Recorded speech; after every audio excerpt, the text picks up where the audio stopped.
who are seated in the Speaker's row. They are Honorable Ismail Gunes, MP, Chairman and Leader of Delegation. Honorable Adem Yildirim, MP, Member. Honorable Ersan Aksu, MP, Member. Honorable Turkan Elchi, MP, Member. The delegation is accompanied by an officer from the Grand National Assembly of Turkey, as well as a Deputy Chief of Mission Embassy of the Republic of Turkey in Kenya. The delegation is on an official visit to engage with their counterparts in the National Assembly of Kenya through bilateral exchanges on matters of mutual interest with a view to strengthen parliamentary diplomacy and enhance relations between the two parliaments. Honorable members, on my own behalf and that of the National Assembly, I welcome them to Parliament and wish them fruitful engagements during their visit to the National Assembly. Honorable members, I also want to acknowledge that I met the delegation yesterday in the Speaker's chamber with Kenyan counterparts led by Honorable Kainan, the chairman of the Kenya-Turkey Parliamentary Friendship Group, and we had very good exchanges. I reminded them, among other things, that their current president was my counterpart, foreign minister during my time, and many, many other engagements that have brought our countries very close together. Kainan has asked me to be given an opportunity to welcome them as well. Kainan? Thank you, Mr. Speaker. Mr. Speaker, from the onset, allow me to thank you and your officers, led by your able clerk, for all the support that you have given to our caucus, and in particular, our visiting colleagues. Mr. Speaker, this friendship is one of the oldest friendship groups in the Kenyan Parliament, in particular right now in the National Assembly. Mr. Speaker, because of globalization and conflicts, there is an international panic mode. The whole community, the whole international community is on panic mode to redefine the very tenets of the Vienna Convention of 1961, Mr. Speaker, because there are a lot of unpredictability. Mr. Speaker, it's because of this that parliamentary diplomacy plays a critical role in enhancing both bilateral and multilateral relations between states and quasi-state agencies, Mr. Speaker. Mr. Speaker, I know lobbyism, parliamentary exchanges never used to be part of the governance of any particular nation. But because of the changing dynamics in the foreign policy of many countries, Mr. Speaker, parliamentarians play a critical role in parliamentary diplomacy. Mr. Speaker, I want to urge my colleagues, just like our friends from Turkey have done, that it is our responsibility as the elected representative to enhance that bilateral relation. Mr. Speaker, I want to thank you also because where we come from, you have been the foreign minister.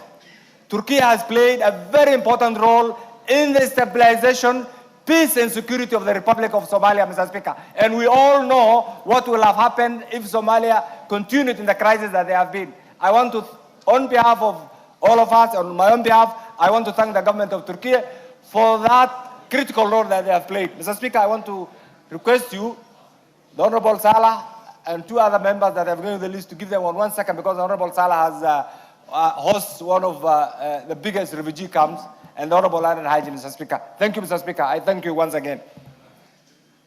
Thank you, Kainan. Kagusha, 1 minute.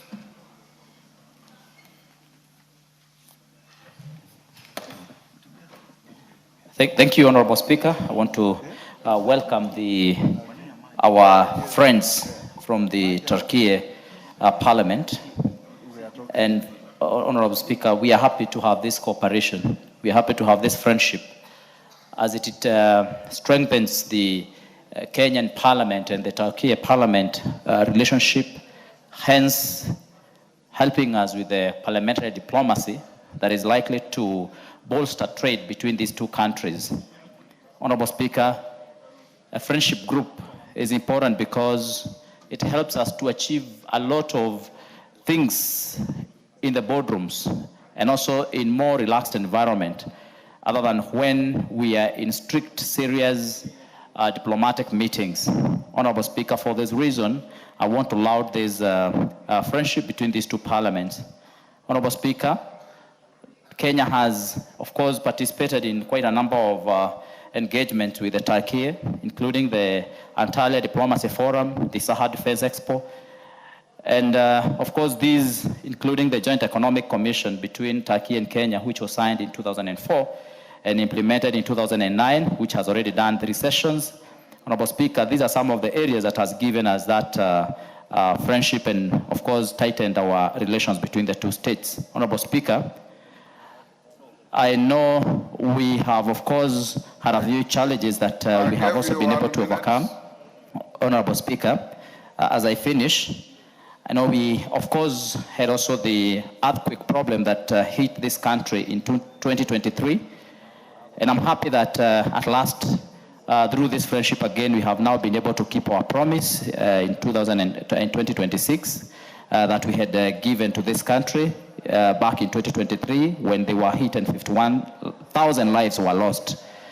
Honorable Speaker, of course, I believe that in future, this friendship group will also help us a lot in dealing with some of the small issues that might have arisen over the years between these two countries, including the repatriation of the 4 Turkish nationals. Honorable Speaker, I believe that this parliament will in future help us to manage some of those issues so that we do not fall into the trap of having serious challenges with the international community. That is enough. Thank you. Farah. 1 minute, Farah. If you go beyond, I'll switch you off. Thank you, Mr. Speaker. Mine is also to add the welcoming note to Turkish delegation, parliamentary delegation, Turkey. We want to welcome them to Kenya. The Turkey government, we want to extend a very big gratitude to the Turkey government through this delegation. Me being one of the border constituencies in Kenya, the Turkey government has been helping in stabilizing Somalia. That stabilization is of great deal to my constituency, in that by hosting a refugee of 400,000, stabilization of Somalia is a welcome note to us, and we say thank you to them. Turkey government have extended a great cooperation with county government of Garissa. They babysat the first county government of Garissa by helping us with 6 garbage collectors. They have done health facilities in Ijara constituency. The Turkey government has done a number of boreholes in my constituency. The Turkey government has done helping.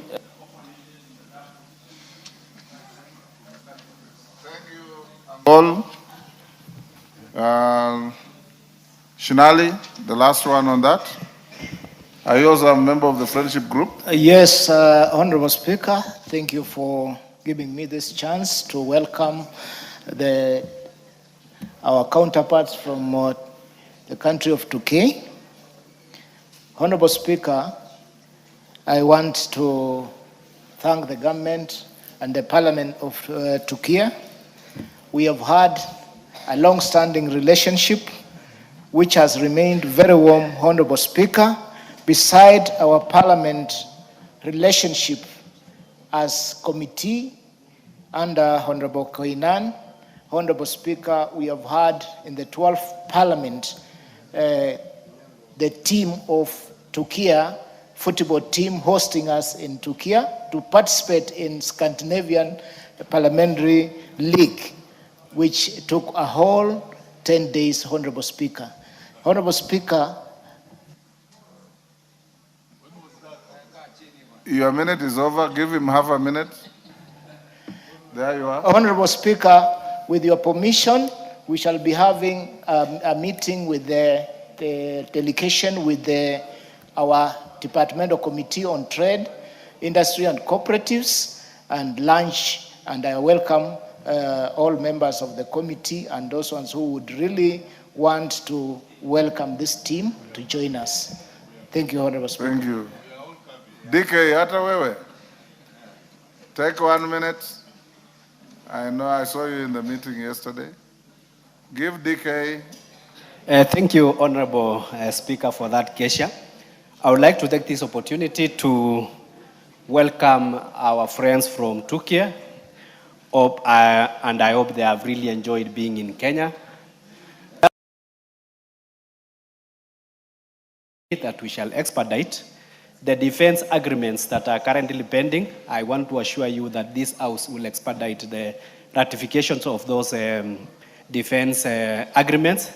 Secondly, parliamentary diplomacy will be key in partnering in other areas like agriculture, like tourism, and I want to tell them, the members that are here, is that these members, 90%, you can see they are well dressed. 90% of their clothing come from Turkey, and that is the partnership we have. Thank you very much, Asante. I don't know if that is a statement of fact, but honorable members, in the Speaker's Gallery, I also want to acknowledge the following institutions: Blair Serem School from Okeio North, Elgeyo Marakwet;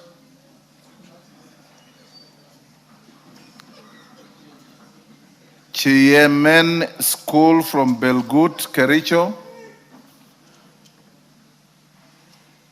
teachers and students from Marano Primary School, Kigumo, Muranga; and in the public gallery, Model Junior Academy from Teso North, Busia; Boru Haro Junior School from Saku, Masabit; St. Peter's Kidambanji Junior from Kitui, Central Kitui; Kalasha Nomadic Girls from North Hor, Masabit. The member for Kigumo, you wanted to have a minute, I'll give it to you. Thank you, Honorable Speaker. I want to welcome all the students who are here to enjoy the session of Parliament. But more so, I want to welcome my students from Kigumo. We have two girls who did very well in the music festivals. They came top in the whole country, Charlene Jerry and Tracy Waboy. We are very proud of you as a constituency. I know you are accompanied by your principal, Mr. Keiru, and teachers. I want to welcome you here. Enjoy the session, see what we do here in Parliament, and I want to encourage you that continue in that spirit. We are very, very proud. Yes, yes. And one day, you'll also have a chance to either sit where I am or on the Speaker's seat that you can see. Karibuni sana. And Honorable Munyoro, they won that in the Speaker's County of Bungoma. Yes, member for Kitui Central, is it? Yes. Yes. Honorable Speaker, thank you. Dr. Makali Mulu. Thank you so much. Let me also join my colleague in welcoming all the students, and more so, I welcome the team from my constituency, Lambangi Primary School. I tell them that this is where we do the work, we oversight, we make laws, and then we make the budgets. Yes, Mami. My wish to them is that they work hard and make it to this house one day. Karibu sana. Very good. Yes, Naomi Wako. Thank you, Honorable Speaker, for giving me this opportunity to come to welcome all the students, and in particular, those students from Marsabit County, from Northern constituency, and also Saku constituency. Just to tell them that as their representatives, we are glad that they are all here, and to encourage them that, you know, they need to work hard and succeed in their education so that in the near future, they can be representing us in a better way. And I know some of them may be members of Parliament as they grow, and mine is just to wish them all the best, together with all their teachers and the support team that is with them. We are proud of you. Welcome to Parliament of Kenya, where we make laws and also represent and oversight. Thank you. Next order. Order number 3, messages.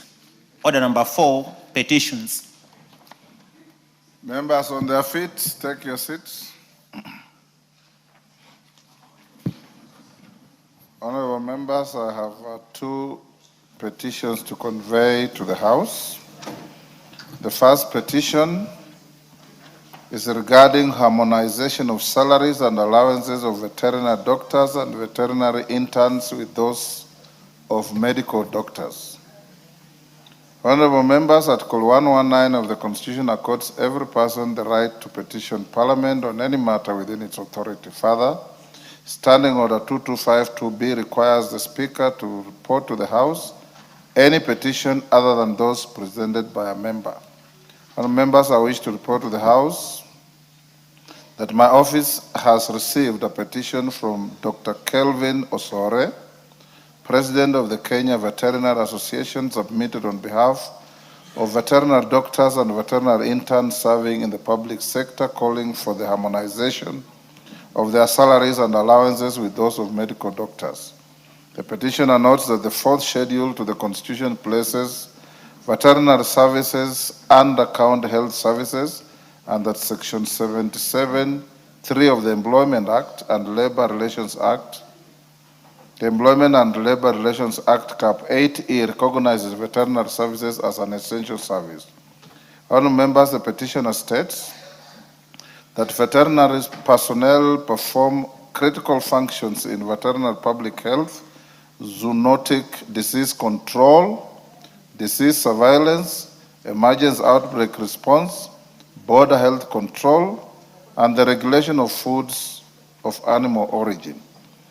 These duties are undertaken in high-risk environments where officers are exposed to biological, chemical, and physical hazards, including zoonotic infections, animal-related injuries, hazardous biological materials, dangerous drugs and chemicals, radiation, corrosive substances, abattoir conditions, hostile field environments, and enforcement-related risks.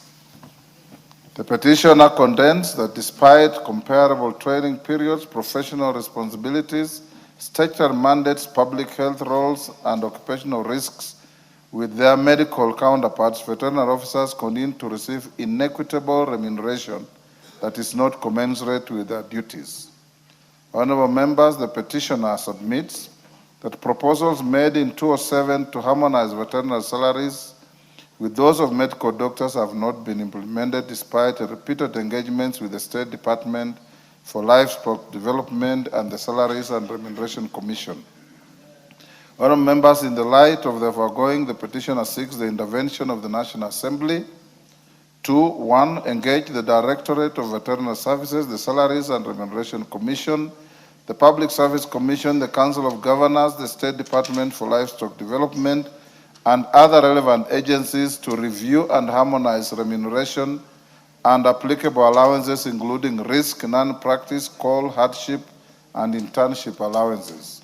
And 2, make any further legislative, policy, budgetary, or oversight recommendations necessary to address disparities in salaries and allowances, and to strengthen veterinary public health, One Health approaches, border health security, disease preparedness, and the protection of Kenya's livestock economy. Honourable members, having established that the matters raised in the petition fall within the authority of this House, and noting that they are not pending before any court of law or constitutional body, I hereby commit the petition to the Public Petitions Committee for consideration pursuant to Standing Order 208A. The committee is required to consider the petition and report its findings to the House and to the petitioner in accordance with the Standing Order 2272. I thank you. Members at the bar, take the nearest seats.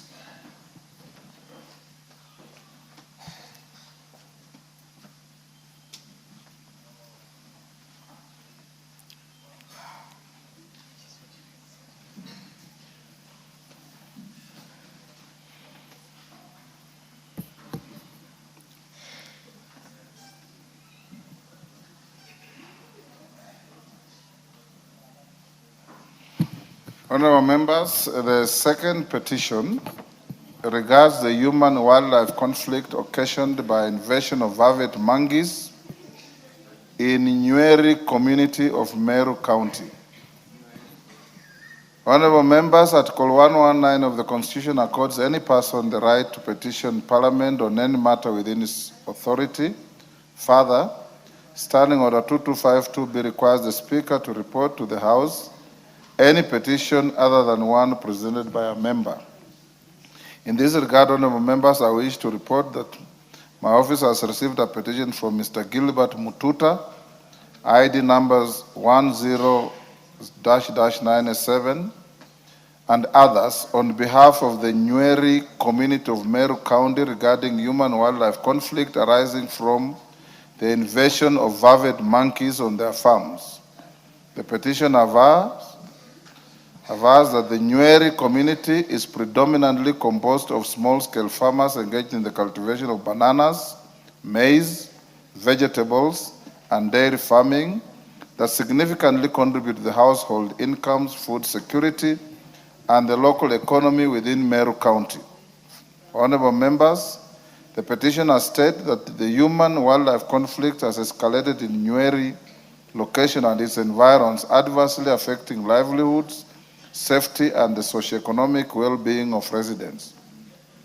They note that persistent crop destruction has discouraged many farmers from engaging in agricultural activities due to anticipated losses, thereby contributing to higher poverty levels, food insecurity, and declining agricultural productivity. The petitioners further contend that the presence of vervet monkeys posed safety risks, particularly to women, children, and the elderly, due to the aggressive behavior exhibited by the animals while searching for food within homesteads and farms. The petitioners also state that despite the extensive damage caused by vervet monkeys, the species is not included among wildlife eligible for compensation under the existing framework administered by the Kenya Wildlife Services. As a result, affected farmers remain uncompensated for the losses they have suffered.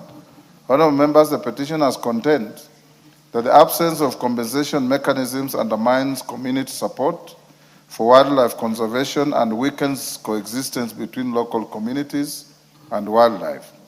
The petitioners state that they have made numerous efforts to have their grievances addressed by KWS, but such efforts have not yielded satisfactory results, thereby necessitating the intervention of the National Assembly. The petitioners affirm that the matter 272. Yes, Robert Mbui. On the petitions?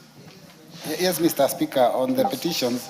On which one? Both, Mr. Speaker. Both. Just Go a ahead. second. Yeah, thank you. Mr. Speaker, on the one of human-wildlife conflict, when I listen to it, it's something that has been raised here many times. And I remember some time back, one of the CSS came and had an interesting solution. The one who said that we should carry all the monkeys and bring them to the city. So I don't know. She said she'll arrest monkeys in Kandara and bring them and dump them in Nairobi. Yeah, so I'm thinking that so that we don't keep repeating these petitions, I think maybe a policy needs to come out that handles very clearly the matters of human and wildlife conflict. But Mr. Speaker, the petition, the first one by Dr. Kelvin Osore, on harmonizing salaries between vet doctors and medical doctors, I found that a bit interesting, Mr. Speaker, because, the training of these two, cadre of staff is different. And even the pressure of work is also different because, human medicine is definitely different from, from veterinary medicine. So I don't know how it is that that can be harmonized because, Mr. Speaker, even when you look at things like drivers of saloon cars like cabs are differently paid from drivers of lorries. And even drivers of aeroplanes who are called pilots earn more than the drivers of vehicles. So I don't know how it is that you can harmonize some of these things. So, Mr. Speaker, I think the committee will have a very difficult time trying to sort that one out. Thank you, Mr. Speaker. Rendekere. Thank you, Mr. Speaker. I think the petition on the menace caused by the monkeys is a serious and a very important that the Kenya Wildlife Services need to take it very seriously. I say so because, Mr. Speaker, once the farmers are planted, particularly this dry season, and then whatever they are planted, it is just wiped by the monkeys. I think there is a very high increment of monkeys. I don't know how monkeys are giving birth, because you can go to an head and you find almost like 1,000, which you left the previous day 200. I think they call one another or they give birth at night, but they are increasing, and it is becoming a very serious issue in Meru County. Mr. Speaker, we are known to have the maternity for elephants, but I think the elephants are a bit civilized, because they'll just come to specific areas and go. But now the monkeys are they are everywhere. They are in homes, they are in farms, they are even in towns. So I think this matter needs to be taken very seriously. And I urge the Kenya Wildlife Services really to come up with a serious way of preventing these monkeys from coming to the villages. What is the economic value of monkeys? That's the biggest question. I thank you, Mr. Speaker. Karani. Honorable Karani. Thank you, Mr. Speaker. I want to comment on the first petition, the one on veterinarians, and I want to declare my interests. I'm a veterinary doctor by profession, and the petition, I support the petition because it's very, very important. The veterinary doctors, just like their counterparts, the human doctors, they undergo a very vigorous training. They are the people who check on the foods that we eat in the whole country, and they make sure that we take food that will not affect us negatively. So when they ask to be treated just like their doctors, the human doctors, in their enumeration, I support that very, very seriously. Thank you, Mr. Speaker. Thank you. Milemba.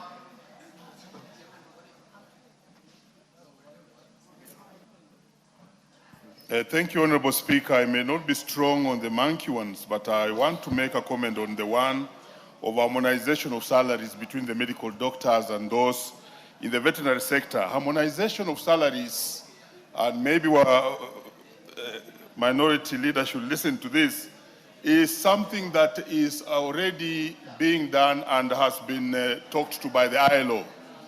And wage differentials in the same sector is supposed to be at a minimum of 25%. And therefore, when they speak about harmonization, it may not go figure to figure, but this is the same sector where the wage differentials should actually be brought together to not more than 25%. Also, we have the wage bands in salary scales. You will find that the wage bands for the veterinary doctors would stop at a very lower level, while those of medical doctors is going far beyond. And the same thing, we have it even in the teaching fraternity, that the wage band of a teacher would go to D5, while that one of a civil servant will go all the way to beyond S and T. And that's what I think the petitioner is looking for. And therefore, SRC and the committee should look into the facts about wage differentials and harmonization of salary, especially on the facts of equal work for equal pay, so that this may be addressed. We are also looking for it for the teachers and the teachers of this country. Thank you, Honorable Speaker. Honorable Odege. Odeke, yes. Go ahead, Mheshimiwa. Thank you, Honorable Speaker. I just want to declare that when veterinary doctors were pursuing risk allowance alongside medical doctors, I participated in the negotiations. And today, if the veterinary doctors are also appearing here to get their remuneration being harmonized with the doctors, I want to stand here to support. Incidentally, what risks are there in being a veterinary doctor? They are doctors. They have done medicine. The only difference is human medicine and animal medicine. Yes. The risk they have when they are performing their duties are the same. Now, when they come here to get their remuneration harmonized, Honorable Speaker, we need to support these guys, because what they are doing, the only difference is that animals don't talk and human beings can talk and can complain. But when you look at how they investigate and treat animals, it's almost the same, the way medical doctors are also treating human beings. So I want to support the petition, and I want to urge my colleagues, let us help veterinary doctors to get what is rightfully theirs. Thank you, Honorable Speaker. Wangari.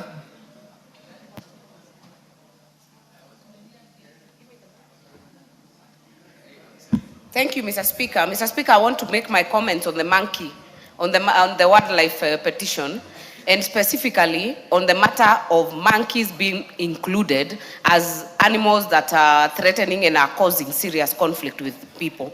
Mr. Speaker, in an area in my constituency known as Gong, Majimoto, Kikopey, they are very serious monkeys, Mr. Speaker. And Mr. Speaker, these are a threat to national food security. One, because they do not fear women. So they can actually run away from a young boy of 5 years, but not from a grown woman, Mr. Speaker.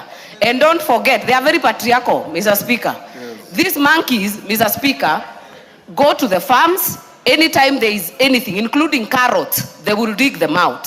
Mr. Speaker, they will go when you're cooking your githeri, they will even put it down. They go to a clothesline, they actually get your clothes off the clothesline, Mr. Speaker. And Mr. Speaker, we may think it's a laughing matter, but it has seriously threatened the food security of this country. In that area, Mr. Speaker, last term, I actually had to go to the primates organization to help us move them from that area. We moved, but if you leave one female or one male, within a year, they have populated that area again. And that is what Honorable Muruidhania was talking about, that their population is growing by the day, and yet they are destructive. So, Mr. Speaker, we must get to a point where, because many farmers, 90% are women in the fields, they will not be respected by these monkeys, and they'll keep causing distraction to the food. Yes, they are patriarchal monkeys, and they make sure they cause havoc, Mr. Speaker.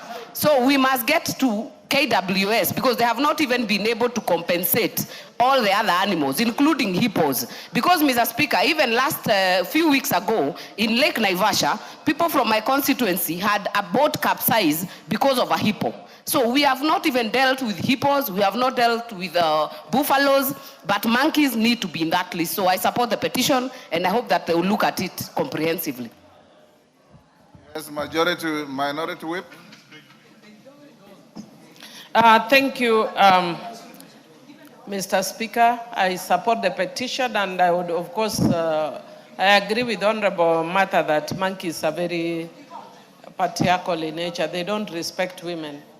So, but other than that, Mr. Speaker, I want to say that I think because monkeys are not seen as threatening, they're never taken seriously as wild animals, but they affect the crop in many places. In my own constituency, in a place called Kamato, this is a menace around the game park. And Mr. Speaker, there they are dealing with all other, challenges. And then at the lake region, we are dealing with hippos and crocodiles. And at the valley, we are dealing with monkeys. Mr. Speaker, it is something that as members of parliament, we should actually bring in the law. I know when the law was brought here, many people did not support that. But I think it is high time that we supported that monkeys be treated for purposes of compensation, Mr. Speaker, for crop, because people spend a lot of time and energy, and when you are waiting, Mr. Speaker, in a very small manner, I know in my own compound here in Nairobi, they pick up all and I don't live in a very big place, but because there are a few monkeys that keep whatever coming, they pick all the fruits that we have in the area. So we never waste time trying to eat. The monkeys take before we can even use. But Mr. Speaker, one day I was actually showering, and suddenly I saw a shadow. It was a monkey in my bedroom, and I was in my bathroom, and I'm alone. Yes. So you can imagine, Mr. Speaker, what happened. Mr. Speaker, I don't know about Rafael Wanjala likes this, but because ignore Wanjala has a profane mind. Mr. Speaker, because I'm a bad girl, even monkeys know that I'm a bad girl. It stood its ground, and I stood my ground, and I threatened it, and it peed and left and jumped out of the window. Mr. Speaker, the monkeys don't respect women, but because we can't train them to respect women. They don't fear women, or they don't respect women? Both, Mr. Speaker. Maybe I would say that they don't fear women, but they are copying, Mr. Speaker, they are copying from the male counterparts here. Yes. They are just copying from their male counterparts here. You are the ones who don't respect women. Yes. No, it is not you, because you are the closest man.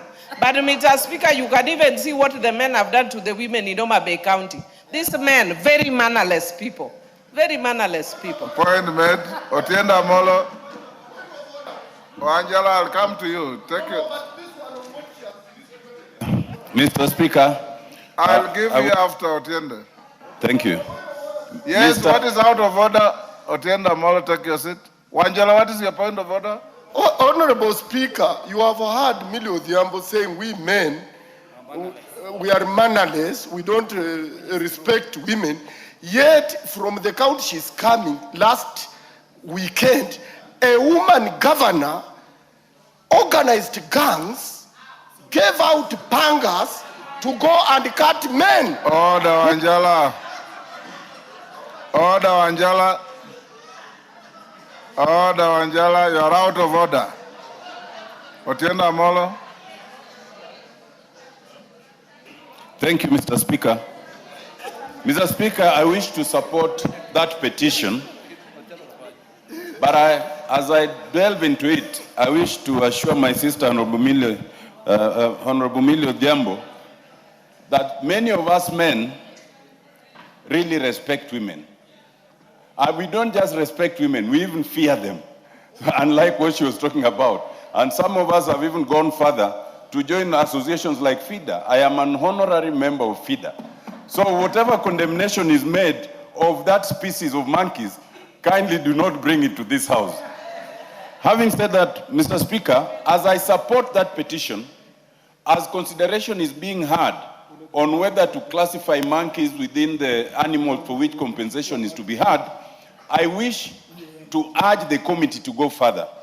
Even for the animals that are already within the classification, some of them, the wild animals, or in some instances like those of us from the lakes, the hippos and the crocodiles, the problem is that compensation has not been had for more than 10 years. The scheme of compensation is such that there must even be a county compensation board. The composition of that county compensation board is such that it cannot meet. So I wish to urge the committee to go further and look not just into classification of what are the wild animals for which you can compensate, but also to examine the whole scheme of compensation so that we can have a meaningful scheme where there's human, wildlife conflict, then the humans must not suffer at the instance of the wildlife. I so urge and support, Mr. Speaker. Adenge. Thank you, Honorable Speaker. Honorable Speaker, Nyeri Town constituency shares 8 kilometers of the Aberdare forest fence. In that 8 kilometers, we have about 300 households that were settled in the 60s on 3-acre farms. And you can imagine that is where I've been raised and born and brought up. We are 8 in our family, and therefore the land size available for cultivation has seriously diminished. Despite the presence of the electric fence surrounding the Aberdares, my home area has become completely food insecure.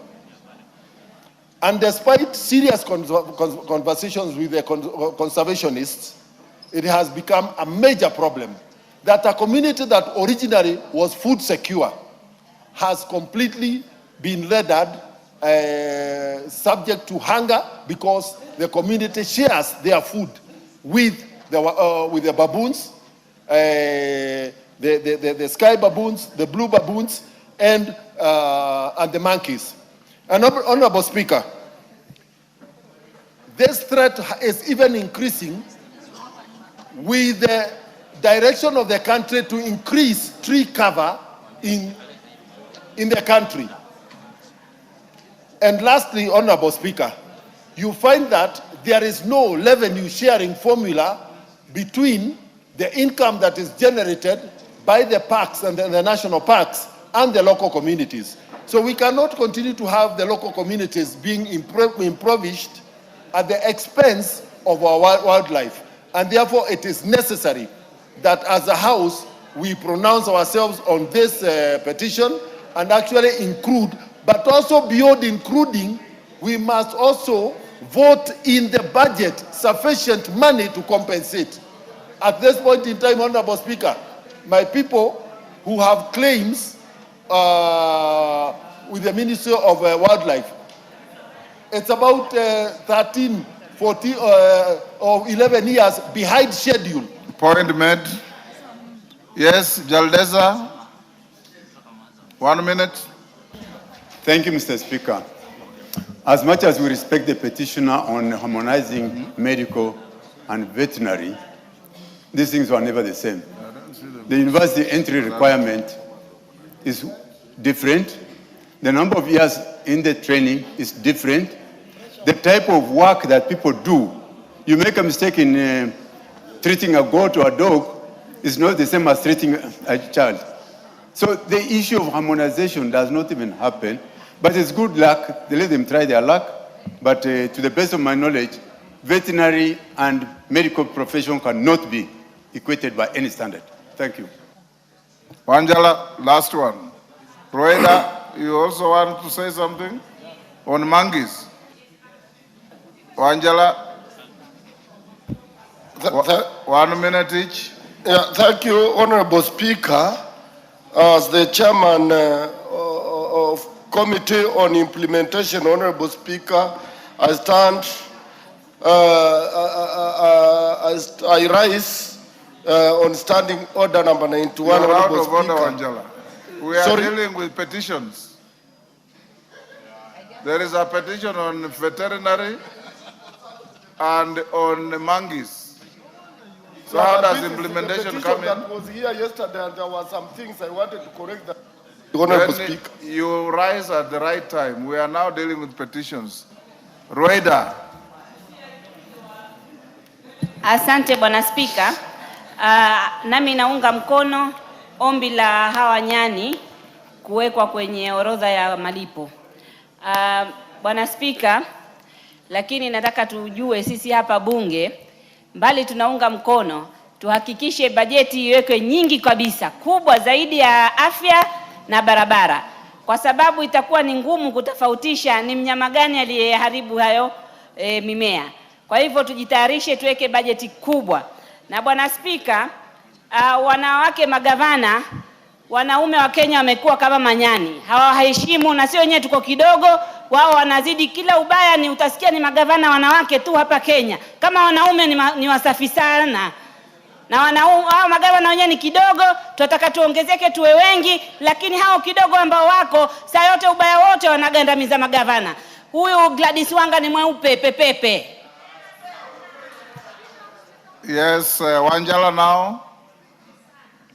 Thank you, Honorable Speaker. I rise pursuant to standing order number 91 concerning statement made by the leader of majority on the floor of this House on 18th August 2026 during the afternoon sitting. Honorable Speaker, the statements related to the status of a report allegedly tabled by the Finance and National Planning Committee on asset financing firms accused of exploitative lending practices against border operators. Honorable Speaker, the inquiry concerned Mogo motorcycles and other asset finance firms following allegations that border operators were subjected to exploitative lending practices. The allegations included high interest rates, hidden charges, unfair and unclear repayment terms, and repossession of motorcycles after minor defaults, which left many riders. You are trying to make? What is the point you are trying to make? Because you are reciting something that is strange to this house. Yeah, Honorable Speaker, I'm soon reaching there. Go there, what do you want? Honorable Speaker, my issue here is that the committee that is being chaired by Honorable Kuria Kimani has held hearings with more than 50 affected riders. But Honorable Speaker, till today, as we are talking, the report has not been tabled in this House, Honorable Speaker. Yet yesterday, it was being said that the resolution had been made. And the Committee of Implementation only deals, Honorable Speaker, with the resolutions that has been passed by the House. Noted. Therefore, Thank you, Angela. Point clarified. I was in the chair. The majority leader said there was a resolution you have not followed on implementation. You are saying there is no resolution, right? Let the chips lie where they fell. Take your seat. Honorable members, those two petitions, because they take your seat, are committed in the manner I directed. The one on veterinary doctors to the petitions committee, and the one on monkeys to the committee on tourism and wildlife. Final honorable members, the Ugandans are here. I wish to acknowledge and introduce to you a delegation from the Parliament of Uganda who are seated in the Speaker's row. The delegation comprises 5 members of the Committee on Education and Sports of the Parliament of Uganda. They are the Honorable Emmanuel Ongierto, MP, Leader of Delegation,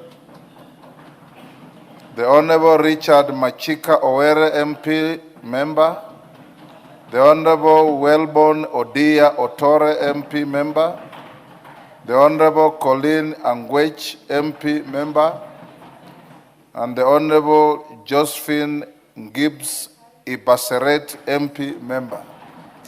Honorable members, the delegation, accompanied by 3 members of staff, is on a visit to benchmark with the National Assembly Departmental Committee on Education and share experiences and best practices. Honorable members, on my own behalf and that of the National Assembly, I welcome them to Parliament and wish them fruitful engagements with their counterparts. I thank you. Yes, Milemba. Honorable Speaker, I beg your indulgence on the ruling that you have just made on the matter of the medical doctors going to the petitions committee. How we should take them to the Labour Committee so that the broad determination, petitions can be very strong. We once held one here and it has stayed the time up to today. So the Labour Committee can deal with that space properly on harmonization of salaries. Thank you. Majority Leader, is that all right?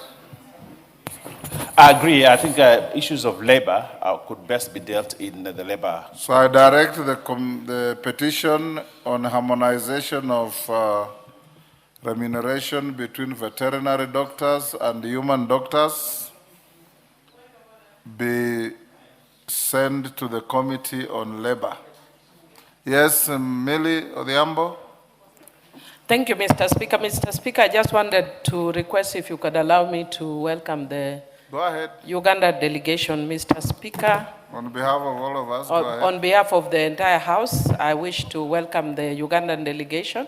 And Mr. Speaker, as a neighboring country, we have a lot of things that we share in common. And Mr. Speaker, I would also want to say that, you know, other than the colonial boundaries that were drawn, you can clearly see my name is Honorable Millie Odhiambo. And I heard you saying a lot of so Mr. Speaker, you never know. Maybe some of them are my relatives who remained in Uganda. But that's on a light note. On behalf of the Parliament, I wish to welcome them. Thank you. I don't think they are Luos. They sounded like Tesos. Tesos and Luos are also relatives. Tesos are closer to Turkanas than to Luos.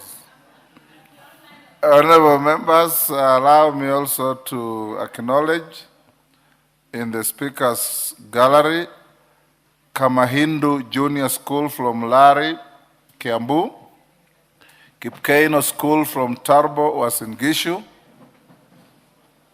and in the public gallery, Dukana Junior School from North Hor, Marsabit. On my behalf and on behalf of the House, we welcome the students, their teachers, and those accompanying them to the House of Parliament. Next order.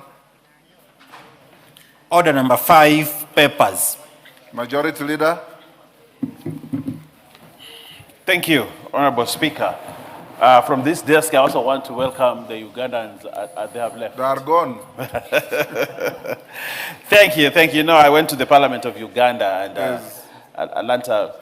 Interesting things there, where the army sits as a bench and they sit in Parliament. And I think that was very interesting. thing. And, Honorable Speaker, I beg to lay the following papers on the table of the House today, Wednesday, 19th August, afternoon sitting 2026. 1. Reports of the Auditor General Financial Statements for the years ended 30th June 2021, 30th June 2022, 30th June 2023, 30th June 2024, 30th June 2025, and certificates therein in respect of the following. 1. Nguvi Boys High School, Embu County; St. Clair Nembu Girls High School, Nairobi County; AIC Kisasi Boys Secondary School, Kitui County; Kiamuri Mixed Day and Boarding Secondary School, Meru County; Homa Bay High School, Homa Bay County; Nkondi Girls High School, Tharaka-Nithi County; Mayori Secondary School, Embu County; Mulango Girls High School, Kitui County; St. Alphonsus Mutembei Girls Secondary School, Elgeyo Marakwet County; Kamasia Mixed Secondary School, Elgeyo Marakwet County; Karugwa Girls Secondary School, Meru County; Bukoma Secondary School, Busia County; Lugulu AC Secondary School, Busia County; Kapropita Girls High School, Baringo County; Kabiricha Girls Secondary School, Meru County; Sacred Heart Secondary School, Kiambu County; Precious Blood Secondary School, Riruta, Nairobi City County; Malanga Mixed Day Secondary School, Busia County; Mau Mau Memorial Girls Secondary School, Tana River County; Kinango Boys Secondary School, Kwale County; Kiteta Boys Secondary School, makwiny County; Kiringara Girls Secondary School, Meru County; St. Anne's Bunyala Girls Secondary School, Busia County; and Tugumoi Mixed Day Secondary School, Elgeyo Marakwet County. Second, Honorable Speaker, reports of the Auditor General and Financial Statements for the year ended 30th June 2024, 30th June 2025, and certificates therein in respect of the following. 1. Gatugi Girls Secondary School, Nyeri County; Kangubiri Girls Secondary School, Nyeri County; Milimani High School, Nakuru County; Canon Kituri Secondary School, Taita Taveta County; Pimbiniet Mixed Secondary School, Narok County; Lamu Boys Secondary School, Lamu County; Kasieku Girls Secondary School, makwiny County; Muruguru Girls Secondary School, Nyeru County; St. Ursula Girls, St. Ursula Girls Secondary School, Tungutu, Kitui County; Sane Girls Secondary School, Tana River County; Mukurweini Boys High School, Nyeri County; Defki Ruiru Secondary School, Nairobi City County; and Career Boys Secondary School, Kirinyaga County. Honorable Speaker, I beg to lay. Thank you, Owen. Chairperson, Departmental Committee on Justice and Legal Affairs, George Best. Thank you very much, Honorable Speaker. Honorable Speaker, I beg to lay the following paper on the table of the House today, Wednesday, 19th August 2026. Report of the Departmental Committee on Justice and Legal Affairs on its consideration of the Criminal Procedure Code Amendment Bill, National Assembly Bill number 55 of 2025. Thank you, Honorable Speaker. Thank you. Honorable members, as we go to statements and questions, order.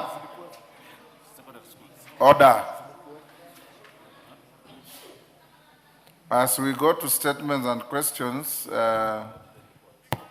I'm reliably informed we have, as indicated on the order paper, 2 cabinet secretaries, 1 for education to respond to 3 questions, and 1 for tourism and wildlife to respond to 3 questions.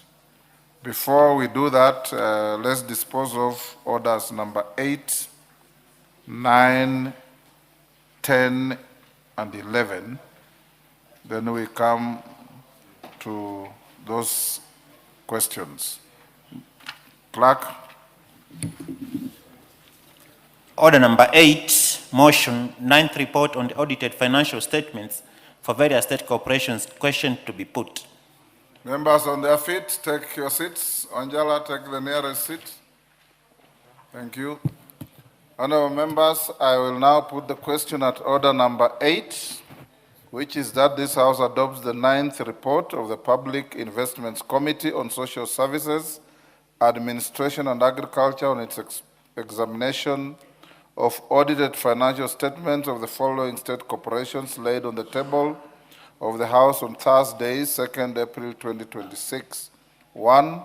Kenya Medical Supplies Authority for the year 2021-22.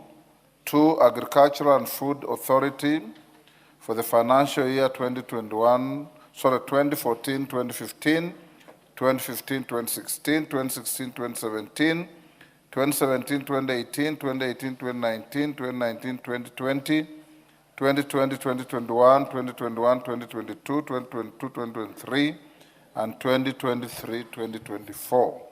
3. Agriculture and Food Authority for the financial years, that is repeated. 4. T-Board of Kenya for the financial years 2021, 2022, 2022, 2023, 2023, 2024, and 2024, 2025. 5. National Social Security Fund for the financial year 2024-25. 6. National Hospital Insurance Fund Social Health Authority for the financial years 2021-2022, 2022-2023, 2023-2024, and 2024-2025. And 7. Kenya Planned Health Inspectorate Service for the financial years 2017-2018, 2018-2019, 2019-2020, 2020-2021, 2021-2022, 2022-2023, 2023-2024, and 2024-2025. As members of that opinion say aye. Aye. Will those of the contrary opinion say nay? The ayes have it. Next order. Order number 9, motion 7th report on the audited financial statements for various funds. Questions to be put. Members on their feet, take the nearest seats.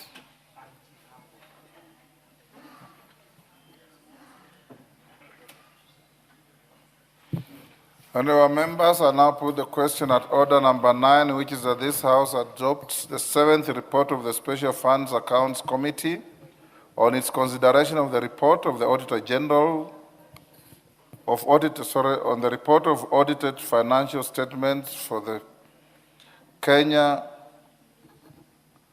Land Settlement Fund for the financial years 2020-2021, 2021-2022, and the Railways Development Fund holding account for the financial years 2017-2018, 2018-2019, 2019-2020, 2020-2021, and 2021-2022, laid on the table of the House on Thursday, 7th December 2023. As members of that opinion say aye. Aye. Will those of the contrary opinion say nay? The ayes have it. Next. Order number 10, motion, consideration of session paper number 5 of 2026 on the national energy policy. Question to be put. Donya, take the nearest seat. Thank you. Honorable members, I'll now put the question at order number 10, which is that this House adopts the report of the Departmental Committee on Energy on its consideration of session of paper number 5 of 2026 on the national energy policy laid on the table of the House on Thursday, 2nd July 2026, and approved session of paper number 5 of 2026 on the national energy policy. As members of that opinion say aye. Aye. Will those of the contrary opinion say nay? The ayes have it. Next. Order number 11, the County Assembly Services Amendment Bill, Senate Bill number 34 of 2023, second reading. Question to be put. Thank you. Betsimba, take your seat. Honorable members, I'll now put the question at order number 11, which is that the County Assembly Services Amendment Bill, Senate Bill number 34 of 2023, be now read a second time. As members of that opinion say aye. Aye. Will those of the contrary opinion say nay? The ayes have it. A bill for an act of parliament to amend the County Assembly Services Act and for connected purposes. Honorable members, we will now go back to order number 7. Can you call it out? Order number Order number 6, notices of motion. Order number 7, questions and statements. Honorable Owen Bayer, can you search and bring to the House first the CS for education?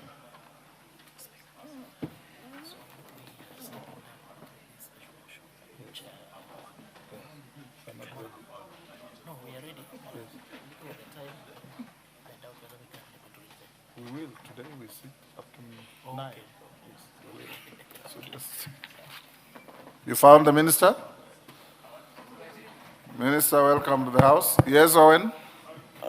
Honorable Speaker, under your instruction that I search and find the Cabinet Secretary for Education, I want to report that I have searched, found, and delivered him to this chamber for the process to continue. You search, find, capture, and bring to the House. Yes, I did that, Honorable Speaker. Much obliged. Thank you. Before we call out the first question, in the public gallery, there is St. Joseph's Girls Kakamega from Lurambi, Kakamega County. We welcome the students, their teachers, and those accompanying them to Parliament. Honorable Irene Joki, Minister, welcome to the House. We have 3 questions from 3 members. There's a colleague of yours waiting to come in after you.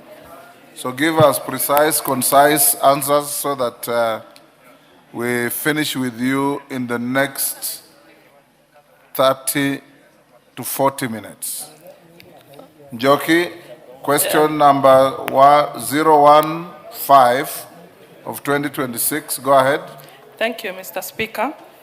Aware that insecurity cases in Bahati have continued to rise, including incidents of sexual and gender-based violence, and noting that many pupils in public institutions are forced to leave their homes as early as 5 a.m.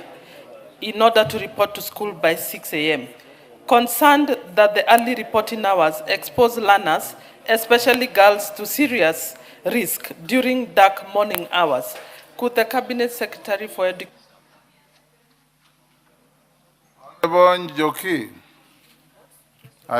which question are you reading? Your question on the order paper is not what I'm hearing from you. Give her the mic. What are you saying? I'm reading the question. Could the Cabinet Secretary state what measures is the ministry putting in place to review and harmonize school reporting times in public institutions to ensure the safety, welfare, and well-being of learners while maintaining effective learning hours?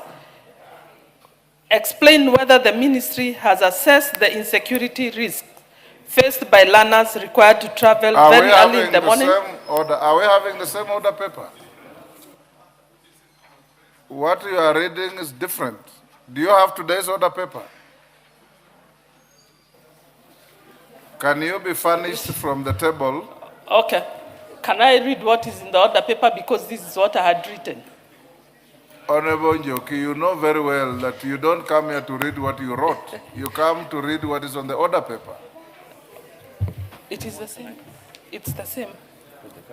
It is here. The same. Because when you write your questions, the table office normally edits them to give them a clearer meaning, but carry the same. It is the same. Go ahead. Okay. But okay, sorry, Speaker, but it is the same. Let me just repeat it again. Could the Cabinet Secretary state the measures being taken by the ministry to review and harmonize school reporting times in public learning institutions to safeguard the safety, welfare, and well-being of learners while ensuring that adequate learning hours are maintained? Correct. Clarify whether the ministry will issue appropriate guidelines to heads of public learning institutions to review and adjust reporting times, particularly in areas experiencing insecurity and increased cases of sexual and gender-based violence, including Bahati constituency. Outline the immediate measures taken to enhance the safety and security of learners and ensure their unhindered access to education. Thank you. That is what we have. Minister. Thank you, Mr. Speaker, and thank you, members, for the invitation to respond to these questions. Mr. Speaker, in response to the first question, the Basic Education Act 2013 and the regulations thereunder established the legal framework governing official opening hours, learners' reporting times, and the safety and welfare of all our learners. Regulation 84 of the Basic Education Regulations 2015 prescribes the official operating hours for day public and private institutions. The official operating hours for all day public and private institutions shall be from Monday to Friday as follows. A, from 8 a.m. to 3:30 p.m. for class hours and 3:30 p.m. to 4:45 p.m. for co-curricular activities. Regulation 84, subsection 2 of the Basic Education Regulations 2015 stipulates that no day institution of basic education and training shall require learners to report earlier than 7:15 a.m. The provisions therefore establish a clear distinction between the earliest possible permissible reporting time and commencement of official class hours. The earliest permissible reporting time is 7:15 a.m., while the prescribed class hours commence from 8 a.m. and end at 3:30 p.m. Mr. Speaker, the official school hours framework is complemented by the safety and security provisions of the Basic Regulations 2015, and Regulation 81 of this regulation stipulates that matters of safety, security, and hygiene in institutions of basic education and training shall be the responsibility of the Board of Management. Regulation 82 of the same regulation stipulates that the Board of Management shall put in place a reasonable measures regarding the hygiene, security, and safety of learners while in and outside the institution while traveling on the institution's business. Mr. Speaker, these provisions establish that learners' safety extends beyond the physical school compound and encompasses circumstances in which learners are outside the institution, including their movement in connection with school activities. Mr. Speaker, the Safety Standards Manual for Schools in Kenya, 2008, complements the regulations by providing operational standards for maintaining a safe, secure, and caring learning environment.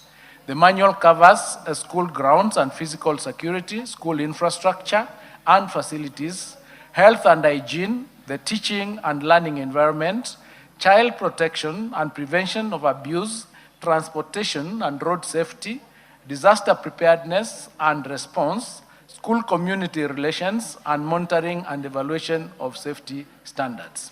The manual also requires schools to continuously identify and review safety issues in and around the school and to take appropriate corrective measures. It also provides for school-level safety structures and assigns responsibilities for implementation, monitoring, and reporting of safety concerns. Mr. Speaker, the Safety Standards Manual specifically addresses the safety of learners who walk, cycle, or use public transport to and from school. It provides for sensitization of learners on road safety, use of safe pedestrian routes, safe road crossing practices, engagement with relevant authorities on traffic safety around schools, appropriate safety arrangements for learner transportation, sensitization of learners on risk posed by strangers, group movement through secluded areas, and involvement of parents and communities in ensuring the safety of children traveling between home and school. Mr. Speaker, our approach to enforcing these provisions of the law and safety manual is through the education, administration, and quality assurance structures in our ministry. Our field officers, including education officers and quality assurance officers, are charged with the responsibility of ensuring that all the prescribed standards and requirements are met. Boards of management, which have elaborate stakeholder representation, including from parents, are also required to ensure that their respective schools have reasonable measures for the safety and security of learners. To the second question, Mr. Speaker, on the clarification by the ministry, Mr. Speaker, the ministry recognizes that the security environment is not uniform across the country and that some regions and schools experience heightened security risks, including the risk associated with sexual and gender-based violence. The official school hours that I've mentioned above apply across the country as prescribed in the law. However, the ministry, through our field officers and in collaboration with the boards of management and school leadership, have the latitude to take reasonable measures in response to identified safety and security risks. The Safety Standards Manual recognizes armed conflict and insecurity as threats to school safety and continuity of teaching and learning. It recognizes that insecurity can result in disruption of schooling and can discourage parents from sending their children to school perceived to be unsafe. The manual consequently provides for school-level identification of hazards, continuous review of safety concerns, and corrective action. The Safety Standards Manual contains specific provisions on protection of learners from abuse. It requires schools to ensure that learners are protected from physical abuse, emotional abuse, sexual abuse, and neglect. Mr. Speaker, it further provides for identification of signs of abuse, reporting of suspected cases to appropriate authorities, sensitization of learners on inappropriate touching, and encouragement of learners to report abuse. The manual also recognizes the risks that learners may face when traveling through isolated or secluded areas and provides for measures such as a group movement and sensitization on personal safety. The implementation of the framework means that the ministry officials have to work together with the boards of management, the heads of institutions, the National Government Administration Office, and parents to ensure that the learner safety is guaranteed depending on the specific risk or threat to safety. In other words, the remedial measures that we take as a ministry depends on the circumstances of each specific case, while taking into account the particular security circumstances affecting individual schools and communities. Mr. Speaker, to the third question on the measures taken, I wish to respond as follows. Mr. Speaker, as I have indicated, the ministry learner safety measures are anchored in the Basic Education Regulations 2015 and the Safety Standards Manual for Schools of 2008. Mr. Speaker, we continue to enforce the provisions of the regulations in terms of the prescribed school hours and the safety standards to ensure that the standards to secure school environment is provided, including properly demarcated and fenced school grounds, secure gates, controlled access to school premises, appropriate management of visitors, maintenance of visitor records, identification and questioning of unauthorized persons, and regular inspection of school grounds. Schools are required to implement measures for the prevention and identification of physical abuse, emotional abuse, sexual abuse, and neglect. The Safety Standards Manual provides for sensitization of learners, teachers, parents, and communities, identification of signs of abuse, and reporting of suspected cases to the appropriate authorities. This provides a specific learner protection framework for addressing school-based sexual-based violence. Mr. Speaker, the manual provides for school-level safety structures responsible for identifying safety needs, monitoring safety conditions, coordinating stakeholder, and ensuring corrective action. Schools are expected to continuously review child safety issues in and around the school and to maintain records of safety incidents and corrective measures. In addition, the Basic Education Regulations 2015 provides for guidance and counseling services to all learners as an essential support to learners. These services contribute to learner welfare, early identification of concerns, and appropriate referral and support for learners affected by abuse, violence, insecurity, or any other challenges. The Safety Standards Manual, Mr. Speaker, recognizes that learner safety requires collaboration beyond the school. Schools are required to engage parents and guardians, local communities, relevant government agencies, local authorities, and other stakeholders in addressing safety concerns and protecting learners, with particular emphasis on cooperation concerning children's movement between home and school. I submit, Mr. Speaker. Mrembo.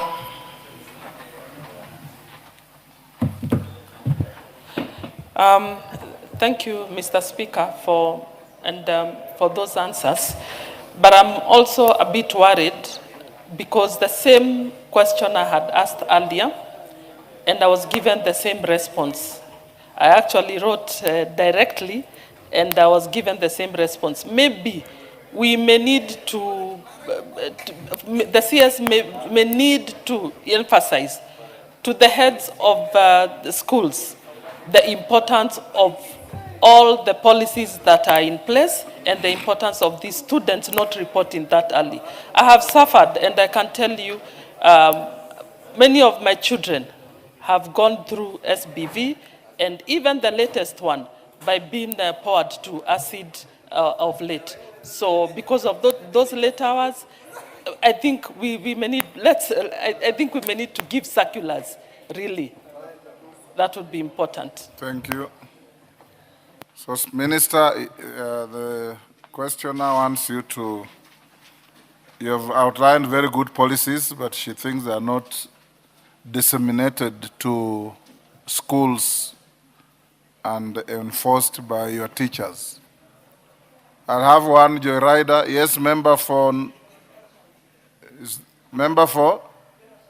Mandera South. Yes. Go ahead. Thank you, Honorable Speaker, and I thank the Honorable Minister for the answer. I wanted to know whether the ministry has mapped which specific schools and sub-counties are classified as high risk for insecurity or SGBV, and whether there exists a mechanism within the ministry for monitoring compliance by schools, and what sanctions apply for non-compliance. Thank you, Honorable Speaker. Thank you. Member, is that Gikaria? Yes, Gikaria?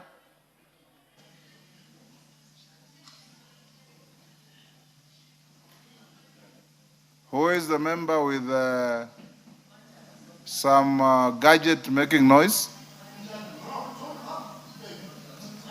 Sergeant, who is the member doing that?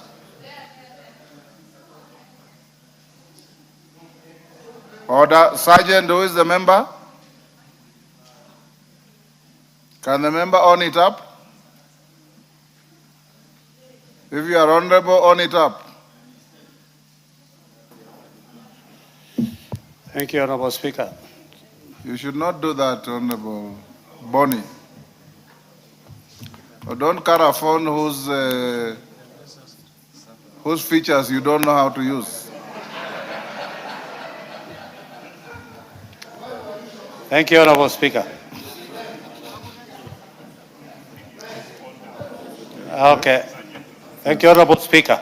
Honorable Speaker, first of all, I want to thank my dear sister for bringing this very important question. And of course, the answers that have been given by the CS, Honorable Speaker. And as I've alluded to that fact, Honorable Speaker, yes, we have very good policies. We have very good issues that never reach down to the school. So it's up to the ministry. Just like what they have always told us, Honorable Speaker, they are like, particularly if you talk about even how much our schools are they supposed to be charging some fees. And there are circulars to that effect, but which are never followed by the principals of these learning institutions. So it's important.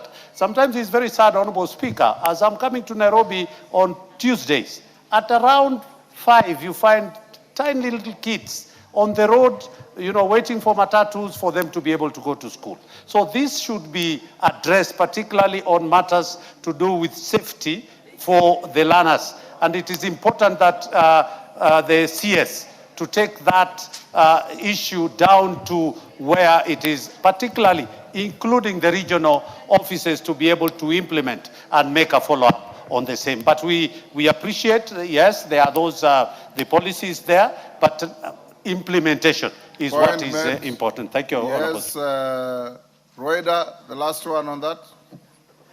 Bwana Spika, inafaa kuangaliwa sana. Shule yangu moja la Mashariki, kuna mvulana alienda na akauawa ndani ya shule.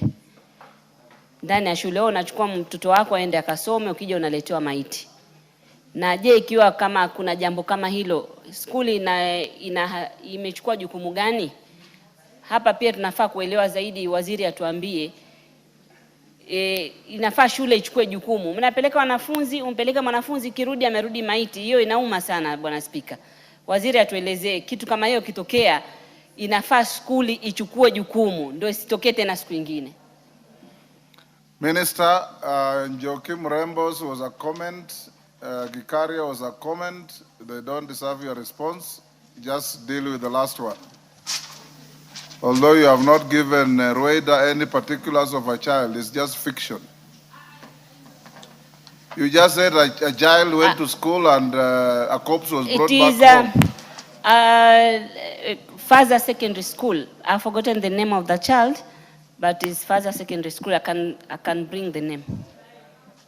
Okay, Minister, in the context of safety, I think that is the only way you can answer it since you don't have specific facts. In the context of safety, Mr. Speaker, where such a situation happens, the police are called in to do an investigation, and if it's found that there was negligence on the part of the school, then the law takes its course. But we ensure, or we have guided the principals and the heads of institutions to ensure that schools are places of safety for our children. Rueda, what you can do is, subsequent to this, you can furnish details to the minister so that he can look at that specific case, if what you are saying is true, and I believe it is. And next, question 016 of 2026, Geoffrey Odanga. Geoffrey Odanga, member for Matthias. You know the rules, member for Funyula. There is no general public interest. If any member wants you to ask a question for him, he writes to the speaker to nominate you as a proxy to request to ask the question. Do you have any writing to that effect? Speaker, not necessarily. Order. That's why. Order, Oundo. There's nothing like not necessarily. Rules are rules and are your rules. You wrote them. Take your seat. Next question dropped. Next question 017 of 2026, Robert Basil, member for Yatta. Order, Honorable Oundo, take your seat. And for you to start walking in a menacing manner towards the chair is our... From the recent utterances I've been hearing from you, you are not harmless.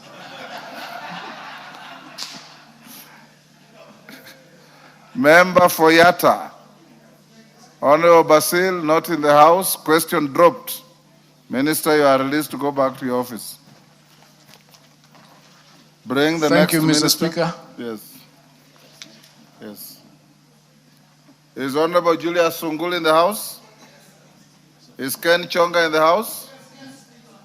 Is Parashina in the house? Excellent.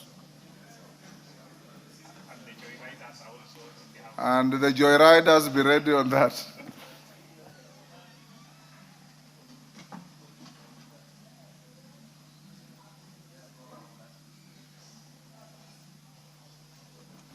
Honorable members, if you file questions and you cause the speaker to summon ministers to the house, the very least you can do is, if you know you are not going to be available, write to us. Furnish us with your explanation so that if it's only one question to a minister, we don't have to bring them here. Yes, Oundo, what is it? Speaker, yes, I totally agree that the rules are the rules, but remember, Standing Order number 1 gives you the discretion to deal with matters of public interest. The question that had been asked, filed by Honorable Danga, was such of public interest, but now it's overtaken event, would have had really dealt with it because those of us who are on the ground know the menace, the magnitude of this problem. I was just seeking your wise counsel. You know very well when Standing Order number 1 applies, it says, in matters not provided for in the standing orders. It is provided in the standing orders that a member who is not present or likely to be present writes to the speaker and nominates another member to ask the question or make a statement on their behalf. I'm sure you know. Yes. Is the minister present? Yes, Owen? Honorable Speaker, I have searched and found the Cabinet Secretary for Wildlife and Tourism, and she's in the House, and I am happy, Honorable Speaker, to present her to you and to the House. Thank you very much, Honorable Speaker.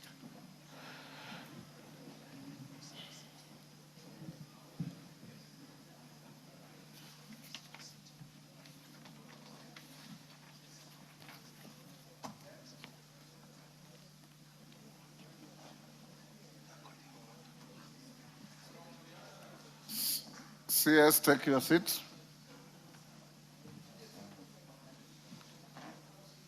CS, welcome to the House. We have 3 questions filed to your ministry, and I hope we'll be done in 40 minutes. The first question is question 018 of 2026. The Honorable Julius Sunguli, member for Kilgoris. Sunguli? And Mr. Speaker, if you could defend us from the harmless. Honorable Oundo. Take your seat. Mr. Speaker, I beg to ask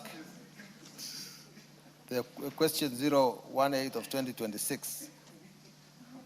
Could the Cabinet Secretary state the reasons for the inordinate delay in commencing construction of the Dolisho branch of the Kenya Utalii College and indicate the timelines for commencement, including its estimated completion date. 2, outline the factors that informed the ministry's decision to establish a branch of the college in Dolisho town, considering that it's not close to any other town nor to a tourist area.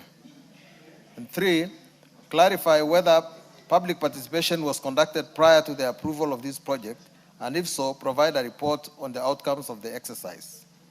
4, provide the estimated cost of the project, including the total funds allocated and the actual expenditure incurred on the construction of the Dolisho branch. Thank you, Mr. Speaker. Yes.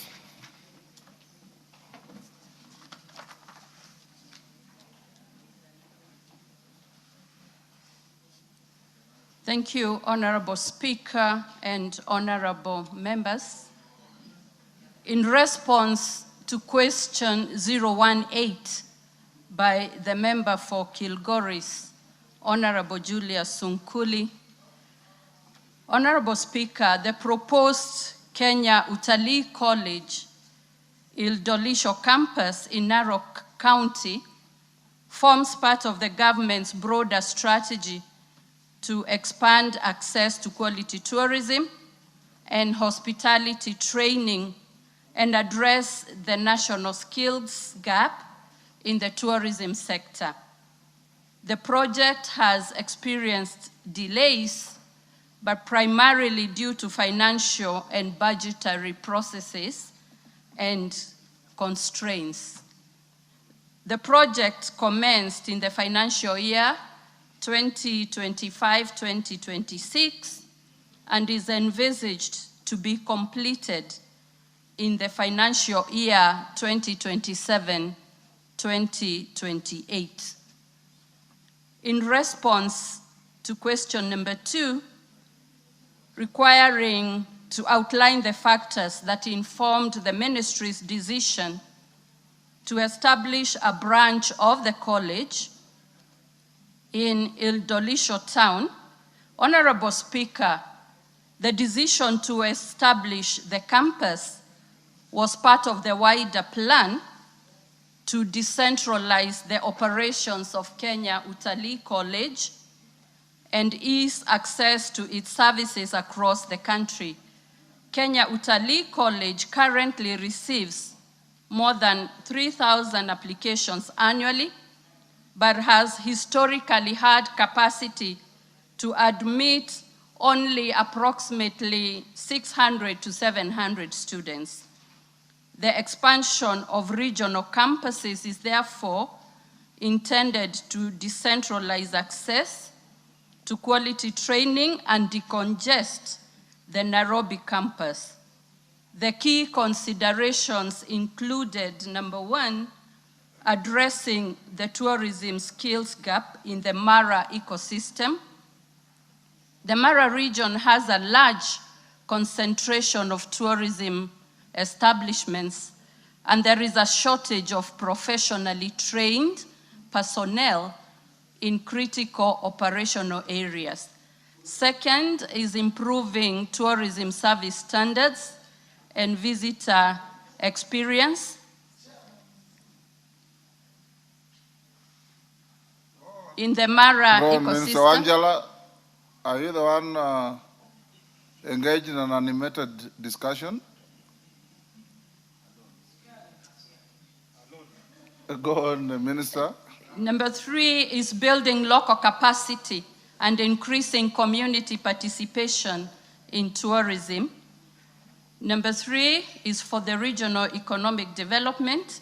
The establishment of the campus will contribute to the direct and indirect economic development of Ildolisho and the wider Narok region by creating a new center of economic activity. Number three was to clarify whether public participation was conducted prior to the approval of this project. Honorable Speaker, the Kenya Utalii College Council established the need to open a branch in the Mara region and approached the community represented by the Board of Management of Ildolisho Primary School, resulting in the identification and provision of approximately 15.98 acres of community land for the proposed campus.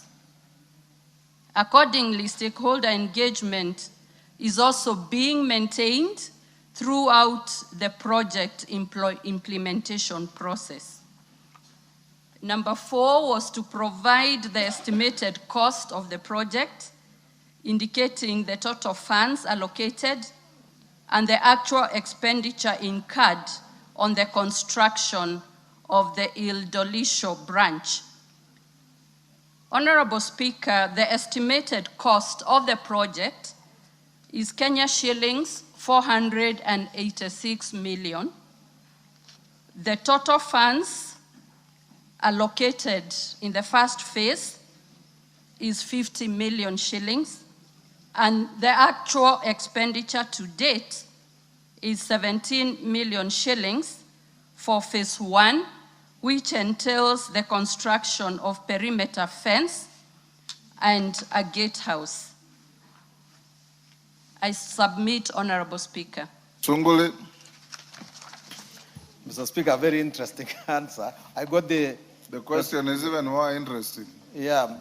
Because it's like you don't want the college. I really want the college, Mr. Speaker, but I don't want the white elephant. I just don't know, first of all, on this question of public participation, whether the minister could explain whether, apart from the people of Ildolisho Primary School, whether anybody else in the public was asked anything, and whether it's the policy of the ministry not to involve elected leaders or administration at all in public participation. And on the question of 17 million and 50 million, is that all, Madam Minister? Is that all? Was this project actually planned? Is there any other money voted for in this particular regard? Because it seems to me like 50 million is from the tourist fund only. Was there anything in is there more? In 2027, 2028, if all you have right now is less than 50 million shillings. Is that really planned? Yes, Shinali. Thank you, Honorable Speaker. I would want to congratulate the CS for the policy by the government that training by Utalii College should be decentralized to where tourist attraction is. And what I would like to know from the CS is that there is a lot of tourist attraction areas in Western, including Kakamega Forest, the Crying Stone, Mount Elgon. And many tourists come to that area throughout the year. What is the plan of establishing a college on that side to be able, in that region, to be able to get for that region? Thank you. Millie? Thank you, Mr. Speaker. Mr. Speaker, let me also raise a question and proudly say that the CS was my classmate in the university. And I may use that to bribe you on a light note, but to request also the same manner that my constituency has a lot of tourism potential. And with the bird-watching islands of Mbasha na Muholo, and many, many others, Mr. Speaker. And many people come, even the Ruma, which we share with two other constituencies, Suba South and Ndiwa. I think more recently we saw the roads and people are laughing, but Mr. Speaker, that has tourism potential. It's the last home of roan antelope. And so, Mr. Speaker, I'm just wondering, because you can even hear the entire Western Circuit has no college. But if you look at it, my place actually has greater potential, including water, sports and all that. When do you intend to initiate one in Suba North? Pukoze, then Rindikiri, and then Minister, you answer. We go to the next. Thank you, Honorable Speaker. And I want to thank the Honorable Minister Miano for the responses. My question is almost similar to what Honorable Shinali raised. We have Mount Elgon National Park, and there is Mount Elgon Lodge, which initially, when Honorable Soro Kibagendi was the chair of the tourism board, 20 million was set aside to renovate that national park, the Mount Elgon National Lodge. But up to date, nothing has happened. Is there a plan by the minister now that you are developing Utalii College to various places? And I can hear my colleague, Honorable Sunguli, seems not to be happy that it is being developed to Narok. Can she develop it to Mount Elgon? Because I don't think we need public participation for you to do that. But we'll be happy to have it convert the Mount Elgon Mount Elgon Lodge to be part of the Utalii College, so that our children there can train well and also serve tourism in that region of the western part of Kenya. Yes, Sunguli. My great former chairman, because we're both in the health committee, is misrepresenting a fact. I have not said we do not want Utalii College in Narok. I'm asking the particular village, and I have not gone into personal issues, because this thing, the minister knows the reasons why it was put in that village. It has no relationship with the Mara at all. I wish that it could be put in the Mara. But now that he has come to my constituency, by far, let it stay there, but let them put funds in it. But and the Honorable Sunguli, I don't see any logic in what you are saying. Because you want a college, you are resisting a college. You want a college, you are raising technicalities about the college. You are more, as a lawyer, you know the difference between form and substance. Yes, Rindikiri? Thank you, Mr. Speaker. Madam CS, the Eastern Circuit of Tourism that extends from Samburu all the way to Meru National Park, Lewa Conservancy, which is in my constituency, Garidari. You also want a college there? Yes. Just ask the question. Yes, madam, because I was giving the parking lot because most likely she is not aware of the potential, particularly in my constituency. Lewa Conservancy, Garidari, Nkonga Forest, where we have the largest maternity of elephant in Kenya. We have Mount Kenya National Park. Ceremony Gate is in my constituency. The Bongo Park, the only bongo in this country. And then, of course, we have other small areas that need a lot of focus. I'm saying this, Mr. Speaker, because the ministry has not given a lot of attention to the potential in this region. And one way of recognizing what this is in terms of the economy is developing infrastructure that can support the tourism sector in that region. Thank you, Mr. Speaker. Minister, you can respond to those 5 short interventions. Thank you, Honorable Speaker. In regard to the public participation for the Eldorisho campus, I want to confirm it is our policy to do public participation. The information I have is that there was public participation that resulted even in donation of community land. We, however, continue to engage, and we will have detailed discussions at the convenience of the Member of Parliament in case there are other issues that we may have missed, so that we work together as we establish the campus. In terms of budget, we have a provision in the 2026-2027 budget, and also 2027-2028, we will have a provision to complete, because the project cost is 486, and the initial funds that were provided to start the outer infrastructure of the fence and also the gate for the project area, that is what had been released, and so far 17 million out of the 50 million has been spent.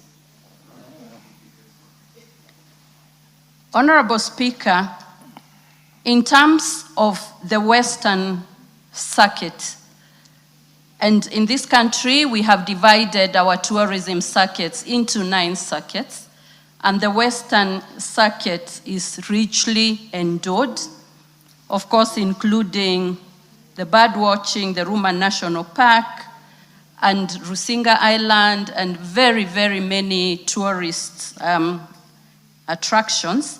What we have done, Honorable Speaker and honorable members, we have mapped all the tourism facilities and all the attractions in the 47 counties. We had a meeting with all the CCs. Minister, save us time.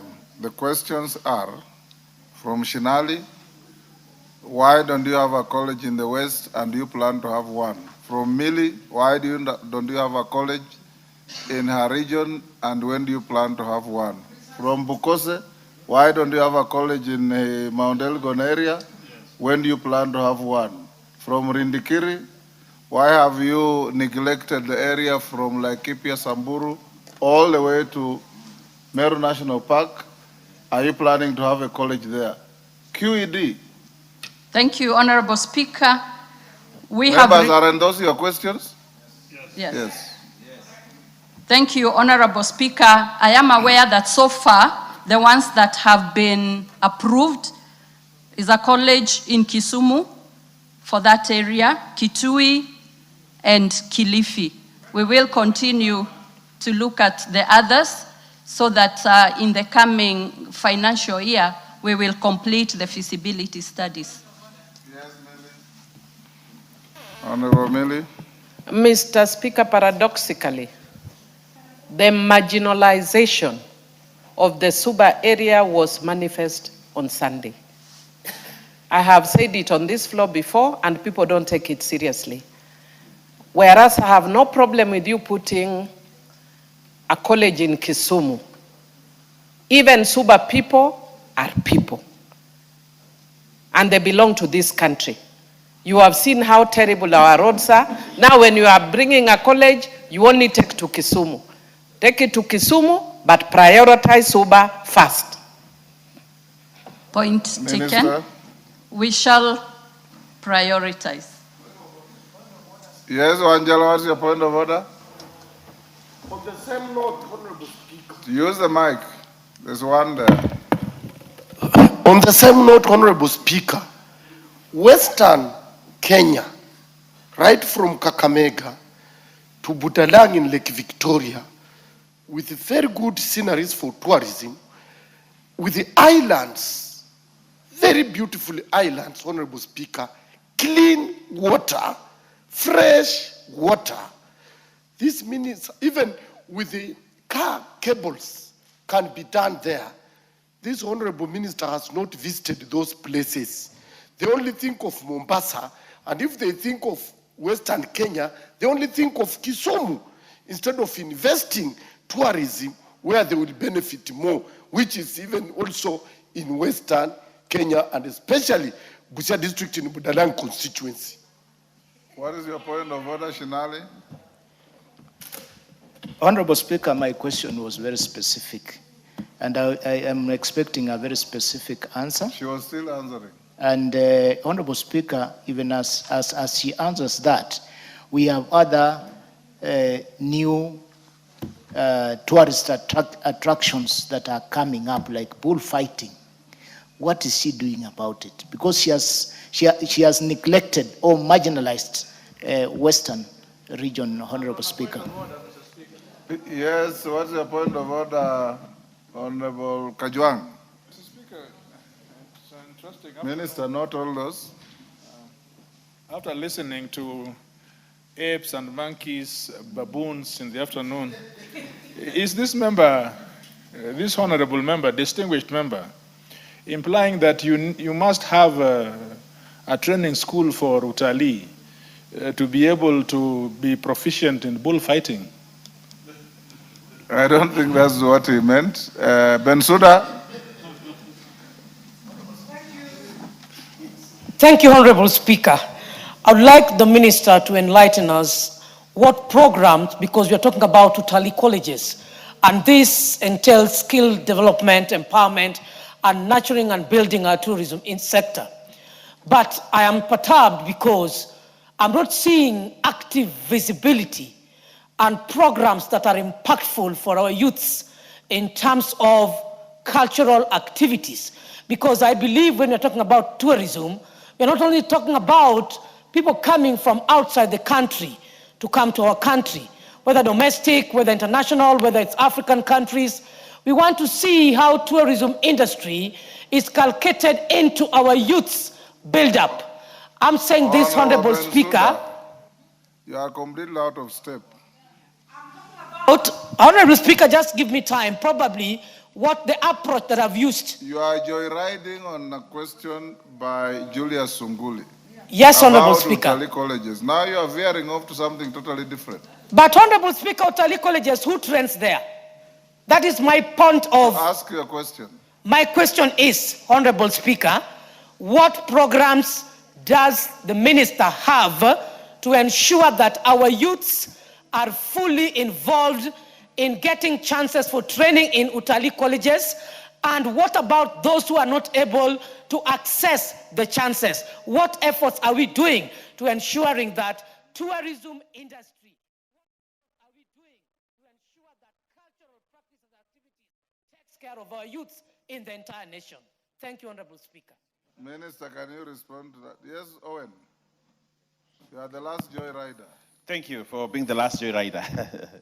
Saving the best for last. Thank you, Honorable Speaker. While we ask many questions about what will happen and what, I want to sincerely say that we have achieved a college in Kilifi.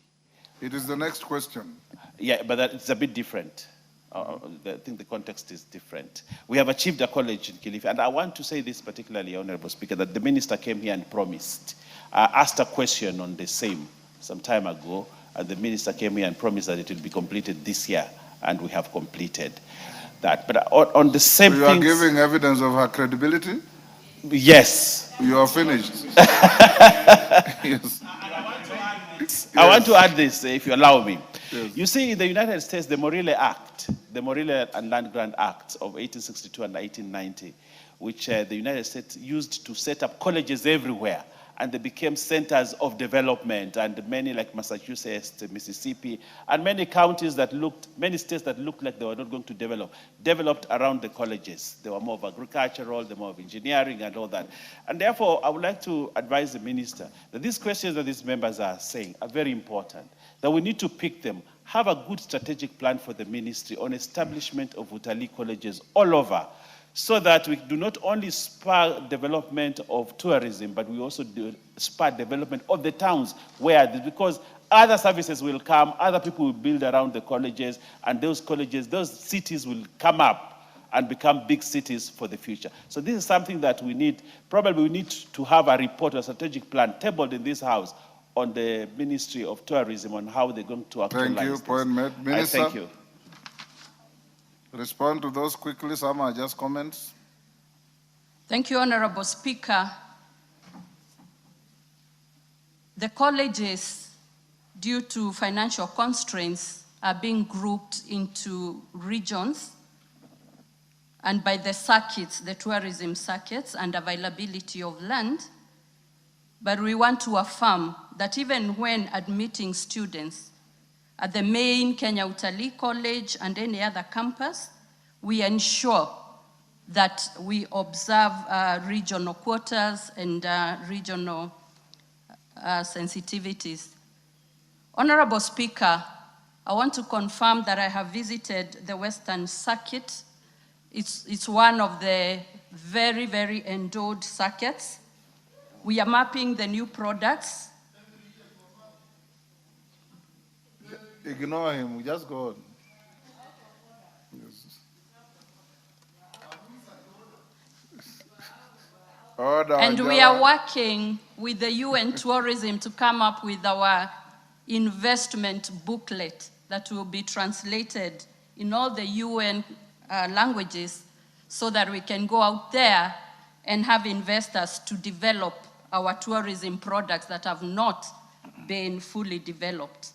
In terms of the Eastern Circuit, we are aware of all the tourism attractions that are there, including the Lewa, including the Bongo, and we are populating the Bongo population again, even repatriating them from other countries, and a lot of work is going on in that regard. We are looking at the infrastructure, even in that region, to match the tourism activities that are there. In regard to the youth, as a Ministry of Tourism and Wildlife, we have a youth tourism hub in our ministry, which we have recently established, and we want to fully take care of the youth endowment in terms of technology, in terms of innovation and creativity, and in terms of cultural activities. The Ministry of Culture, that is together with the Ministry of Gender, we partner with them because they do all the cultural activities. We will partner with them because tourism, culture forms part of the tourism activities.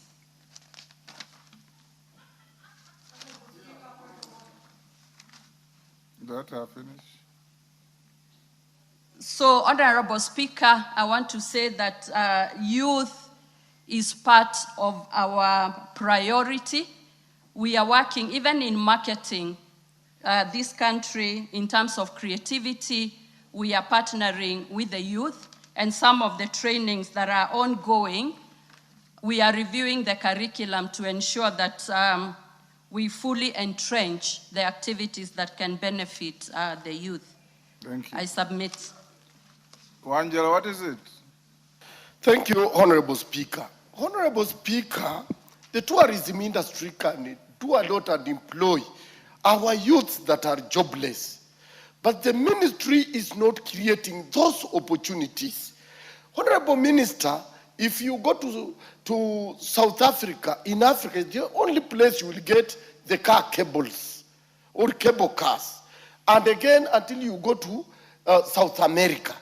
In Budalangi, Honorable Speaker, if this minister took initiative, come to Budalangi and see the kind of car cables or cable cars that they can initiate for the employment of our youths, and the boat, fishing, the sport fishing that they can do there, and the hotel they can build on those islands and those mountains. Honorable Speaker, these boys who are languishing in poverty would get employment. Otherwise, training them and not giving them jobs is not going to help. Let's also create things that after training they're employed. Point made. I want us to go to the next question. Yes, Bukosi?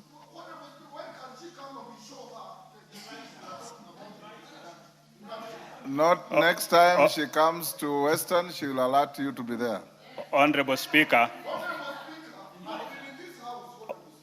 Order Wangela. Order Raphael Wangela. Order Wangela. Take your seat. Honorable Speaker. Take your seat, Wangela. Bensouda, you are getting disorderly. Yes. Honorable Speaker. Yes. I raise a very pertinent issue about Mount Elgon Lodge. Yes. Which I even mentioned that the Honorable Osoro Kibagendi was the chair of the tourism board. And they set aside 20 million to be able to, you said billion. To renovate, 20 million. Million. Yes, 20 million to renovate that place. She's not spoken about it. And Minister? Mentioning that she was in the Western Circuit, I expected her to bring up. And in that place, there is even land for the Kenya Tourism Board, yes. Enough land, which you are aware, Honorable Speaker. Minister? Thank you, Honorable Speaker. In reorganization of government through the executive order that was issued in 2024, the lodges, including Mount Elgon Lodge, was then transferred to the Ministry of Investment, Trade and Industry, because the shares held there are by KDC, Kenya Development Corporation. Ken Chonga, question 019 of 2026.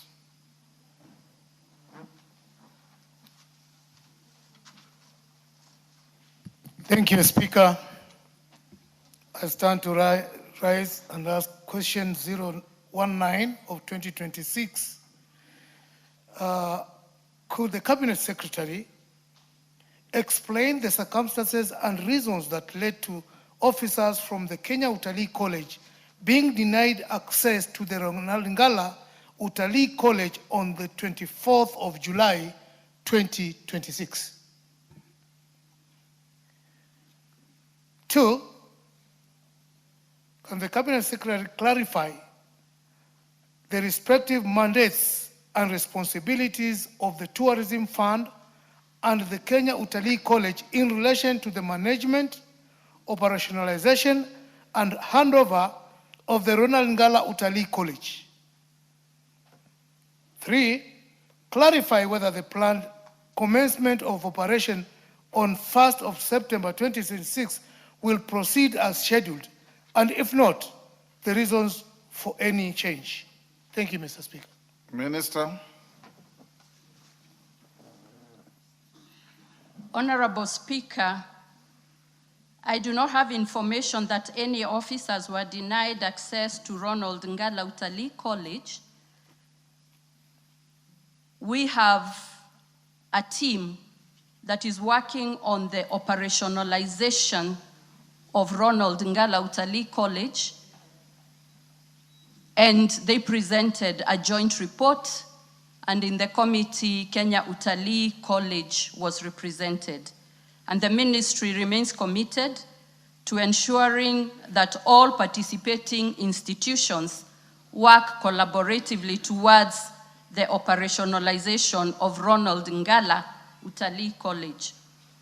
The second question, to clarify the respective mandates and responsibilities of the Tourism Fund and the Kenya Utalii College in relation to the management, operationalization, and handover of the Ronald Ngala Utalii College.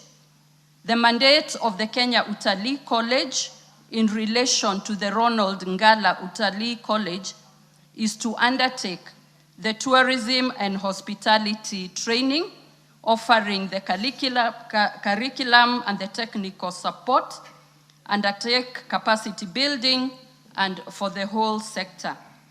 And the mandate of the Tourism Fund in relation to Ronald Ngala Utalii College is to provide finances for the construction and development of the college, and also resources for the operationalization of the college that is being spearheaded by the State Department for Tourism, with the two agencies playing their respective roles. Question number 3, to clarify whether the planned commencement of operations on 1st September 2026 will proceed as scheduled. Honorable Speaker, the commencement of the operations of Ronald Ngala Utalii College remains as scheduled for 1st of September 2026. Admission of students is currently ongoing and all is set for the operationalization. I submit, Honorable Speaker. Chonga. Thank you, Mr. Speaker. I was looking for the date when I actually made a petition to the first question. Mr. Speaker, the officers from Kenya Utalii College on that day, comprising officers from front office, maintenance, from security, with a diary that the the Tourism Board, which is mandated to construct that facility, being aware, were denied. And after they were denied entry, they called me as the area member of parliament. They also called the sub-county DCC, the deputy county commissioner. We had to make a personal intervention. We were not given any tangible reasons why these officers were denied entry. To my surprise, the CS is not aware. To me, I'm very much afraid. If it really happened and the CS can deny here, then I don't know what is going on. The third question, Mr. Speaker, why I asked whether they are ready. They are supposed to admit, the college is supposed to admit at least an initial 1,000 students. The accommodation at that facility can only hold 250 students. The area where this college is situated has no facility whatsoever, because that is where my office is. I've been trying to make intervention if maybe the affordable housing project which is going on in Mtwapa could be hastened to accommodate some of these students, because these students are not all coming from Kilifi. They are coming from various parts of Kenya. And I expected the CS to tell us the arrangements that are in place, first of all, to accommodate these students. And if at all, there are arrangements from wherever they are, they can be collected to the college. That is why I'm concerned on the feasibility of this facility being opened on the 1st. Mr. Speaker? She has said it will be open on the 1st. Yes. She has said so. You have evidence to the contrary? Because of what I'm asking now. Yes. One, regarding accommodation of the students. That point is clear. 2, were there any facilities in terms of transport arrangements where students can be picked from wherever they are? That's where my concern is. Minister, there's one more joyrider. Minister, hold on. Julius Songulin. Mr. Speaker, I'm glad to hear that at long last, Ronald Ngala Utalii College is going to be opened after many years, suffering from the same problems that we will suffer, that it was put in a place which is remote. But my question to the minister, now that it is policy of government to proliferate Utalii colleges, and yet Utalii College was supposed to be a standard with a very high, to such very high standard. You mean to devolve? I'm using a different English word. The one you used is inappropriate. To place it in different places. Yes. Will the minister now ensure that the reasons why Utalii College was started in the first place, which is to retain very high standards within the region, will that still be possible? Where will you get the trainers to keep those standards? And what is the role of private tourism colleges that are coming up? Will they be better or worse than Utalii? And will this still be the Utalii College we know? Mishimbogo. Thank you, Honorable Speaker. Honorable Speaker, first I want to congratulate His Excellency Dr. William Samoei Ruto for ensuring that we actualize our dream as the coastal people to have Ronald Ngala Utalii College.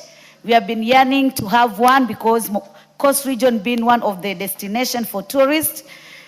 For many, many years, we have been talking of having an Utalii College. But today we are happy that the Utalii College is there. I just want to add on what Honorable Ken Chonga has said, the issue of accommodation. It is very important that we need to have an alternative accommodation because already, as Member of Parliament from the Coast region, we have already told our youth, they have already applied and they're waiting for the responses. The Cabinet Secretary has just said that it's going to start on 1st September, and yet most of them, they have not received any responses. So we are just thinking whether, is it true that the 1st of September, they're going to start the operationalization or not? I think the Cabinet Secretary need to tell us the truth, because even now, for me from Likoni constituency, about 50 have applied, and yet none of them have received any message, whether it's positive or negative. They have not even received. So I don't know whether they're going to be included there or not. So Cabinet Secretary, Madam Miano, you need to tell us whether this one is true or false. Honorable Speaker, since I came in this house, Utalii College has been appearing on budget lines, and that's about over 10 years ago. I'm wondering whether the CS has now better plans to make sure the other devolved colleges that she intends to put up will be constructed in a shorter time, and maybe if she has a figure, let us know how much Utalii College has costed up to now. Minister.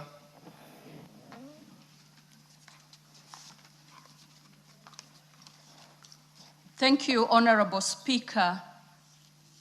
When we received this question about denial of entry of Kenya Utalii College personnel, I did immediately call the principal, and he said they were not denied.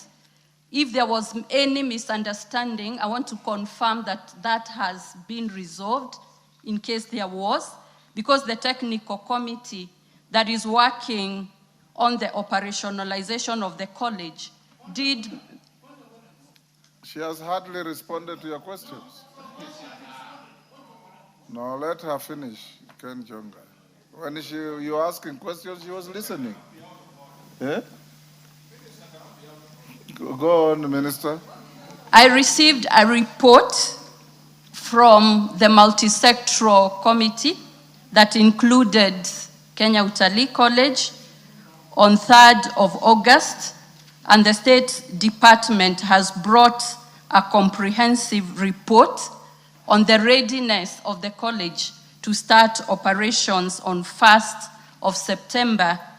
And we are getting regular updates almost on a daily basis. And I can confirm that so far arrangements are in place. The contractor on site prioritized the areas that will prioritize the admissions on first. By yesterday, 500 students' admissions had been processed for the various courses, and I have information that they were notified. I submit, Honorable Speaker. Accommodation? I think that is the only one here. Accommodation, the accommodation facilities are there, and I'm told that the equipping and furnishing is ongoing. Thank you. Yes, Chonga. Thank you, Speaker. I'm not in any contention with the CS. That should be very clear. In fact, we are working very, very closely with the staff from Kenya Utalii College. I know the CS is updated to that. But my contention is, she's saying that if there were any problems, by now they have been resolved. Is she confirming that there were problems? Because that is exactly what she has said. That's plain English. That is exactly what she has said. So is she confirming indeed there was a problem? And as she said, Ken Chonga, take your seat. She said she was not aware that anybody was turned away. But in case such a thing happened, then it has been resolved because nothing untoward is going on there except preparation for admission. That's what she said. If you have facts to the contrary, put to her. Because you are saying people were turned away, she's saying they were not turned away. But she says just in case they were turned away, the issue has been resolved and they're working harmoniously to get the college opened on 1st September. Sunguli, what is itching you? And it's not itching me, Mr. Speaker, but I asked a question about standards, and I have not heard the answer. Okay, Minister. He says you are proliferating colleges. May I understood you to be devolving other than proliferating? If you are creating many colleges, assure the House and the country that the standards will be maintained in training the best quality people to man our tourism. Kareke, you are the chair of this, the committee that oversees this ministry, right? Yes. What is it you want to ask? Give him the mic. Thank you, Mr. Speaker. Mr. Speaker, I just wanted to know whether the ministry has made a decision to open Kenya Utalii College, to open Lonangala as a distinct college, or it will be part and parcel, it will be part and parcel of KUC. Because what we are talking about, or the question asked by Honorable Member, is about Utalii College. It is about Lonangala. So will it be open as Lonangala standalone, or will it be opened as part and parcel of KUC? What I mean is it the KUC which will go and make it operational, or it will be a standalone on its own? And finally, Mr. Speaker, maybe the Cabinet Secretary can also clarify in terms of the budget, the amount of money which will be needed to make the college operational. I thank you, Mr. Speaker. Minister. Thank you, Honorable Speaker. In terms of standards, I want to confirm that the devolution of the training colleges will prioritize high standards. Looking at the growth in the tourism sector and the hospitality that Kenya is known for, we must ensure that we maintain high standards. And eventually, the Kenya Utalii College main campus in Nairobi is then planned strategically to become a center of excellence, where even the private colleges can bring their students for further excellence finishing, but basically is to confirm that we shall maintain high standards. In terms of the Ronald Ngala Utalii College, there were 3 options. either to open it as a constituent college of Kenya Utalii College or to operationalize it as a stand-alone college, and thirdly, to look for a strategic partner. For the time being, the college, the easiest way and the most efficient way to operationalize the college is as a constituent college of the Kenya Utalii College, while other options will be considered depending on the growth and expansion strategies going forward. Indeed, Minister, if you want to maintain standards for this country, model it on the KMTC, where we have KMTC central leadership and management in Nairobi with colleges across the country for maintenance of standards. Yes. Yes, Julius. Now that in view of that answer, you can see that the issue is not devolution of colleges, but we are starting new colleges that are not necessarily brother or sister to the Kenya Utalii College. She said that's what you are saying is in fact what she's doing, that's not what she's not doing. That's what I'm saying. It is not devolution. Devolution is totally different. Semantics. Next. Yes, Professor, on the same issue? On the same issue of Utalii College. Thank you, Mr. Speaker. Kenya Utalii College on Thika Road is known world-class college with international trainings and linkages and offering international languages, German, French, and other things. For some time, that college has been closed. I wanted just to know the status of the Kenya Utalii College today, the one in Nairobi, because for quite some time, from COVID, it has not been operational. Minister? Yes, Honorable Kajwang. Mr. Speaker, that college members have been talking about happens to be in my constituency. And I wouldn't sit down here to hear members mislead the House. That college has never been closed down, never. To the best of my knowledge, too. Including the COVID period of time, I visited that school and I ate in that restaurant as a member of parliament of that college. The only thing is that it is underfunded. So, Bwana Karege, you'll need to work out with the cabinet secretary to bring us a budget that will bring up that college to its standards. And when members are talking about whether they should have colleges in every constituency, I doubt if that is the policy of government. It shouldn't be. People come into my constituency and read. In fact, very, very few people, negligible numbers, come from, students come from my constituency. Yes. And I don't begrudge them. They could come from Tana River, they could come from Bita or from wherever.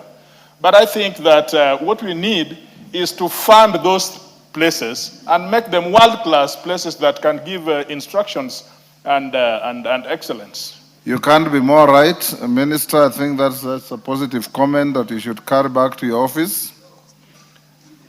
Question, I think, Professor, you are mistaking the closure of the hotel with the closure of the college.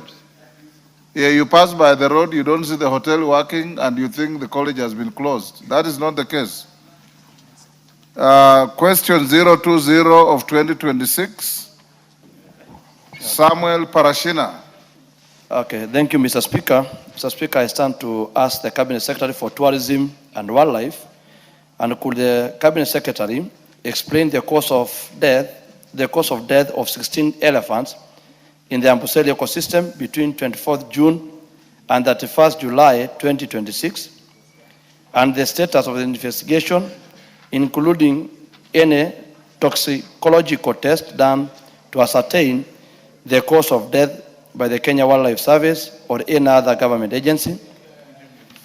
2, state the urgent action being taken to protect further deaths in the Amboseli ecosystem by the Ministry of Tourism and Wildlife.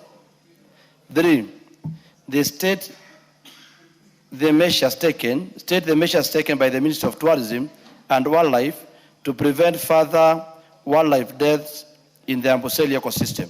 And 4, outline the measures being taken to support farming and pastoral communities in Kajiado South constituency affected by the deaths, including addressing loss of tourism-related livelihoods and any adverse effects arising from allegations concerning the deaths. Thank you, Mr. Speaker.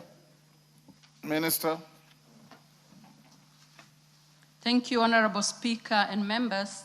Honorable Speaker, 16 elephants were reported dead in Amboseli ecosystem between 24th June and 31st of July 2026.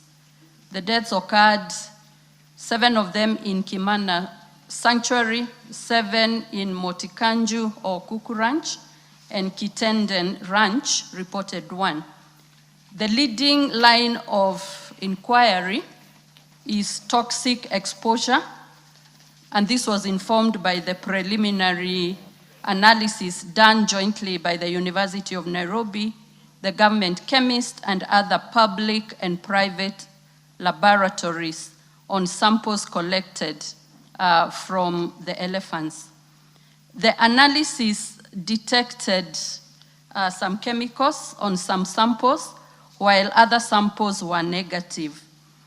And Honorable Speaker, I want to confirm that the government has constituted a multi-agency team that will issue a conclusive report after comprehensive quantitative toxicology and the laboratory cross reconciliations, environmental analysis, and there are also security investigations.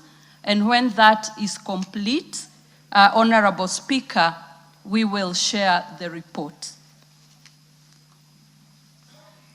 In terms of question number 2, the urgent action being taken to prevent further deaths is that the Director General of KWS activated an emergency multidisciplinary response involving veterinary services, wildlife security, intelligence and investigations, and also park management. We have community relations and a big team, and the immediate measures include rapid deployment of veterinary staff, enhanced aerial surveillance, enhanced ranger monitoring and patrol, enhanced investigation and intelligence gathering, multi-agency collaboration including Pest Control Products Board, Wildlife Research and Training Institute, community engagement, and KWS is now maintaining a toll-free reporting line for any incidences. Number 3 is to state the measures taken by the ministry to prevent further wildlife mortalities in the Amboseli ecosystem. The ministry, through KWS, has initiated a prevention program which combines regulation, environmental testing, wildlife health surveillance, human-wildlife conflict response, security and intelligence, community reporting, and public communication.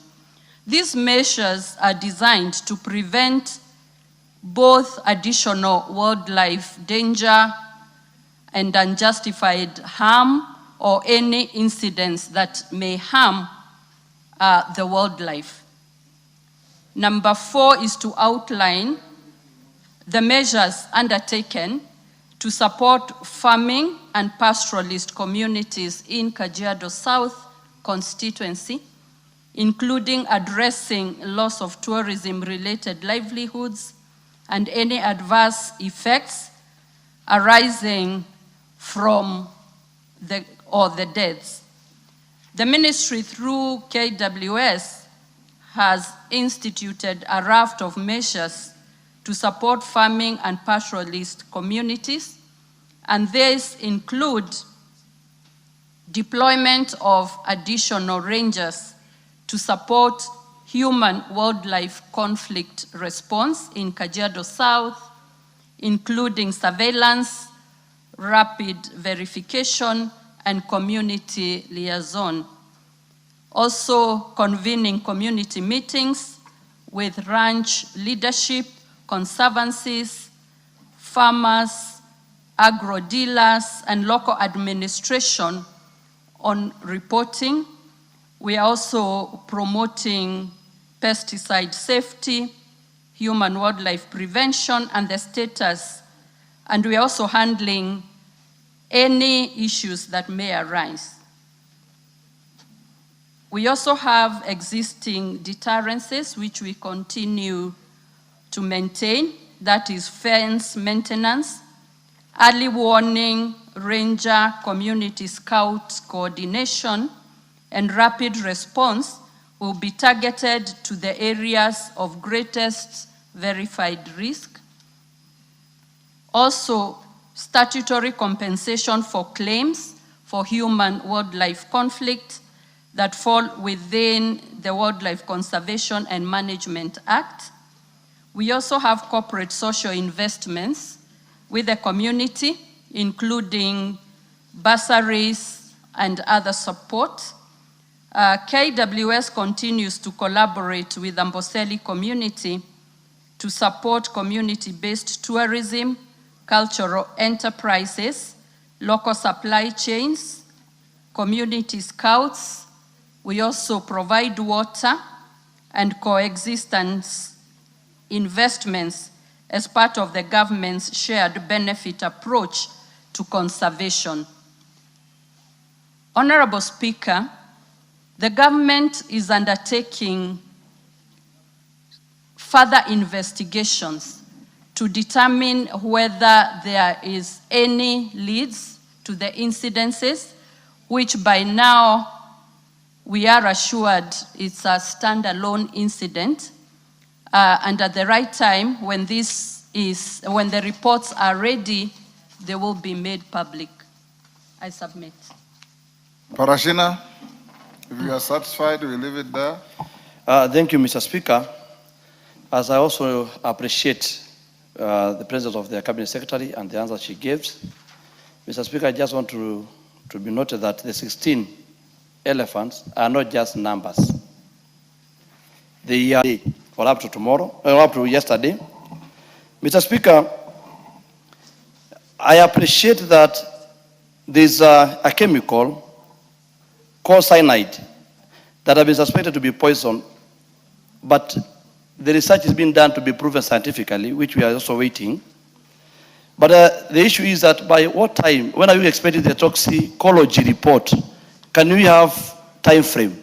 Can she say maybe in 2 weeks or by when?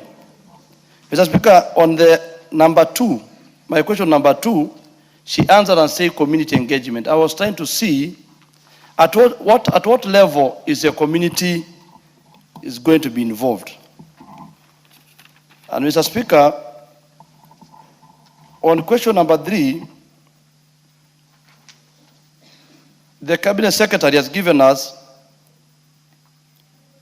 and when you see the answers there, there is no single evidence in stopping the cause. So there's no single evidence, and that's why I said even up to yesterday, we lost an elephant, and even 3 days ago again, we lost an elephant. So there's no any program or evidence of anything they are doing to stop the death. Mr. Speaker, on number 4, when they talk about the pesticide, I just want to mention the pesticide, and my question was, I'm asking myself, since we have known this, the cause is a pesticide, what is the government doing to stop the usage of the pesticide which is being used now, Mr. Speaker? Where is that coming from? I thought you said... No, it says number 4, part 2, yes. Convening community meetings with ranch leadership. She talked about that one. Okay. And then she said that the pesticide safety. So I wanted to say, is the government doing is putting in a place of supplying the community there, the farmers, with pesticide, so that if there is one that they suspected that is causing the cause of the death of the elephant, then are they supplying or supplying the community there? And also, are they monitoring the use of it if it is there? Mr. Speaker, thank you. And the question, I just want to conclude, Mr. Speaker, is about safety of our people. Mr. Speaker, the death of this elephant, we need the CS to tell us, because you cannot imagine, we don't even have a hyena which is eating the carcass. We don't have any other animal that is losing life, or we are losing because of the cause of the cyanide. So we're asking ourselves, if yes, it's an elephant, is it the elephant only going around the community, the Amboseli ecosystem? Mr. Speaker, as I conclude. What are you saying?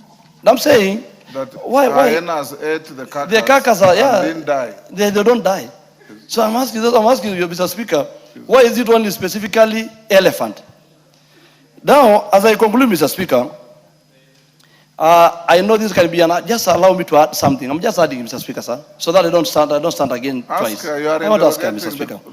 The Cabinet Secretary, just give us status, a small brief, because the community is doubting that these things are happening during the process. In Article 187 allow the transfer of Amboseli. So people are asking, is there anything, why is it coincidence that is happening now when there's kind of move and up and downs? And I want to ask the Cabinet Secretary, as you are talking about community engagement, we had asked you to come to our community. You explained the status on how we are doing on the Amboseli transfer of function, the county government of Kajiado. Finally, last year on November, and I'm sure Cabinet Secretary, you are also in the meeting, the President pronounced, because of the community that has been supporting tourism, that a college, not a utalii, a college that is going to deal with wildlife and tourism was supposed to be built. So I needed to know the progress of the same from the ministry. Thank you, Mr. Speaker, sir. Minister, after that long speech, there are only 2 or 3 issues you can respond to. Thank you, Honorable Speaker. I want to confirm that losing the elephants was such a sad moment because it's our heritage and it affected all of us. Honorable Speaker, I seek indulgence by saying that investigations are still going on. This was on Tuesday, and she went through the process of vetting by the committee. And Chonga, you are seasoned. That is not how to move a motion.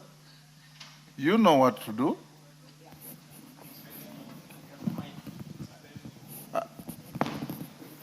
Thank you, Speaker. I'm guided. Mr. Speaker, sir, I beg to move the following motion. Then read the motion as printed on the order paper, word for word.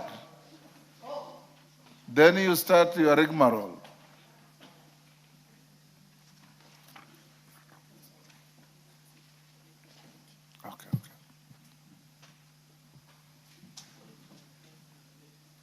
Sorry, Speaker. I stand guided. I think I was preparing some other submissions.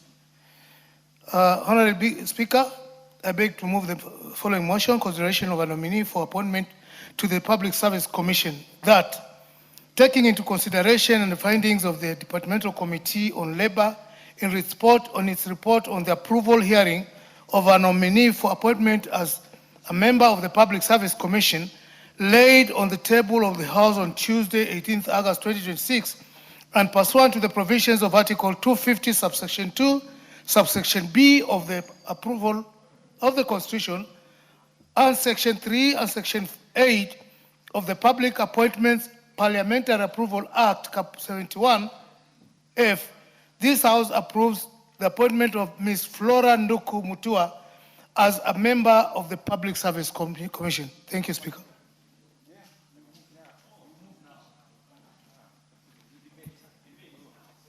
Proceed and I tell move. the House everything about what your committee went through, the findings, and then call a seconder. Sorry? Order. Okay. Order. Order, leader. Allow the chair, because I was there.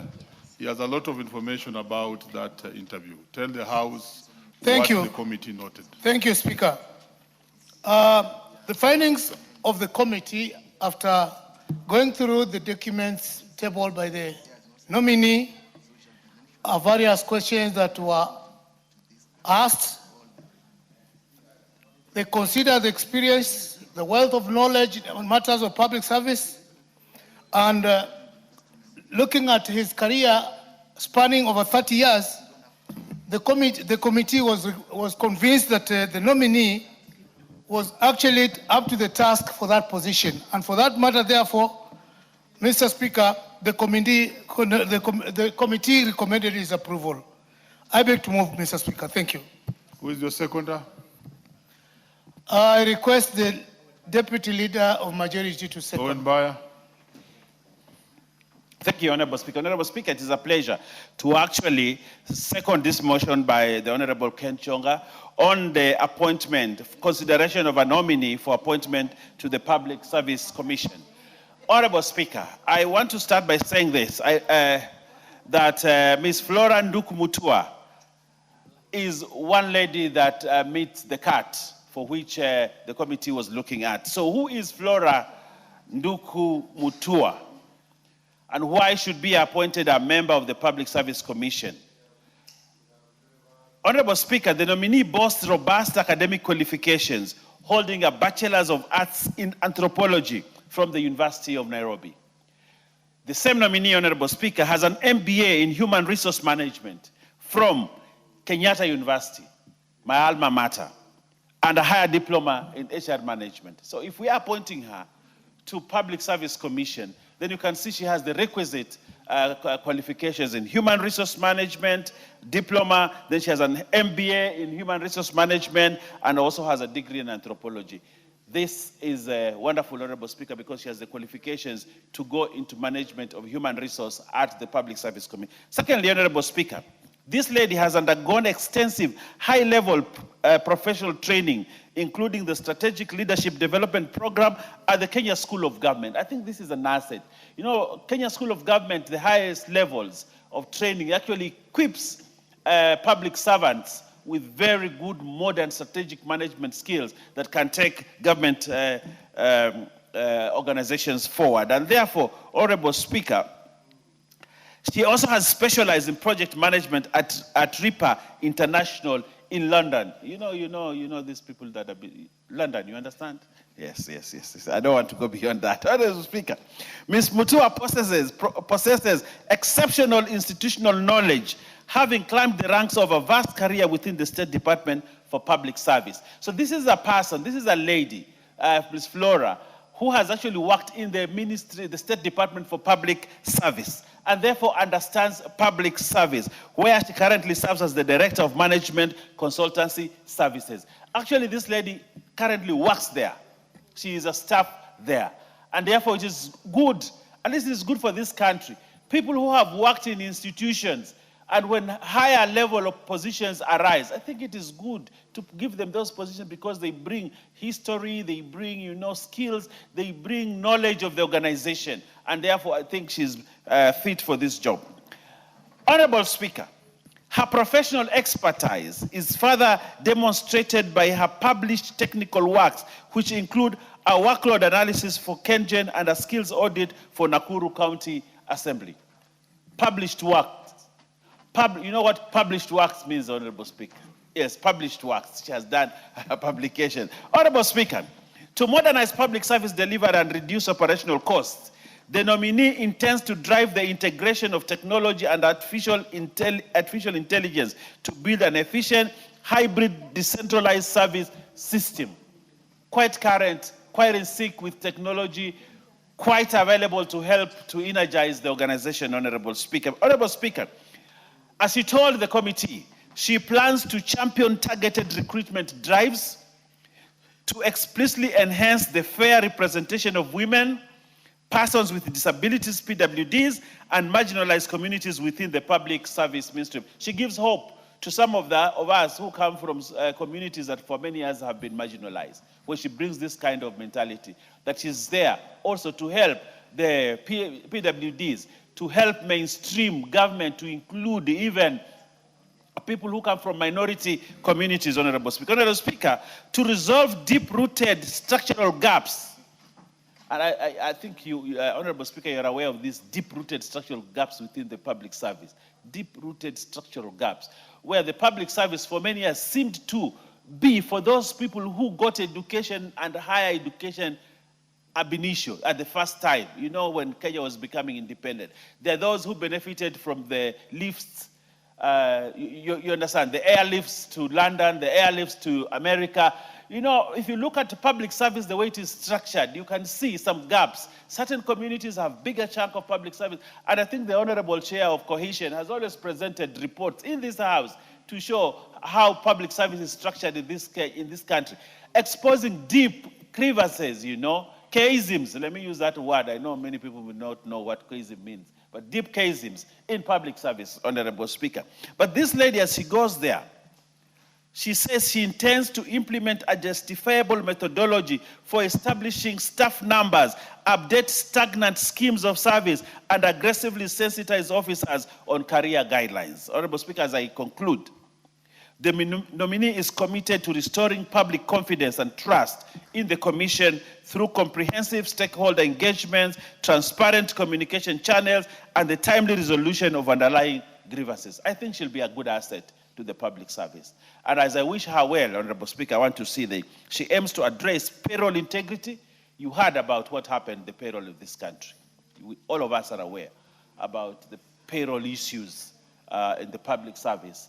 Now, if we have an officer who wants actually and is committed to restoring public confidence and trust in the Commission through comprehensive stakeholder engagement, transparent communication, and timely resolution of underlying grievances, including the payroll issues, including those members of the public service who feel like they're underpaid, including those public service members who feel like public service is not fair, including those members who feel demotivated.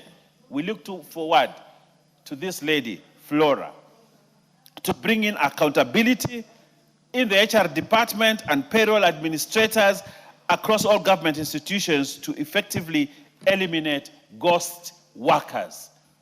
Honorable Speaker, we must deal with the issue of ghost workers as a country. They bleed their payroll and they do nothing for the country. They kill productivity and they earn out of not working, called ghost workers, Honorable Speaker. I wish Ms. Flora Nduku Mutua, favorable accolades from this House, that this House actually allows her by passing and accepting and adopting this report so that Ms. Flora Nduku Mutua takes her position as a member of the Public Service Commission so that she can serve Kenyans in this esteemed position. I thank you, Honorable Speaker, and I second. Thank you. The seconder, I was part and parcel of the panel that dealt with that process. Honorable members, I now propose the question, which is that taking into consideration the findings of the Departmental Committee on Labor in its report on the approval hearing of a nominee for appointment as a member of the Public Service Commission laid on the table of the House on Tuesday, 18th August 2026, and pursuant to the provisions of Article 252B of the Constitution and Section 3 and 8 of the Public Appointments Parliamentary Approval Act Cap 7F, this House approves the appointment of Ms. Flora Nduku Mutua as a member of the Public Service Commission. Yes, I see the hand of, is that Mbishi, Mboko Mbishi? Thank you, Honorable Speaker. Honorable Speaker, I stand to support the nomination of Madam Flora Mutua as a member of the Public Service Commission. Honorable Speaker, from the onset, I want to appreciate His Excellency Dr. William Samoei Ruto for putting into consideration nomination of women so that they are in decision-making processes. I really thank him for doing that. That shows that we are really progressing in ensuring that we are balancing the gender in terms of the position we have in this country.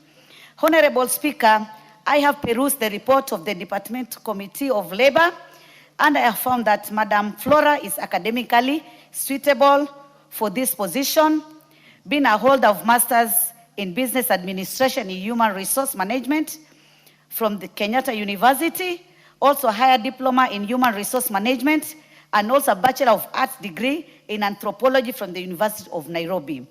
Honorable Speaker, Madam Flora also in terms of other professional or other causes which can be an added advantage for this position. Madam Flora has done strategic leadership development programs. He has also done consultancy skills. He has also done project and program management. He has also done management program by university in Johannesburg. Honorable Speaker, in terms of experiences, which is a requirement, he has done more than 10 years in the public sector. Honorable Speaker, we can see here from the report from 1990 when he was a teacher at Mathieni Secondary School. He has raised from that position to become a director, management consultancy service at the State Department for Public Service. Throughout you have seen, he has done a lot, being also a principal management analyst at the State Department, same in public service, also chief management analyst at the State Department of Public Service. So we have seen that he has done a lot and he has experience in so many ways. He is capable of ensuring that he will bring some reforms in the Public Service Commission. Also, when he was being asked general and specific questions on how he's going to bring reforms in the Public Service Commission, he has made some very positive responses, including ensuring that there is dialogue, there is consultation, and there is collaboration, which is key to ensure that the public service is effective. Honorable Speaker, when he was also asked about major setback facing the Commission, he has also responded in a very positive way, one being to ensure that the technology is going to be embraced to ensure that there is smooth operationalization on the issues regarding the Public Service Commission, Honorable Speaker. Honorable Speaker, when he was asked the question in terms of restoration of public confidence, he has also responded in a very positive way by saying that we need a comprehensive stakeholder engagement, effective communication, which is key, and timely resolution of underlying issues, knowing that the Public Service Commission has so many mandates and the roles which they are playing. Honorable Speaker, for me, I find it that he's suitable and he has all the capability to hold this position. There's a point of order from Honorable Martha, but we shall still bring you back. What is out of order, Honorable Martha? Sorry, Mr. Speaker. Mr. Speaker, we are a house of record. I'm a bit confused because I thought the motion we are debating is a lady. And the member for Malindi is referred of Likoni, my sister, is talking about a he throughout. So, no, is it a man or a woman? I've said Madam Flora Mutua. Take your seat. From the beginning, I've said Madam Flora Mutua. I know she's a lady. In fact, I know her personal. I've interacted with her in so many other engagements. So I really know her very, very well. So please refer to her as she. Proceed. Yeah, that is sometimes just a slip of tongue. It's okay, but you always I've just said from the beginning that Madam Flora Mutua. Proceed. Yeah, thank you, Honorable Speaker. Honorable Speaker, I just found that she has the capability and the academic requirement which is required to hold for this position. I just have one thing which I need to request from her. You know, the Public Service Commission is entitled in job recruitment. Many times we see job recruitment being advertised. But my request is to ensure that anytime they do this recruitment, they need to ensure that we have the face of Kenya. They need to employ equity. They also need to consider the affirmative action groups. That is the women, the youth, and person with disability. I support, Honorable Speaker. Very well, Ms. Shimboko, and you have been very strong on that candidate. Let's hear from Karoli Omondi. Yes, I can see you have keyed in here. Okay.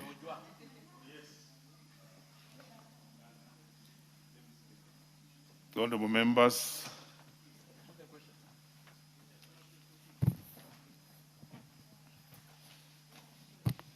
Honorable members, there being no further interest in this particular one, I proceed to put the question, which is that taking into consideration the findings of the Departmental Committee on Labor in its report on the approval hearing of a nominee for the appointment as a member of the Public Service Commission laid on the table of the House on Tuesday, 18th August 2026, and pursuant to the provisions of Article 252B of the Constitution and Sections 3 and 8 of the Public Appointments Parliamentary Approval Act Cap 7F, this House approves the appointment of Ms. Flora Nduku Mutua as a member of the Public Service Commission. Will as many of that opinion say aye? Will as many of the corner opinion say nay? The ayes have it. Next order. Order number 13, special motion. Consideration of a nominee for appointment to the Independent Policing Oversight Authority. Chair. Thank you, Honorable Speaker. Honorable Speaker, taking into consideration the findings of the Departmental Committee on Administration and Internal Security in its report on the approval hearing of a nominee for appointment as a chairperson of Independent Policing Oversight Authority, laid on the table of the House on the 18th Tuesday, August 2026, and pursuant to the to the provision of Article 250, 2B of the Constitution and Section 3 and 8 of the Public Appointment Parliamentary Approval Act Cap 7F, this House approved the appointment of Dr. Duncan Oburu Ojwang as the chairperson of Independent and Policing Authority. Honorable Speaker, I beg to move that this House adopt the report of the National Assembly of the said committee, that's on Administration and Internal Security, on the approval hearing of the said chairperson of the board of the Independent Policing Authority, and pursuant to the provision of Article 250B, as earlier read,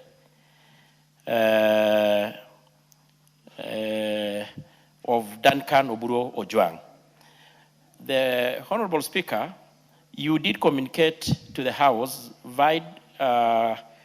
on Thursday, 30th July 2026, conveying the message from the President to the House, indicating the nomination of the person to the board of the Independent Policing Authority, subject to the approval by the National Assembly. Subsequently, Honorable Speaker, the message from the President contained the nominees' curriculum vitae, which was referred to the committee to undertake the approval hearing as according to the already stated section and the standing orders. And Honorable Speaker, pursuant to Article 118 of the Constitution and Section 6, 3, and 4 of the Public Appointment, and the Standing Order 45.3 of the National Assembly, the Clerk of the National Assembly notified the nominee and of the place an advertisement in the local dailies on the Friday 31st July 2026, inviting the public submission of a memoranda by the way of written statement on oath or affidavit on the stability of the nominee. And by the time of approval hearing, Honorable Speaker, the committee did not receive any memoranda to object to appointment of the said candidate.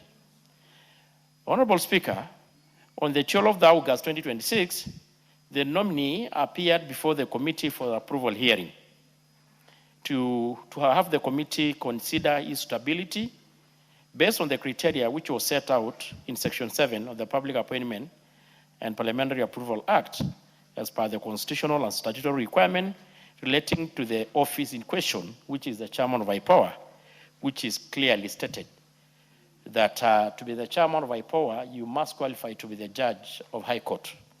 And there is the qualification and requirement therein in the Constitution for the said office. The committee examined the nominee academic credentials, the relevant provisional trainings, the work experience, the knowledge of the sector issues, and the personal integrity in accordance with the Section 6, 7, and 8 of the Public Appointment Act.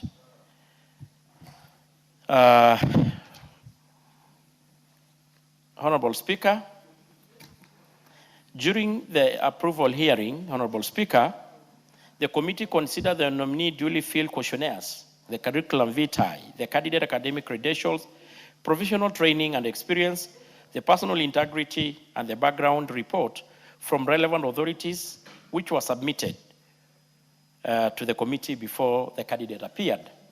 And this also includes, Honorable Speaker, for record, the report from relevant government agencies to include the SEC, the KRA, HELB, that is the Education Loan Board, the DCI, and CRB, and the ORPPP, which, Honorable Speaker, there is no report that indicated otherwise, that the nominee was not fitted for the job. Honorable Speaker, during the cross-examination and approval hearing, the committees made several observations through the cross-examination and submission by the candidate.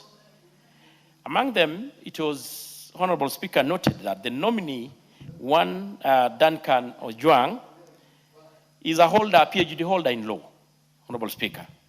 He has got a master's in law and a bachelor's degree in art, all from America. Several from Illinois universities and the rest in the United States of America. The nominee made the qualification for appointment as a judge of the High Court of Kenya, which is a prerequisite requirement to be the chairman of IPOA, which is, Honorable Speaker, you must be, the Constitution is clear to be a judge of High Court. It has got clear guideline. One, you must be an advocate of High Court or with 10 years experience, or be an academic, a scholar. And our candidate here is a scholar by excellence, an academia, with an experience spanning more than 15 years. As we had clearly seen here, he has taught in several universities, both locally and abroad, and several publications, Honorable Speaker. The nominee, as I had earlier indicated, Honorable Speaker, is a legal practitioner of over 12 years and is a member of the American Bar Association. He's actually, we did ask probably why probably does not have a practicing license, but he did indicate to the committee that he was so much interested in research and area of academia, which he actually managed to demonstrate so. He has extensively written several articles in regards to law. Honorable Speaker, the nominee until recently was a director Constitutional Commission and an independent office liaison in the office of the Deputy President. He was also a member of the Nairobi River Commission and Kenya Power Board. He actually participated in NADCO and BBR processes. The very famous NADCO report, Honorable Speaker, which we did consider in this House. The candidate here was an active member of NADCO and participated extensively in what also landed in this House. The nominee is conversant with the constitutional law and human rights and has taught for over 12 years in the University of Nairobi, African Nasarudi University, and has got 12 publication under his name. I had also mentioned, Honorable Speaker, it was so interesting. I had also learned, or we were informed that the candidate participated in pursuit of the very famous, or rather infamous, Kedong land issue, which is, went even to African Human Rights Union Commission, which later had established that the land belonged to the Kekonyokie of the Maa subclan. During the approval hearing, the nominee experienced knowledge in matters relating to research. I'd told you the candidate is a researcher par excellence, and he had managed to demonstrate so. Is a human right and a Bill of Rights, and has got skill required in the legal field that meet the eligibility criteria for appointment as the chairperson of IPOA, which had also, Honorable Speaker, earlier mentioned that the IPOA Act, together read with the Constitution on requirement of the Judge of High Court, the candidate well fitted into that criteria and requirement. The nominee made requirement of Chapter 6 of the Constitution on leadership and integrity, having obtained clearance from the relevant authority, I had mentioned earlier, EACC, ODPP, KRA, and the DCI. The nominee has never been dismissed from office for contravening of the provision of Article 75(1) or has got any conflict of interest or financial probity and restriction of state officers, and is not a dual citizen, is a Kenyan. The nominee has necessary experience, Honorable Speaker, qualification to hold the office, the said office, according to the Act, IPOA Act Cap 86. Honorable Speaker, based on the observation made and what I've already indicated and stated here clearly, Honorable Speaker, the nominee convinced the committee that is fit for the job and is the right man for the position of the chair and will more properly fit into the shoes of his predecessor, one is as a cousin, who has since been appointed the Judge of Court of Appeal. And I can assure the House and the country that we have the right candidate for that job. And he will be coming, of course, with a job well cut out for him if this House approves. And he had demonstrated to be a great team leader. And the person that the IPOA and the country need for this position, Honorable Speaker.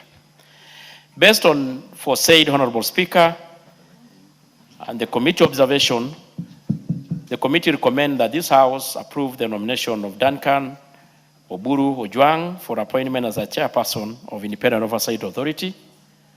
With this, Honorable Speaker, I beg to move, and I request Honorable Kapondi to second. Thank you, Honorable Kapondi.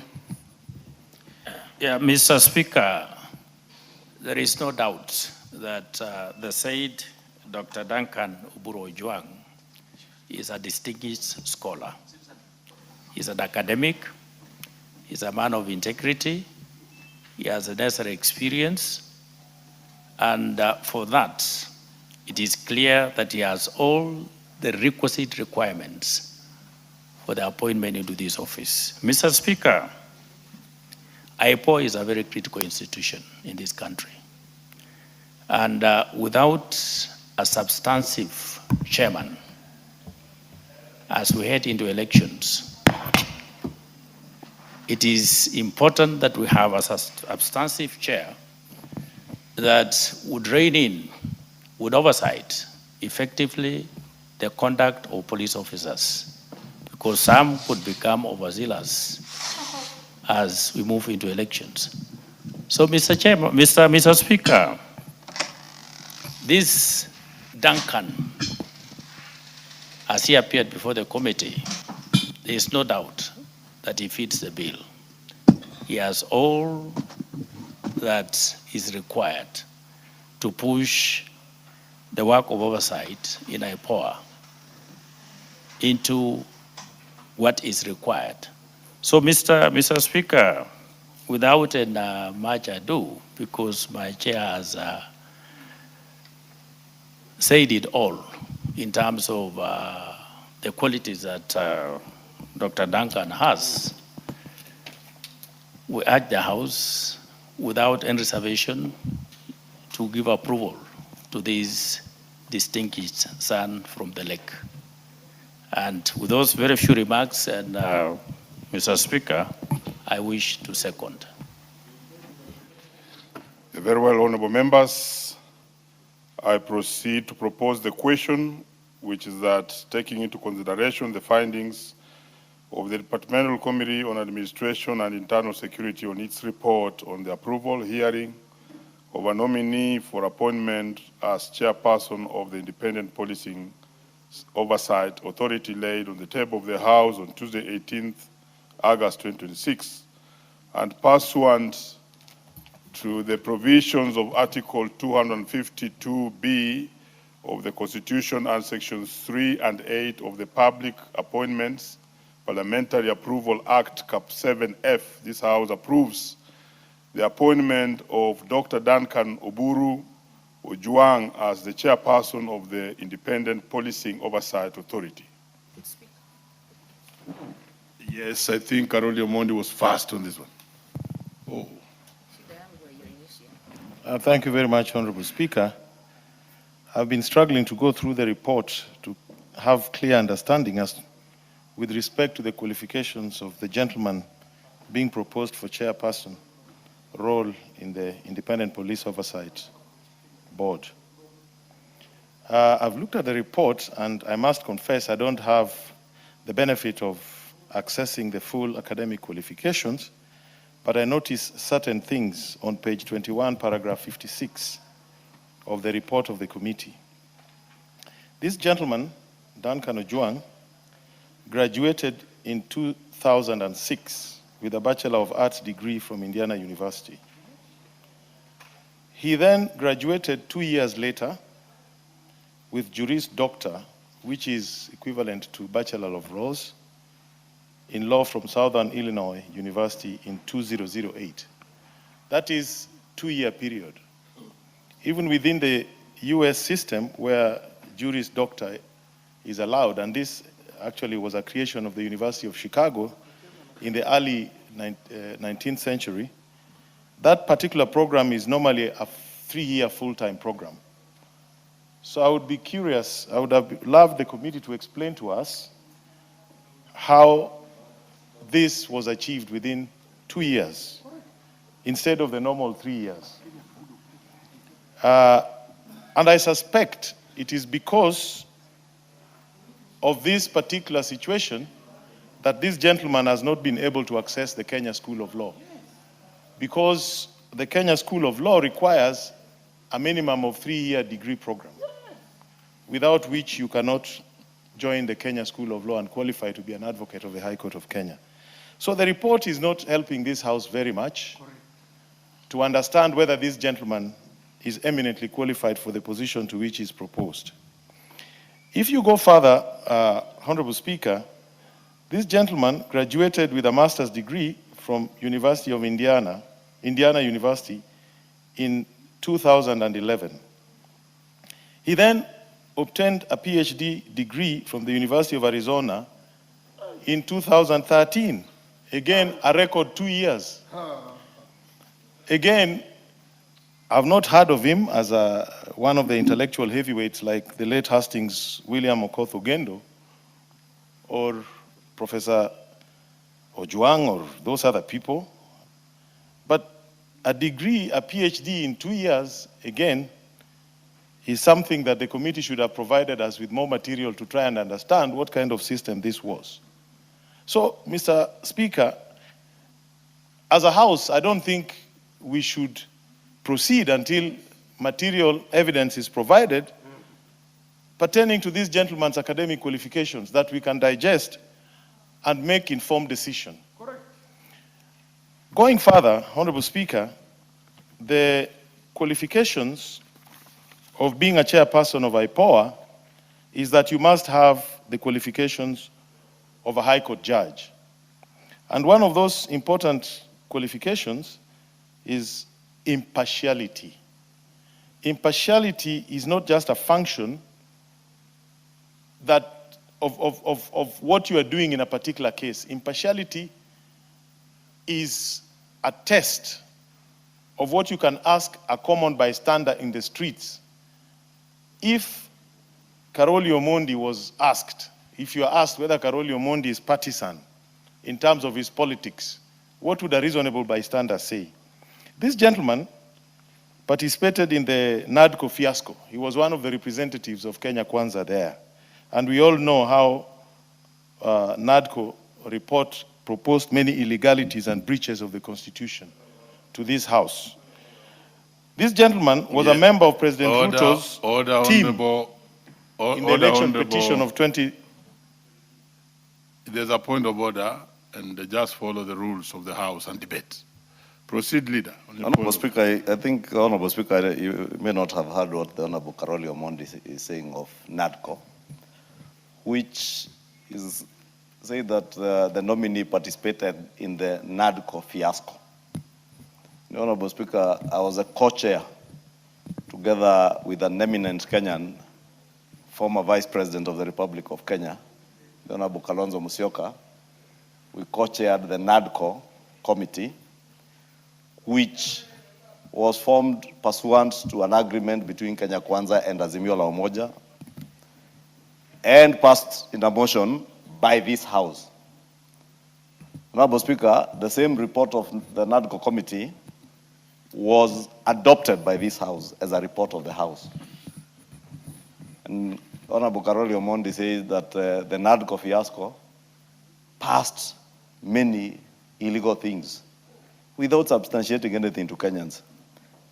Honorable Speaker, that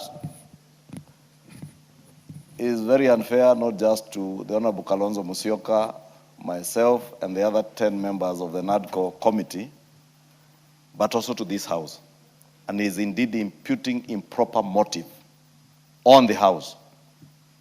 And Honorable Karoli Omondi, Honorable Speaker, must be ruled to be completely out of order, first to be referring to NADCO as a NADCO fiasco, and to also ascertain he may have his opinion, which is just like he has an opinion that any other Luo who is appointed to a position of to serve Kenyans, other than him, shouldn't warrant. That is why you see you have a problem with John Buddy. He'll have a problem with Duncan Ojwang. Order, Karoli, you will get your chance. But Luos are Kenyans, like any other Kenyan. And they must be given an opportunity to serve the Republic of Kenya. Take and your therefore, seat. Honorable Speaker, Proceed, Leader. I want to really urge you, Honorable Speaker, that you protect those of our sons and daughters from Luo Nyanza, from the Honorable Karoli Omondi, who has this very high penchant of opposing and belittling every other Luo leader who is proposed to a senior position. Honorable Wanjala, you are out of order. He is on a point of order. I am on a point of order, Honorable Wanjala. Take your seat. Proceed, Leader. Honorable Speaker, therefore urging you, Honorable Speaker, to protect our sons and daughters from the Luo nation who get positions, appointive positions, like those of Cabinet Secretary John Mbadi, a nominated position like this one we are asking approval for as chairperson of the Independent Police Oversight Authority, a very important job, Honorable Speaker, for Dr. Duncan Ojwang. But more importantly, Honorable Speaker, to find that Honorable Karoli Omondi is completely out of order to be imputing improper motive on the House, following its passage of the NADCO report, on all the members, including the Honorable Kalonzo Musyoka, former Vice President of this country, a great Kenyan who has served this country for many years, senior counsel, unlike Karoli Omondi, who is not a senior counsel. Senior counsel, you cannot be imputing improper motive on a senior counsel, the level of the Honorable Kalonzo Musyoka, that he could preside over illegalities, as he had said, Honorable Speaker.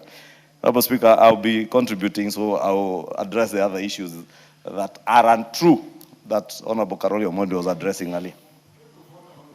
Very well. Honorable Karoli, you may proceed. And as much as possible, let's not deviate to other matters are a sideline of really what you want to discuss. And you are doing very well. I was following you, and I really want to follow what you have to say. Proceed, Honorable Karoli Omondi. Honorable Speaker, thank you very much. Point of order, Honorable Speaker. Please Point allow of order, Honorable Speaker. Karoli to proceed. Proceed, Karoli. Give Karoli the mic. No, point of order, Honorable Speaker. You seem to be knowing what I want to raise. Honorable Wanjala. Yes, Honorable Speaker. Karoli, take your seat. No, you must be orderly. Okay.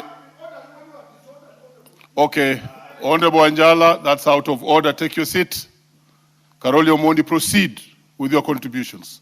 No, but something must be clean, Honorable Speaker. I will also Honorable not Speaker, take you out of the house. You want to get some simple sympathy, please take your seat and contribute like an ordinary member, honorable member. Proceed, Honorable Karoli. Speaker, Honorable Speaker, you saw at some point I had to close my ears because I cannot take these long lectures. You know, the English have a word called the windbag. Someone who talks for too long without making sense or making any serious contribution. So I had to close my ears because I'm tired of repeated windbags in this house. Anyway, let me proceed. Honorable Speaker, why I'm talking about impartiality. One of the qualifications under our Constitution to be appointed as a judge is that you must be impartial. And that test is the perception that members of the public have over you. And I want to just ask a question. If today, the family of Cecil Ouma, who was shot dead on 30th June 2026 in the vehicle of PS Fikirini Jacobs, or the family of Shadrach Onyango, who was shot dead on 19th May 2026 at Busia Police Station, or the family of Frederick Odhiambo, who was also shot dead on the same day by police, or the family of Dennis Omondi, who was shot dead on 4th of May 2026, or Evans Otieno, who was shot dead on 23rd June 2026, or Michael Olo, who was shot dead on 23rd June 2026, or Eric Otieno, who is missing from July, or Albert Ojwang, whose case is still pending. If you ask those families, do they have faith that Duncan Ojwang can impartially investigate the cases surrounding the deaths, disappearances, or maiming of their family members when this gentleman has been intimately associated with the Kenya Kwanza administration? Their answer will be no. Their answer will be an emphatic no. And I can go on. I have a long list of young people from Luo community who have been abducted, who are missing, who have been maimed, who have been killed. If you ask their families, they will not believe so. And I think we can go further. There is history being repeated here. During the Moise regime... Yes, Chair, there's a point of order. And be very patient and be orderly. He's very orderly. Proceed, Thank Chair. you, Speaker. This is a house of rules and order. It's not Budalangi. Proceed. Honorable Speaker, I think the subject in discussion here is a candidate for appointment as the chair of IPOA, and we have got nothing to do with the missing person, abduction, and the rest. So I will kindly ask your intervention, Honorable Speaker, you indulgent, that I think we should discuss the subject of the chairman of IPOA, which is the subject before the House. Very well, Karoli, proceed, but the rules of relevance, proceed and confine yourself to the debate. Honorable Speaker, the rules of relevance are that we have to determine the impartiality of the candidate. And I've asked a simple question: a reasonable bystander or a member of a family that has been victimized, brutalized, murdered, maimed, or renditioned by the police would not have faith in him. That is the question. So it is part of the debate that we should have in this House. We should even go further and ask ourselves, you know, we have had a history of human rights abuses in this country. Let's give Honorable... During the time of President Moi... Order, take your seat. There's a point of order from Honorable, that's Nyakach. Proceed. Chair, I would want to concur with the point of order which was raised by my chair, because the issue for determination is the suitability of Dr. Ojwang for this particular job. And the issue of Albert Ojwang has no relevance on this. I would want to discourage my very good friend and colleague Carol Yumondi from that. We know that the issue of Albert Ojwang is res sub judice, and there are pending criminal proceedings in court. So that has got nothing to do with this matter, which is before the House. Very well, Honorable Duma. War. Yes, Chair. I think it's on record. We did indicate that actually the candidate is an expert in human rights issues, which I'm sure in the context of even what Mheshimiwa Carol is trying to insinuate is actually proper for the same position. And he didn't listen, he didn't interview, he didn't interrogate the candidate. The committee did. And a committee of the 15 members, Honorable Speaker. And you know them, they're representing both, every part of this country and every ethnicity. And I want to say without doubt, Honorable Speaker, this is the right candidate for the said job. No, order. The issue of the Order, grades, Chair. yes.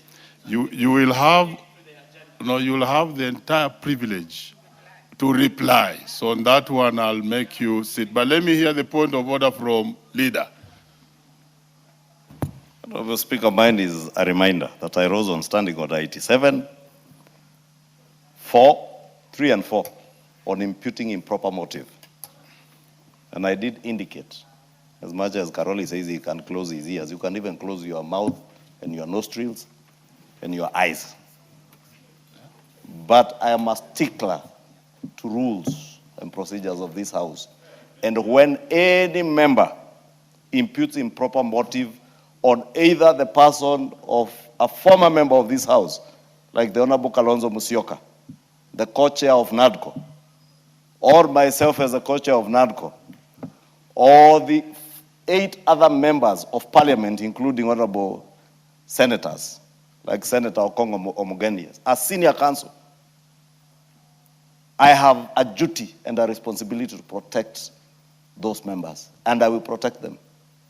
Whether the Honorable Karoli Omondi closes his ears, his nostrils, his mouth, his eyes, I don't care. But Honorable Speaker, I must beseech you in your position as the protector of the dignity of sitting and former members of this House to protect them from the vulgarities that you hear from the Honorable Karoli Omondi. And he did indicate that this nominee was involved in what he described as the NADCO fiasco. He further said that NADCO had illegalities. That NADCO report was passed by this House, which I have just confirmed from the Hansard, the Honorable Karoli Omondi supported and passed as a member of this House. But he cannot stand in his place and impute improper motive on all the other 348 members because suddenly he has become more intelligent than even senior counsels like Kalonzo Musyoka, than senior counsel Okongo Omogeni Senator, and all the other eminent men and women who served this country under the NADCO committee. Honorable Speaker, I want to beseech that you do find the Honorable Karoli Omondi. He either withdraws that reference to NADCO as a fiasco and the vulgarities that he described the ongoings within NADCO with, or you take action, Honorable Speaker. Very well. Honorable Karoli, just take your seat. House of Rules, Order. I refer to Standing Order 87, which you can also refer to from where you are. It shall be out of order to introduce an argument or any other specific question upon which the House has taken a decision during the same session or earlier, except upon a motion to rescind that decision made with the permission of the Speaker. It shall be out of order to use offensive, insulting language, whether in respect of members of the House or other persons. And finally, on 4, no member shall impute improper motive to any other member or to a senator except upon specific substantive motion of which at least 3 days notice has been given, calling in question the conduct of that member or senator. So I advise you to do the good work you are doing to prosecute your question. And to the extent that you want to drag the House, which respectfully you sit in matters of that nature, you need to quickly get over that by apologizing and continue. You are doing a good job. Proceed. Let us be a little factual. I'm glad you've read it out loud so the entire country has heard you. In this House, I have freedom of speech, guaranteed by the Constitution and by our standing orders, and a freedom of my opinion. The word fiasco implies that something has failed, that something has failed. So when I say the NADCO report is a failure, that's my opinion. You can't take it away from me. It is my opinion, and it is part of my freedom of speech in this House, and under the House rules, under the parliamentary powers and privileges, and under our standing orders. So you cannot have a different opinion from mine. What is offensive about saying something has failed? What has been implemented about NADCO report?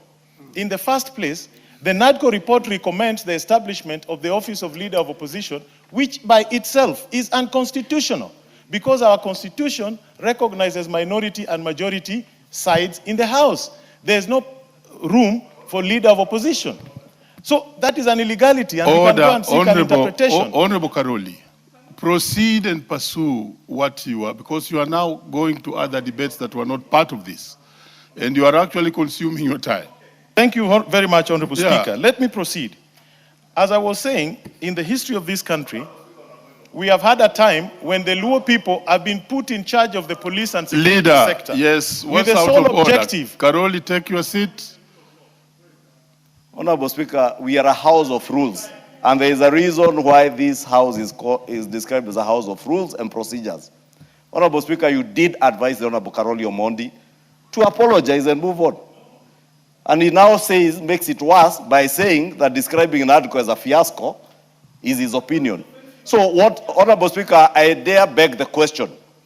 If I describe the Honorable Karoli Omondi as overly arrogant and stupid, would I say that that is my opinion, Leader, and I'm justified to that? It is not, because it is abusive, offensive language against our own standing orders. Honorable Speaker, you had given very proper directives to Honorable Karoli Omondi.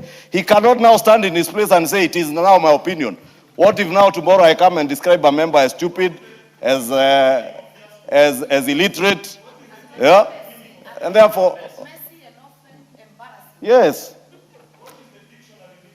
I can read for you. If you can't read, very well. And I'll read. Honorable Speaker, a fiasco is a total embarrassing failure or disaster. And that is a report of this House. We cannot describe a report of this House as a total embarrassing failure or disaster, presided over by 348 of us, because in Honorable Karoli Omondi's opinion, he is the most intelligent, he is the only one who knows, yet the same Karoli Omondi voted in this House for that report. Therefore, Honorable Speaker, you have heard now Honorable Karoli Omondi saying kwenda huko. This is the level of maturity, Honorable Speaker. I am begging the Honorable Karoli Omondi to exercise as a grown man, as a member of this House, somebody who is referred to out there as Honorable Karoli Omondi. And that's why I said, Honorable Speaker, it can be, in my opinion, that Karoli Omondi is stupid, but I can't use that language here. I cannot. I can say it out there in rallies and in funerals, but not on the floor of this House. And therefore, Honorable Speaker, if Honorable Karoli cannot stand in his place and apologize to the House, then you must rule him to be out of order and get him to funerals where he can go and insult people, not here. Very well. Honorable Martha, on the same. Yeah, he's done. He's wasted his time. He got into, but I think he's also very well advised. He's a very good legislator. If he stuck to his notes, he would be smart. Proceed, Martha. Thank you, Mr. Speaker. I rise to just support the report by the committee. And I know the suitability, the chairman will address some of the issues that have been raised in terms of suitability, and I know they have done a lot of it. I see the report, they have gone through the qualifications, and for them to find it fit get to the floor. But allow me, Mr. Speaker, to not only just speak about the candidate for IPOA, but also speak to the mandate of IPOA. Mr. Speaker, this nomination and appointment is coming at a very crucial time in our political landscape, Mr. Speaker. And I was just looking at the website of IPOA, and Mr. Speaker, they have some live updates of how many cases have actually been filed at IPOA. About 35,000 complaints so far, Mr. Speaker, have been filed against several officers, Mr. Speaker. That tells you there is a serious problem, Mr. Speaker. Out of the 35,000 cases or complaints, about 5,000 have been investigated. So that tells you they have investigated about 15%. Mr. Speaker, the ones that have gone to convictions are 47, which is quite a small number, because the ones pending after going to DPP is about 800, Mr. Speaker. I'm saying these statistics so that we also appreciate the work that is happening. And Mr. Speaker, we also appreciate that elections and where we are headed as a country is also very worrying. And I say that because political intolerance is getting to an all-time high, not just against civilians, but also against the police officers. Mr. Speaker, the madness and the attacks that were in Mutembei, Mr. Speaker, left one policeman dead. So this IPOA must also work together with the ministry and the IG so that we also protect not just civilians, but also protect the policemen. Because, Mr. Speaker, they were not voting. The policemen were there to protect and keep peace, Mr. Speaker, but they were caught in the crossfire. Mr. Speaker, during the Olkalau elections, there was a situation in my constituency at Pembroke area where there was an attack to vehicles attacked by masked men, Mr. Speaker.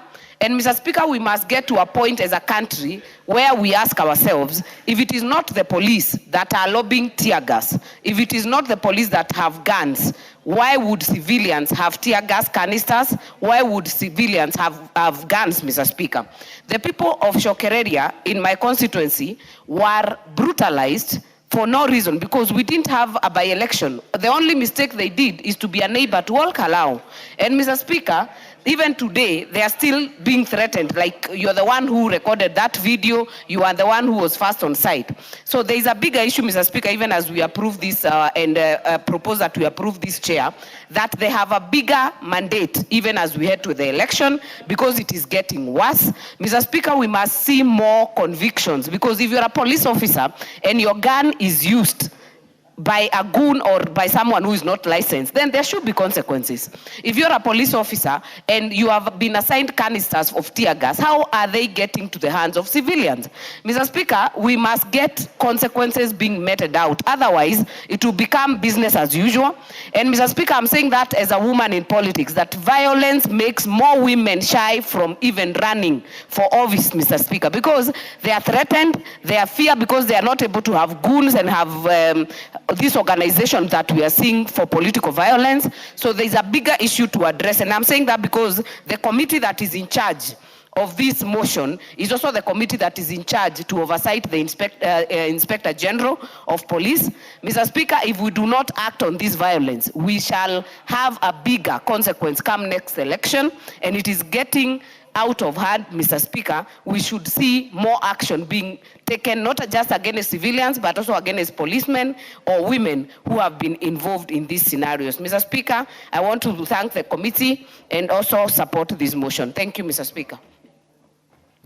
The Honorable Naomi Wako, the Honorable Adumo War,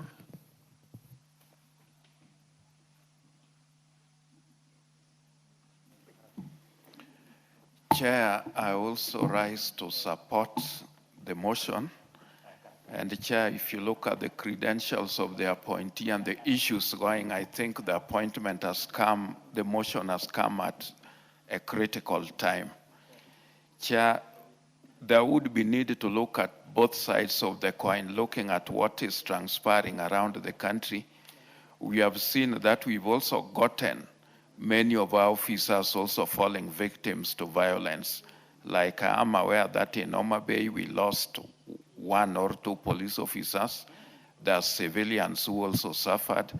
And I think this appointment and the appointee is a very qualified Kenyan. So I support that we support and pass him so that he could discharge his duties diligently. Thank you. Very well, Honorable Duma. Oh, yes, let's hear now Honorable Wanjala. Honorable Speaker, Honorable Speaker, I will be very brief. Just to follow up, I've just been reading the credentials of this gentleman, and indeed I also doubt. But Honorable Speaker, for you to become a judge in Kenya, for you to become a lawyer, a practicing lawyer in Kenya, you must have gone through Kenya School of Law. It is showing nowhere that this guy went to Kenya School of Law. So how does he become equivalent of a judge of a high court, and he didn't go through a Kenya School of Law, and he has never even practiced in Kenya? So, Honorable Speaker, the committee that dealt with this issue, I think we might have given it to a wrong committee. This was supposed possibly to be dealt with a committee of justice so that they understand these things. Thank you, Honorable Speaker. You don't need to cry on a point of order. I think the chair will be having enough time to reply. What is it, Honorable Duma? Chair, I want to be clear to my colleague that I'm an advocate of the High Court of about 3 decades standing, Chair. And I passed through the Council of Legal Education at the Kenya School of Law. And I want to inform my colleague that it is not mandatory that you must be at the School of Law, but the council has got the obligation, they can clear you. So not everybody, we've had very many prominent lawyers who never even went through formal university education, and yet they are prominent lawyers like Paul Mwite. We also have somebody like Timan Njugi. We had the late Mzee Joshua Nyamori. Those are very prominent lawyers in this country. So the discretion is within. And Mr. Speaker, if you can recall, you've seen in the past members of the Queen's Council coming to represent Clients Council. And you've also seen members of the American Bar Association coming and getting the right of audience in Kenya. So we went through this report, and I think the candidate was actually granted permission because he's a long-standing scholar, and it was within the No, you're out of order. You had finished. Let me just say. Put off that mic, and clerk, put off that mic, clerks. Order.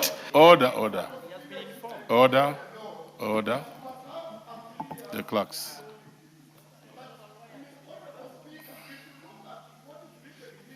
Switch off that mic. But actually,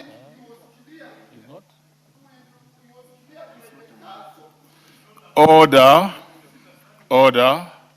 Honorable Wanjala, you had actually finished your speak.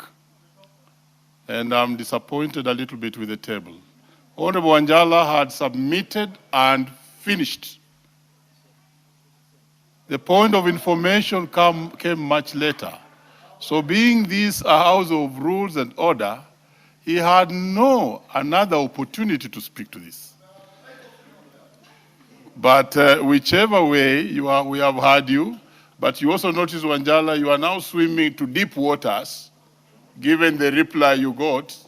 So without much ado, let me bring Honorable Ndindi Nyoro, who is the new party leader, to speak to this. Thank you very much, Honorable Speaker, for this chance to contribute. And from the onset, IPOA is a very critical institution in our country, and especially when it comes to the oversight of the security organs.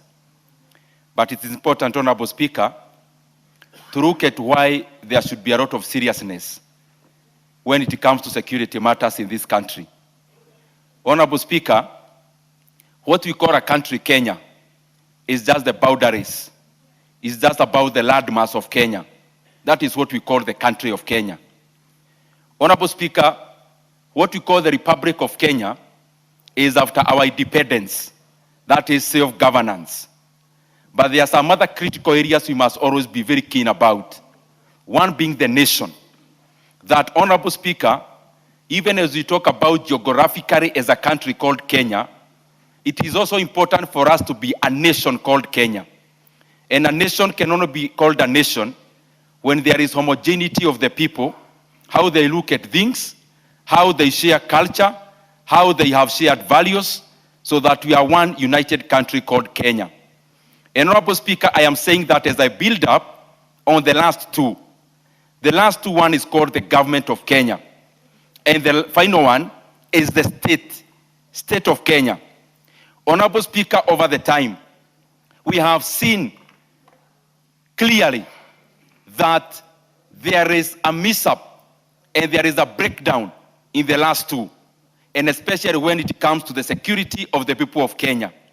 The government is failing the people, and the state machinery and the state institutions are failing the people of Kenya.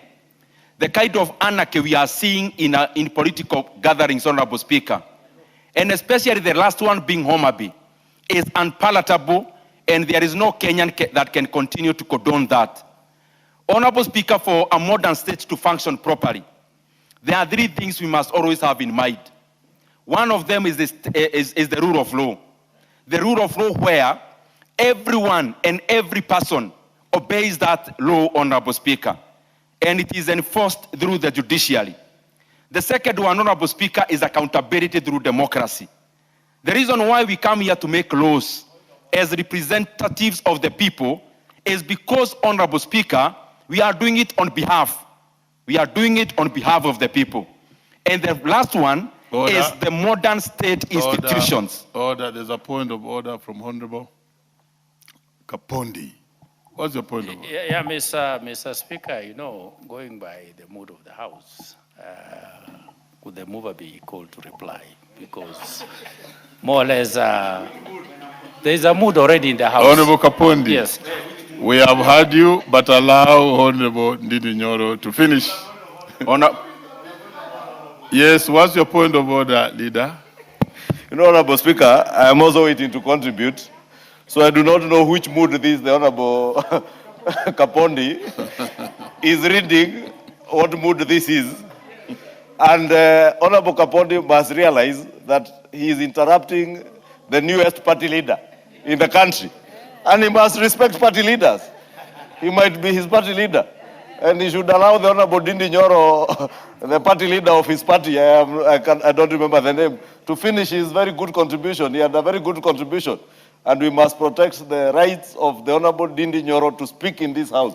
I know he is being stopped from speaking elsewhere, but in this House, we must protect him. He must speak. Honorable Speaker, proceed. Before I continue, and with all due respect to my to a member of Parliament for Kikuyu, I said the other day that I am willing to accept all the congratulatory messages from all Kenyans, but you must leave the Uhuru Party first.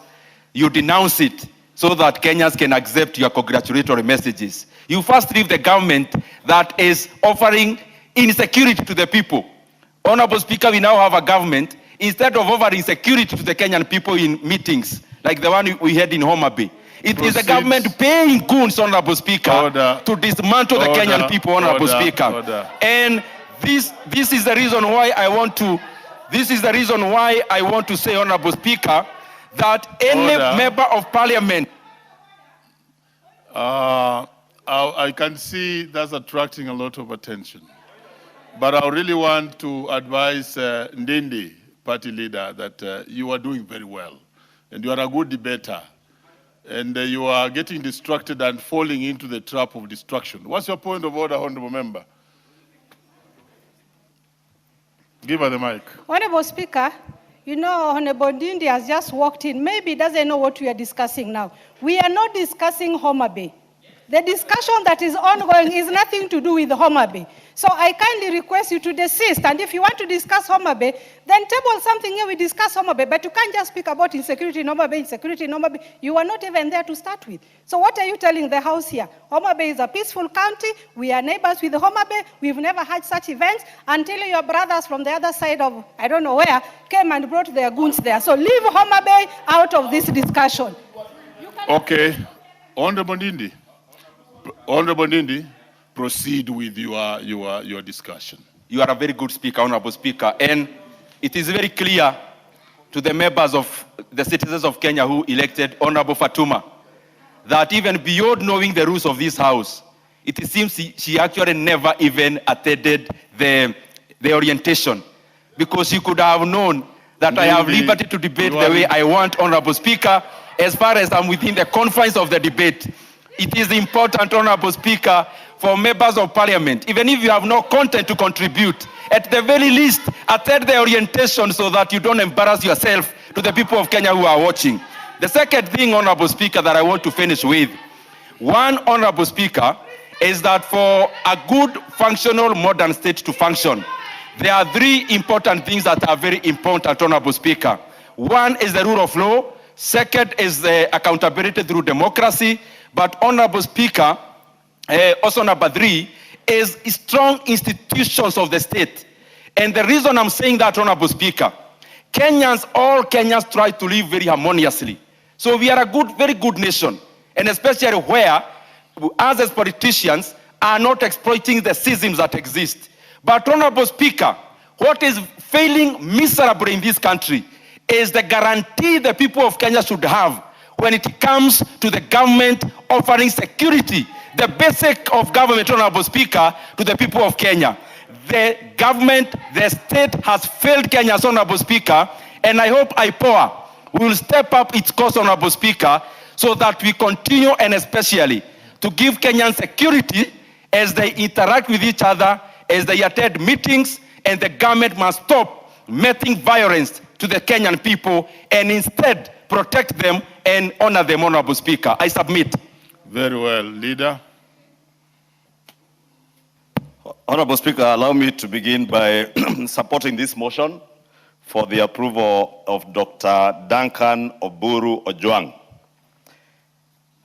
to IPOA. Honorable Speaker, pursuant to the Public Officers Appointments Act, anyone who has taken time to read this report and the vetting that this gentleman went through will bear me witness that Dr. Duncan Ojwang warrants this job. I have listened to some of our colleagues, including the Honorable Ndindi Nyoro, the member for Kiharu, the Honorable Karoli Omondi, to try and listen whether there is anything they are contributing towards the suitability or otherwise of Honorable Duncan Ojwang. But all I've heard is a lot of political talk for the gallery, except Honorable Karoli Omondi, who attempted to raise issues concerning the qualifications of the good Dr. Duncan Ojwang. Unfortunately, Honorable Karoli Omondi was just flipping through this report today. He had not read it. Because had he read it, he would have seen that in the report, there is a letter dated 6 June 2022, which was an application for exemption under Section 13, subsection 1 and 2 of the Advocates Act, Cap 16, the laws of Kenya, that gave the exemption that I have heard some of us raise from the Council for Legal Education. Following that is a Commission of University Education, again on recognition of qualifications of Duncan Oburu Ojwang, on his Masters of Laws degree, on his Bachelor of Arts degree. Therefore, that's what, Honorable Speaker, I was saying to my good brother, the member for Homa Bay, not Gwasi, I've forgotten, Suba South, the Honorable Karoli Omondi. It is not fair that every other person from Luo Nyanza who gets an appointive position, you fight them. And no, Honorable Karoli Omondi is 20 years senior in age to Dr. Ojwang. And therefore, we cannot believe that Dr. Ojwang has a doctorate in law when he's 20 years his junior. Because this gentleman, you can see, was born in June of 1979. The people of Suba know when their member of parliament was born. Let us respect other people as young as they are. You know, my good friend, the member for Kiharu, is my junior. He's younger than me in age. But I respect him as a leader. And I respect him even now as someone who is mark timing practicing to become a party leader. Because that is his democratic choice and right. And I must protect his democratic rights, just like I will protect those of the Honorable Duncan Ojwang. That's why I said when I listened to my good friend, Honorable Dini Nyoro, I've heard a lot of things he has said that have nothing to do with the matter before the House on the appointment of Duncan Ojwang as the chairperson of IPOA. IPOA is one very important institution in our country. And I was telling somebody yesterday, Honorable Speaker, when Ojwang, the young man who was killed at Central Police Station, was killed last year, when the other young man from Muranga, I can't remember his name, I think it was Muhe or someone, was shot by a police officer outside a shop on Moi Avenue. If we do not have institutions that work like IPOA, the families of those people would never find justice. That is why the crafters of this constitution ensured that we had such institutions that would provide independent oversight over our police authorities. Because the police could have the temptation to cover up for each other. 2 weeks ago, Honorable Speaker, we had the arrest of police officers who are involved in murder. Yet police officers are the people who ought to be protecting Kenyans.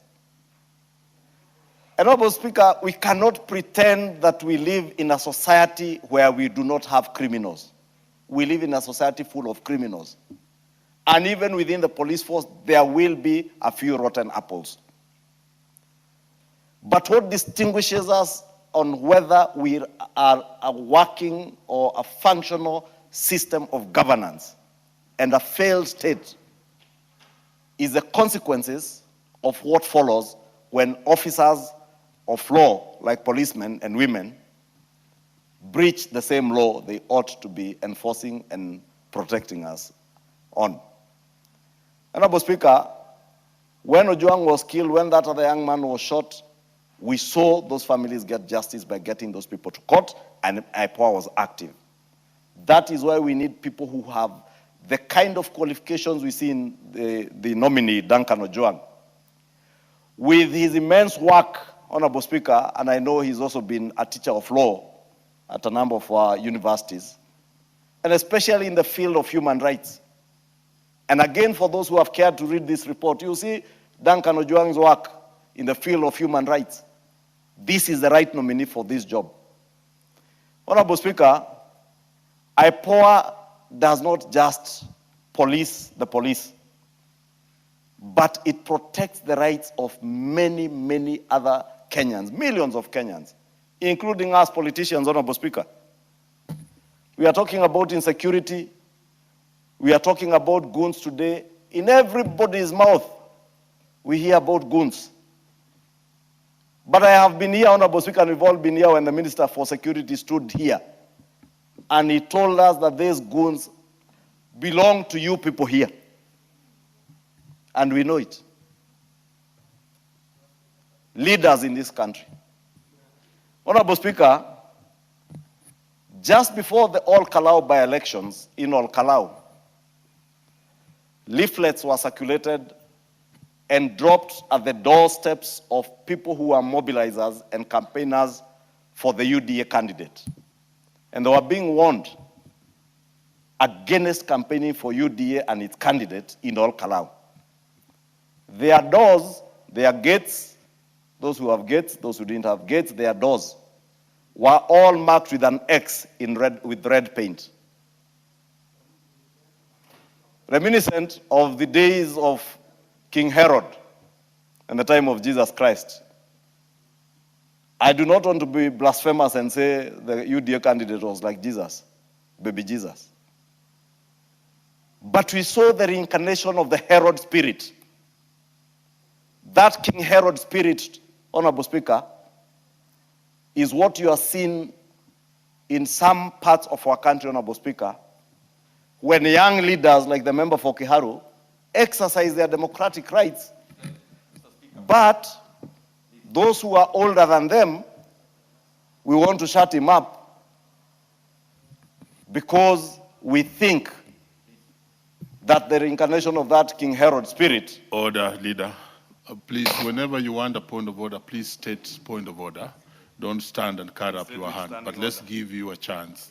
What is it? Honorable Is it on Speaker, a point of order? I just wish to Is it request on a point of order? my brother, Honorable Ishongwa, Okay. to desist from referring to me because I do not want to bring these issues of politics in this house.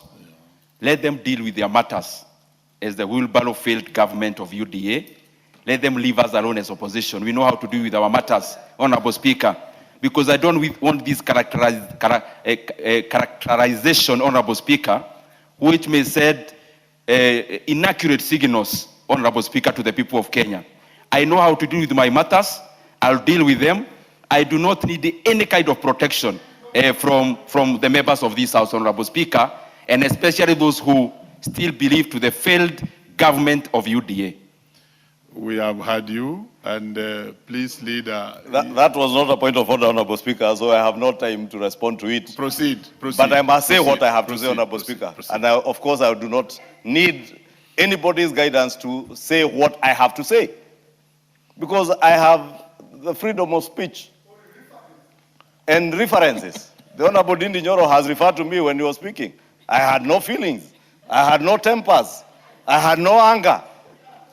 So I'll just beseech him to relax and allow me to have my say. I am not King Herod. I do not have the Herod spirit in me. I want to encourage younger leaders because they are our future in our country. And we must not sit in our place and believe that we are the greatest of all times. What the younger ones call the GOAT. I appreciate every leader in their place, including the member for Kiharu. And I must appreciate him. And I must protect his rights. Just like I will protect the rights of the member for Magarini, Mwalimu Harrison Kombe, or the member for Budalangi, the chairperson of the implementation committee. I must protect them. Just like... Honorable Speaker, I'm laughing because the member for Kiharu is telling me something in vernacular. Proceed. Honorable Speaker. Proceed, leader. Proceed, leader, in English. The member for Kiharu is my good friend, so I will leave it there. Because what he has told me in vernacular, I have to leave it there.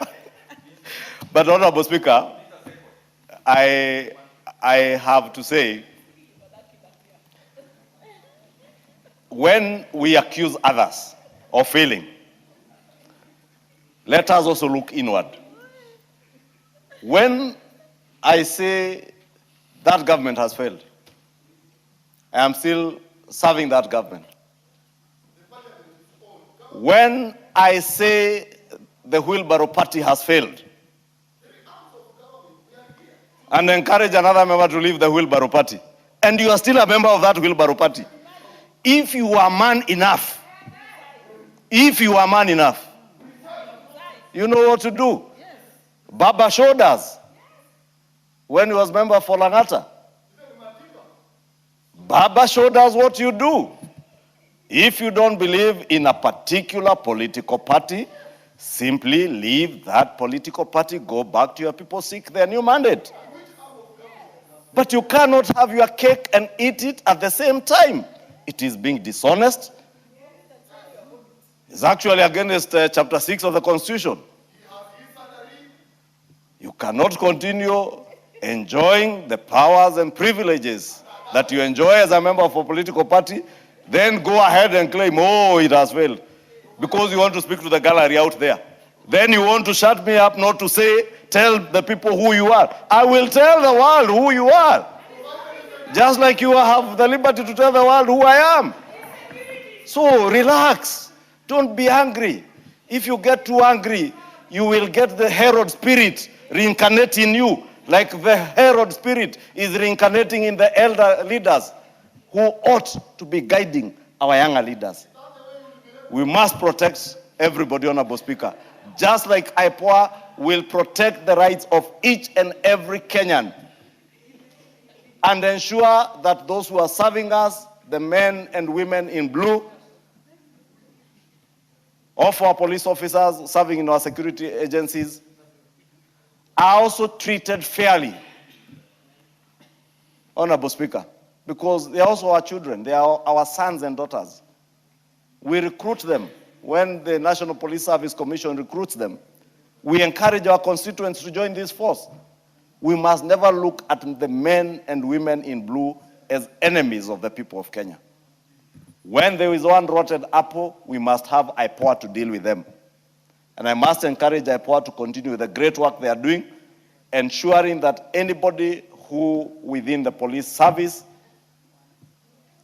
does anything that is against the law, action is taken and taken expeditiously, Honorable Speaker, like they have done in the recent past, so that Kenyans may believe in functional systems, functional institutions, as were created in our Constitution. And when that happens, Honorable Speaker, we cannot say our country is failing. Our country is on the right path, Honorable Speaker. And those who care to listen, those who watched the health summit yesterday, and they can watch the other summits that will be coming even on the education sector. Those who watched the health summit yesterday can bear as witness that even those who are shouting out there that SHA, she, shu, you remember that's what they were describing it and saying SHA does not work. Now today they coil their tails in embarrassment, because in every corner of Kenya, there are Kenyans who testify how SHA has helped them to settle their medical issues.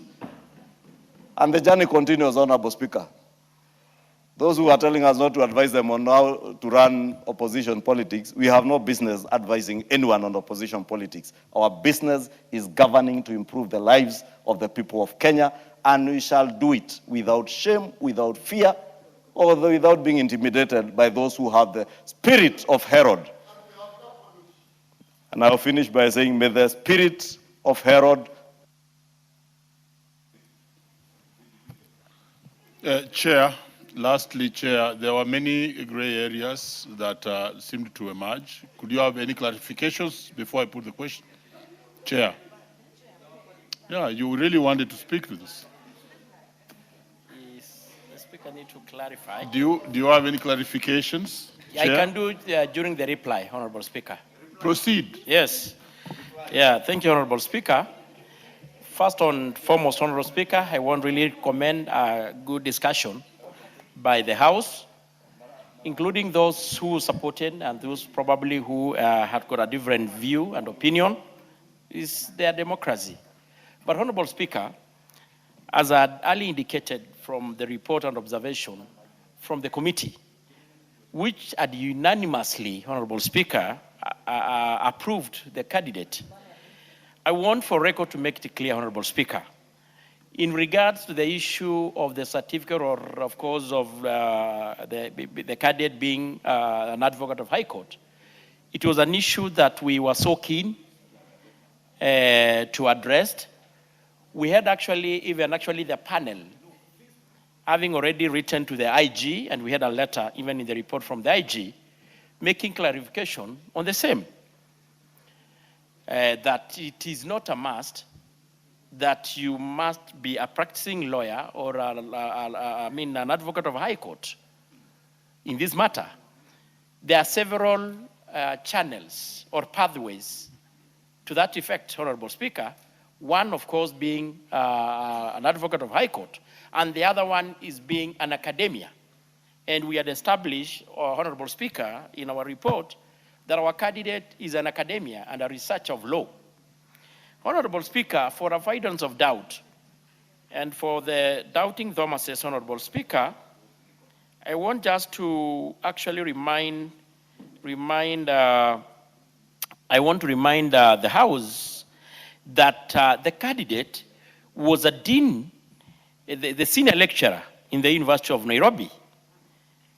And there is no way, we know, of course, the University of Nairobi is a center of excellence. He would not have been a dean if in any way there were doubt to his qualification, Honorable Speaker. Honorable Speaker, on the issue that was raised by Karoli on regards why it was 2 years, it is clear from the testimony of Honorable Speaker that the candidate did a first degree and PhD in 2.5 years because of the full time and taking extra credit, which was being offered by the universities. And being a dean of law, the lawyers in the House knows very clearly, in a university renowned and prestigious as the University of Nairobi, is no doubt, Honorable Speaker, that the university had established the credentials and the qualification of our candidate.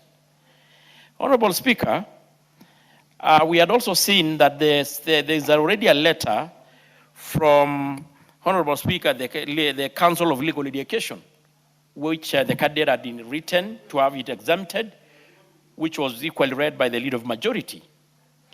And Honorable Speaker, we had also indicated earlier that the candidate, he has done a lot of extensive research and is a practicing human rights lawyer, which fit into the context actually of the chairman of IPOA, considering the function and the mandate of IPOA, Honorable Speaker.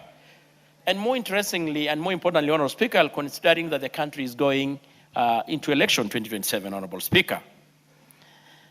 Honorable Speaker, I want to also, as my good friend Aduma had said, who is a respected lawyer in this country, in fact, during the approval hearing, he was the first one who raised that issue. And we did research, we did inquire, we did a thorough background to establish and confirm that the candidate we are bringing to this House is qualified, Honorable Speaker, to be the chair of IPOA. And I want to confirm to the House and the country that we have the right candidate for the job before the House, Honorable Speaker. With this, Honorable Speaker, I want to say to appreciate the contribution of the members and commend them for supporting this candidate. And Honorable Speaker, I had also said earlier during my moving that Honorable Speaker, the candidate established that he's a team leader. And he has done that through participation even in the NADCO, which actually was debated and approved and passed in this House, Honorable Speaker. With this, Honorable Speaker, I beg to move. I beg to reply, Honorable Speaker. Very well, honorable members. Very nice debates. These are the times when you must arm yourself with not only content, but also research, and be stable in your emotions, because you have to argue your point of view, have the resilience. I like even what's now going on between Dindi and leader, because just debate. And the canter and banter, like the speaker would put it, will arise, but hold your emotions and debate well. Honorable members, I now proceed to put the question that this House adopts the report of the Departmental Committee on Energy. I'll take it again. Honorable members, I now put the question that, taking into consideration the findings of the Departmental Committee on Administration and Internal Security in its report on the approval hearing and of a nominee for appointment as chairperson for the Independent Policing Oversight Authority, laid on the table of the House on Tuesday, 18th August 2026, and pursuant to the provisions of Article 252B of the Constitution and Sections 3 and 8 of the Public Appointments Parliamentary Approval Act, Cap 7F, this House approves the appointment of Dr. Duncan Oburu Juang as the chairperson of the Independent Policing Oversight Authority. Will as many as that opinion say aye? Will as many of contrary opinion say nay? The ayes have it. Next order. Order number 14, Committee of the All House.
Order members, honorable members, we are now in the committee of the whole for the Business Laws Amendment Bill, Senate Bill number 51 of 2024. Provisions relating to the Investment Promotion Act, Clause 2. I propose the question that Clause 2 be part of the bill. Mover, who is the mover? Majority Leader? Who is prosecuting the amendment? Shinali? Yes. Chairperson, prosecute the amendment. Honorable Chair, I propose that Clause 2 be part of the bill as amended. Honorable Shinali, prosecute. Honorable Speaker. Prosecute, like Clause 2, be amended as per the order paper. You can go ahead to give your justification on the same. Honorable Speaker, I propose that Clause 2 be amended as per the order paper. The part addresses registration of foreign investments, hence the amendment, Honorable Chair. The committee proposes deletion of Clause 3, which was providing for accreditation of facilitators for foreign investment, foreign investors. Very well. So, Honorable Chair, there was an introduction of facilitators for any foreign investors, which the committee felt that, Honorable Chair, it would introduce in a lot of corruption and confusion. Maybe just to guide you, Chair, so that we move with speed. Honorable members, kindly furnish yourself with the supplementary order paper where the amendments are listed, so that the mover, you don't have to reread the amendments. You just say as on, by the order paper and give your justification. That is very well. Honorable members, I therefore propose the question that Clause 2 be amended as proposed by the Chair. If you intend to speak, put intervention. I don't see any. I now put the question that Clause 2 be amended as proposed by the Chair. Will as many as are of that opinion say aye? Aye. Will as many as are of a contrary opinion say nay?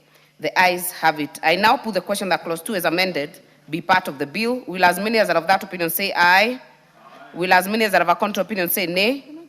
The ayes have it. Yeah. Provision relating to the Investment Promotion Act, Clause 3. Honorable members, I propose the question that Clause 3 be part of the bill. Mover. Honorable Chair, I propose that Clause 3 be amended as per the order paper. Honorable Chair, the deletion of Section 3 of the Investments Promotion Act, Cap 485, does away with the provision requiring application for investment certificates by local investors. Additionally, the provision made reference to roles of facilitators that are not provided for in the bill. Very well. Honorable members, these are deletion. I therefore propose the question that Clause 3 be deleted as proposed by the Chair. I now put the question that Clause 3 be deleted as proposed by the Chair. Will as many as are of that opinion say aye? Aye. Will as many as are of a contrary opinion say nay? The ayes have it. Yes, the clause now, clause 3 is deleted from the bill, or from the act of the bill. Yes. From the bill, yes. Provision relating to Investment Promotion Act, clause 4. I propose the question that clause 4 be part of the bill. Mover. You have an amendment? Honorable Chair, I propose that clause 4 be part of the bill as per the order paper to remove reference to the term foreign direct investment, as it is a term that is not defined in the Act, hence creates ambiguity. Very well. I therefore propose the question that clause 4 be amended as proposed by the chair. Marianne, are you on this? Thank you, Madam Chair. The word direct was being introduced into the bill, yet it had not been defined. So removing that word and leaving just foreign investment, which is similar to what it would define, then gives uniformity to the bill. Thank you, Honorable Chair. Very well. I now put the question that clause 4 be amended as proposed by the chair. Will as many as are of that opinion say aye? Will as many as are of a contrary opinion say nay? The ayes have it. I now put the question that clause 4 as amended be part of the bill. Will as many as are of that opinion say aye? Will as many as are of a contrary opinion say nay? The ayes have it. Considerations including utilization of raw materials, supplies, and services, and adoption of value addition in the processing of local, natural, and agricultural resources are very important and should therefore be compulsory considerations. The committee recognizes that the raw materials, supplies, and services may not meet the required standards, hence the amendment. I therefore propose the question that clause 5 be amended as proposed by the chair. I now put the question that clause 5 be amended as proposed by the chair. Will as many as are of that opinion say aye? Will as many as are of a contrary opinion say nay? The ayes have it. I now put the question that clause 5 as amended be part of the bill. Will as many as are of that opinion say aye? Will as many as are of a contrary opinion say nay? The ayes have it. Provisions relating to the Investment Promotion Act, clauses 6 and 7. I propose the question that clauses 6 and 7 be part of the bill. I now put the question that clauses 6 and 7 be part of the bill. Will as many as are of that opinion say aye? Will as many as are of a contrary opinion say nay? The ayes have it. Provisions relating to the Investment Promotion Act, clause 8. I propose the question that clause 8 be part of the bill. Mover. Honorable Chair, I propose that clause 8 be part of the bill as per the order paper. Honorable Chair, the amendment seeks to retain 3 categories. Deletion of the paragraph B seeks to remove duplication in the law, since the proposed new subsection 8(14) is already provided for under section 15 of the Act, which sets out the functions of the authority. I therefore propose the question that clause 8 be amended as proposed by the chair. Marianne, on this? Thank you, Madam Chair. This particular proposal seeks to give more opportunities to the Kenyan people. So therefore, the foreign investors, instead of asking for 6 positions for people they are going to bring into this country, we are limiting them to 3, so that all the other positions are given to Kenyans who are qualified, and therefore increasing opportunities for Kenyans, because again, we require transfer of knowledge when these investors come, so transfer of knowledge to Kenyans. Thank you. I therefore put the question that clause 8 be amended as proposed by the chair. Will as many as are of that opinion say aye? Aye. Will as many as are of a contrary opinion say nay? The ayes have it. I now put the question that clause 8 as amended be part of the bill. Will as many as are of that opinion say aye?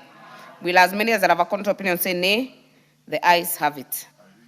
Provisions relating to the Investment Promotion Act, clause 9. This has no amendment. I propose the question that clause 9 be part of the bill. I put the question that clause 9 be part of the bill. Will as many as are of that opinion say aye? Will as many as are of a contrary opinion say nay? The ayes have it. Provisions relating to the Employment Act, Clause 10. I propose the question that Clause 10 be part of the bill. Mover.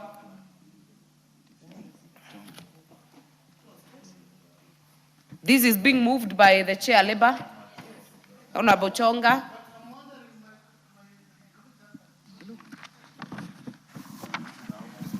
Chair, I propose that Clause 10... Your counterpart was just going with the flow, but this one is on your committee.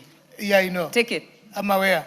The bill was committed to us, Committee on Labor, and the committee actually made so many recommendations regarding the amendments that were following. And I propose Clause 10 be part of the bill as per the order paper. The justification being the definition is sufficient as in the Act. However, the committee recognized modern and emerging work arrangements in which an employee may perform duties on site or off site. Yes, I'm done. Very well. Honorable members, I propose the question that Clause 10 be amended as proposed by the Chair, Labour Committee. I put the question that Clause 10 be amended as proposed by the Chair, Labour Committee. Will as many as are of that opinion say aye? Will as many as are of a contrary opinion say nay? The ayes have it. I now put the question that Clause 10 as amended be part of the bill. Will as many as are of that opinion say aye? Will as many as are of a contrary opinion say nay? The ayes have it.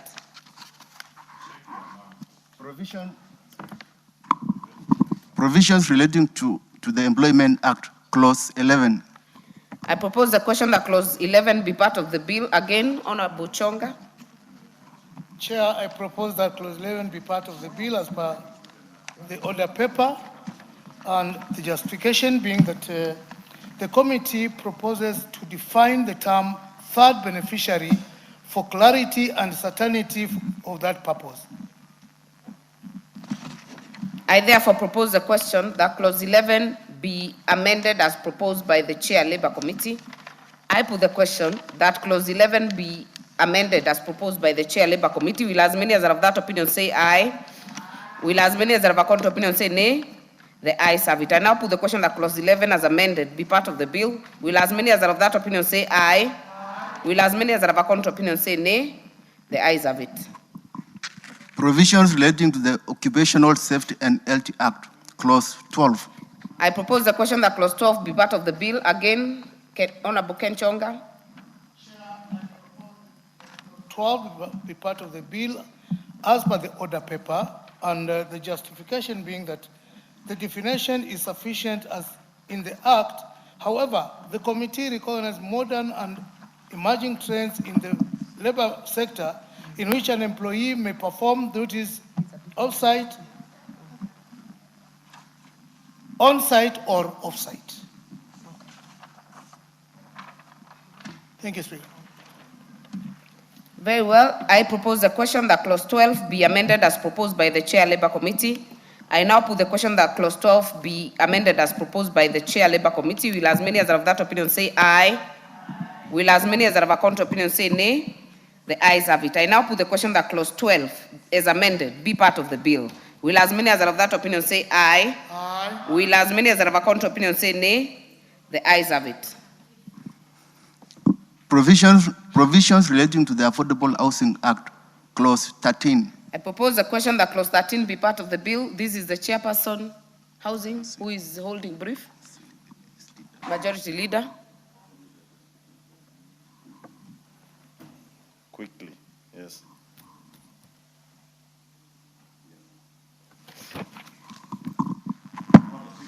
Oops. Honorable Speaker, I beg to move that Clause 13 be amended as is provided for in the order paper. A, by deleting paragraph A of that clause, and in B, deleting the proposed definition of socio, physical, and urban infrastructure, and C, inserting the following new definition in the proper alphabetical order. Socio and physical infrastructure means socio or physical amenities, infrastructure, or services necessary for social welfare and the functioning and well-being of the people, and includes urban infrastructure and any other associated social and physical infrastructure necessary to support the well-being of the people.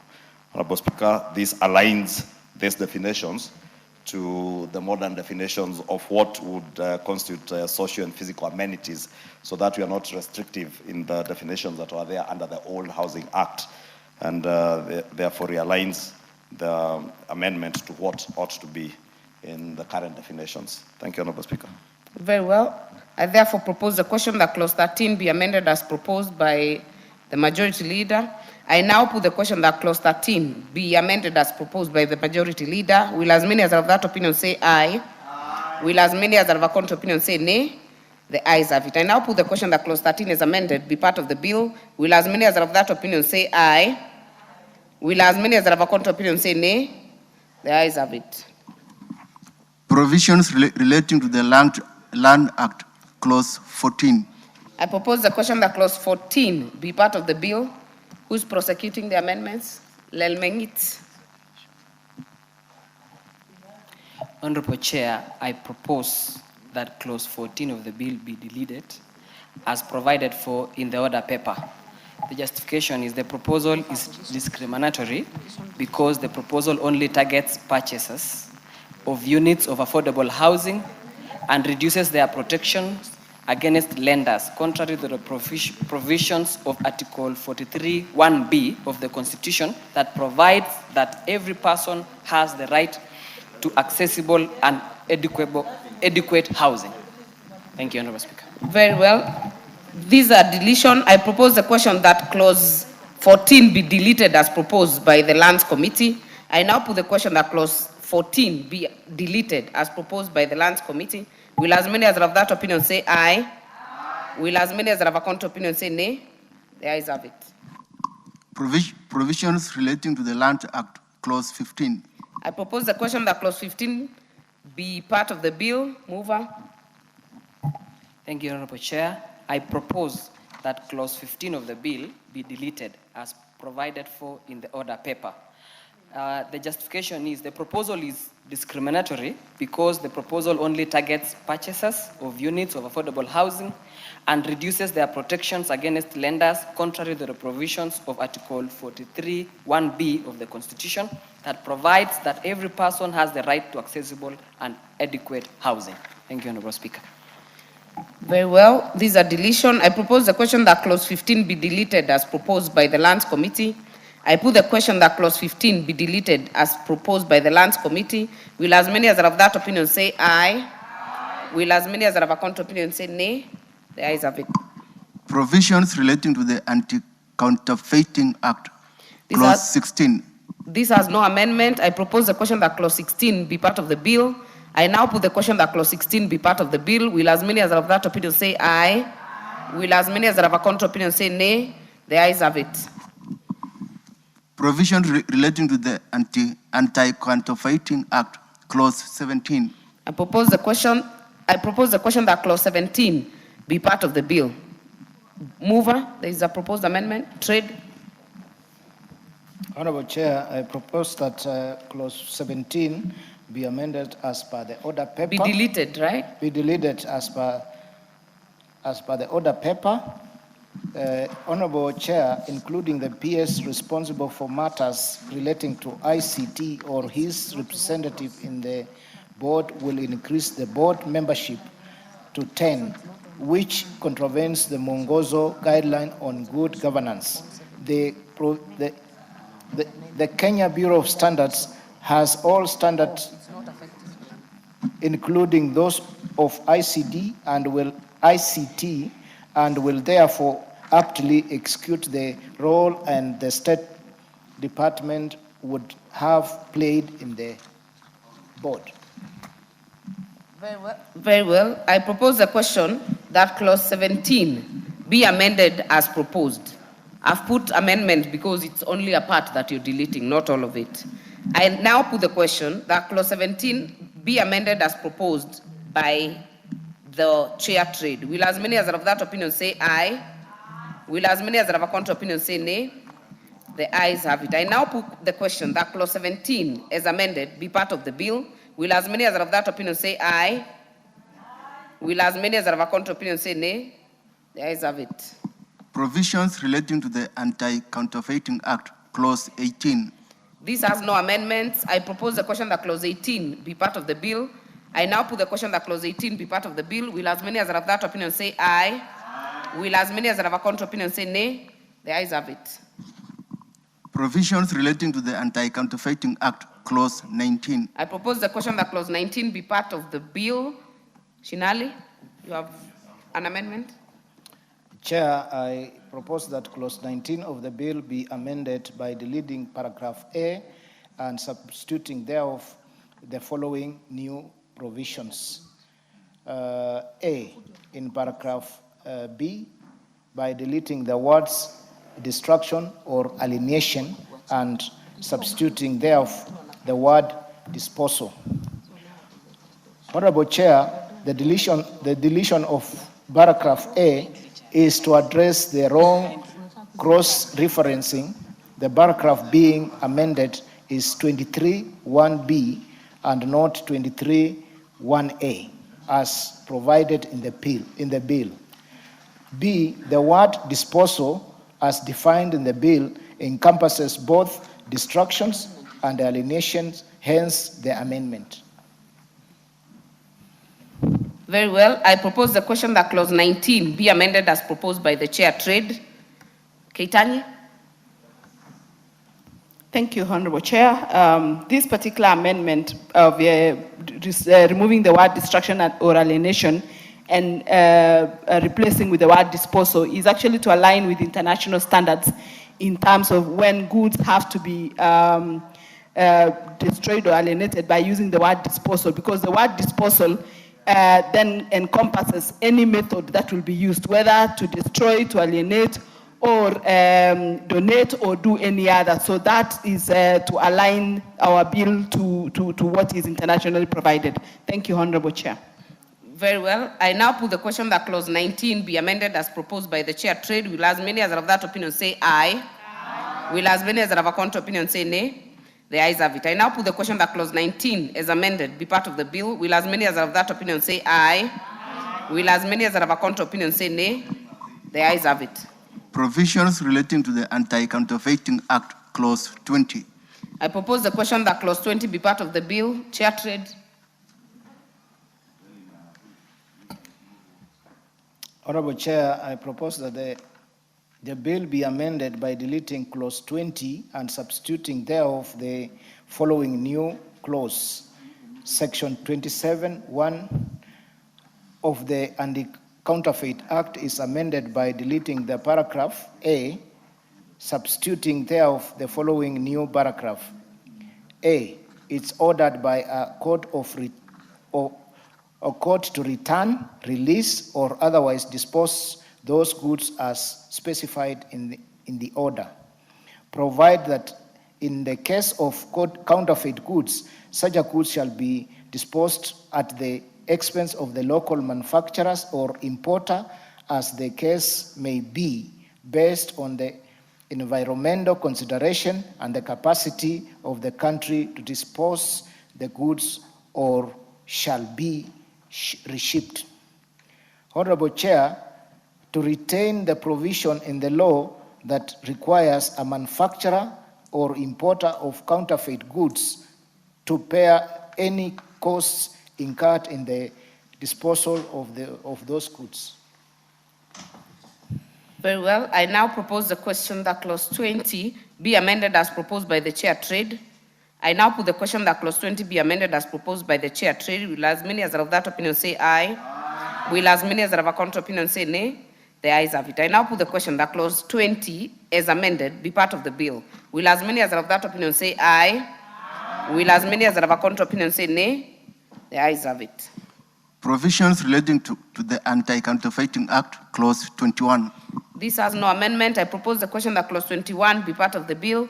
I now put the question that clause 21 be part of the bill. Will as many as are of that opinion say aye? Aye. Will as many as are of a contrary opinion say nay? The ayes have it. Provisions relating to the Anti-Counterfeiting Act, clause 22. I propose the question that clause 22 be part of the bill. Chair Trade. Honorable Chair, I propose that clause 22 of the bill be amended by A, deleting paragraph A and B in paragraph B by deleting the expression subsection 4 and substituting thereof the expression subsection 14 by inserting the following new paragraph immediately after paragraph B. C, deleting the word agency wherever it appears and substituting thereof the word authority. Very well. I therefore propose the question that clause 22 be amended as proposed by the chair. I now put the question that clause 22 be amended as proposed by the chair. Trade. Will as many as have that opinion say aye? Aye. Will as many as have a counter opinion say nay? The ayes have it. I now put the question that clause 22 is amended be part of the bill. Will as many as have that opinion say aye? Aye. Will as many as have a counter opinion say nay? The ayes have it. Provisions relating to the Anti-Counterfeiting Act, clause 23. I propose the question that clause 23 be part of the bill. Chair. Trade. Honorable Chair, I propose that the bill be amended by deleting clause 23 and substituting thereof the following new clause 23.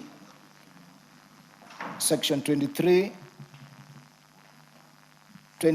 Section 35 of the Anti-Counterfeit Act is amended by deleting subsection 2 and substituting thereof the following new subsection 2. A person convicted of offense under section 24, 31, and 32 H, I, J, K, L, M, and N shall be liable for imprisonment for a term not exceeding 3 years or a fine not exceeding 2 million shillings or both.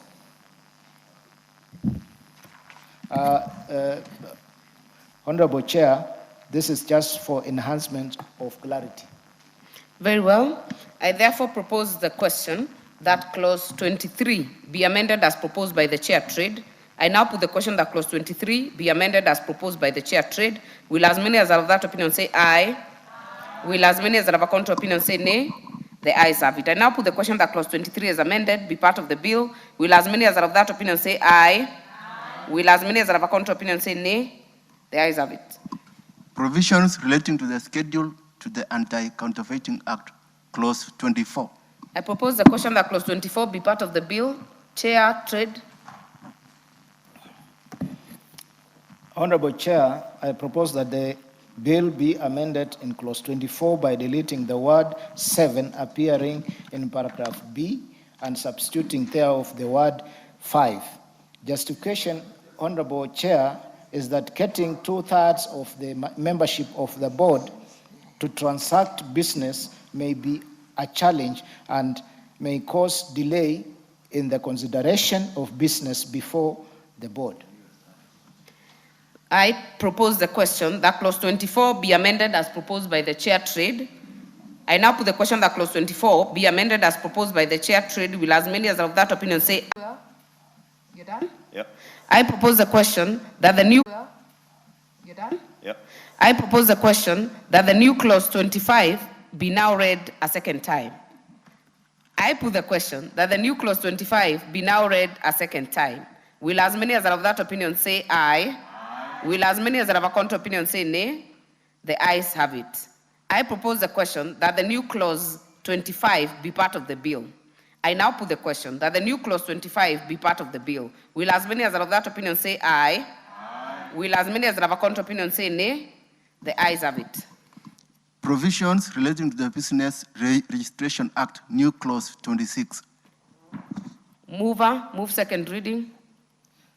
Honorable Speaker, I beg to move that the new clause 26 be now read a second time. I propose the question. You're not done? Whether you want me to speak to the amendments or... No. Just second reading. You move the second reading of the new clause.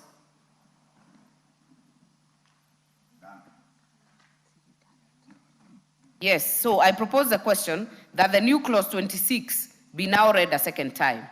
I put the question that the new clause 26 be now read a second time. Will as many as are of that opinion say aye? Aye. Will as many as are of a counter opinion say nay? The ayes have it. I propose the question that the new clause 26 be part of the bill. I now put the question that new clause 26 be part of the bill. Will as many as are of that opinion say aye? Aye. Will as many as are of a contrary opinion say nay? The ayes have it. Provisions relating to the Companies Act, new clause 27. Mover to move second reading. Honorable Chairperson, I beg to move that the new clause 27 be now read for the second time.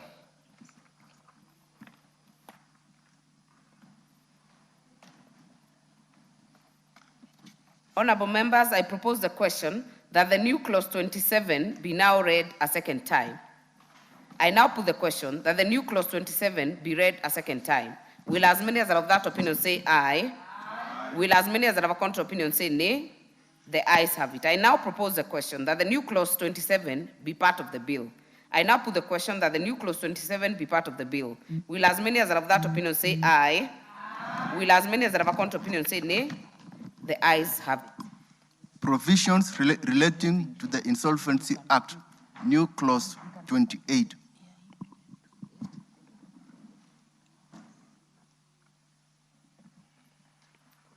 Mover. Kindly move. Thank you, Chairperson. I beg to move that the new clause 28 be now read a second time. Honorable Chairperson, this amendment is to provide that the Cabinet Secretary responsible for matters to deal with insolvency shall be the Cabinet Secretary for matters relating to trade, just to enhance the ease of doing business in the country. And even the other clauses, it was just the same clarification that the Cabinet Secretary responsible for business registration services shall be the Cabinet Secretary for matters relating to trade. Again, just to enhance the ease of doing business in the country. Very well. I therefore propose the question that the new clause 28 be now read a second time. I put the question that the new clause 28 be now read a second time. Will as many as are of that opinion say aye? Aye. Will as many as are of a contrary opinion say nay? The ayes have it. I propose the question that the new clause 28 be part of the bill. I now put the question that the new clause 28 be part of the bill. Will as many as are of that opinion say aye? Aye. Will as many as are of a contrary opinion say nay? The ayes have it. Title. I propose the question that the title be the title of the bill. I now put the question that the title be the title of the bill. Will as many as are of that opinion say aye? Aye. Will as many as are of a contrary opinion say nay? The ayes have it. Clause 1. I propose the question that clause 1 be part of the bill. I now put the question that clause 1 be part of the bill. Will as many as are of that opinion say aye? Aye. Will as many as are of a contrary opinion say nay? The ayes have it. Honorable members, we have come to the end of this committee. Mover, would you move reporting? Who's moving the reporting? Majority Leader? It is the member for Aldai, Honorable Speaker, Chairperson. Honorable Marianne? No? You are misleading the chair. Who is moving the report? She is engaging me on matters to do with Aldai. No, not at this hour. And on matters to do with the Saturday, not even today in Aldai. Honorable Chairperson, I beg to move that the committee do report to the House its consideration of the Business Laws Amendment Bill, Senate Bill number 51 of 2024, and its approval thereof with amendments. Very well. I now put the question, which is that this committee do report to the House its consideration of the Business Laws Amendment Bill, Senate Bill number 51 of 2024, and its approval thereof with amendments. As many as are of that opinion say aye. Aye. Will as many as are of a contrary opinion say nay? The ayes have it. Honorable members, Mr. Speaker,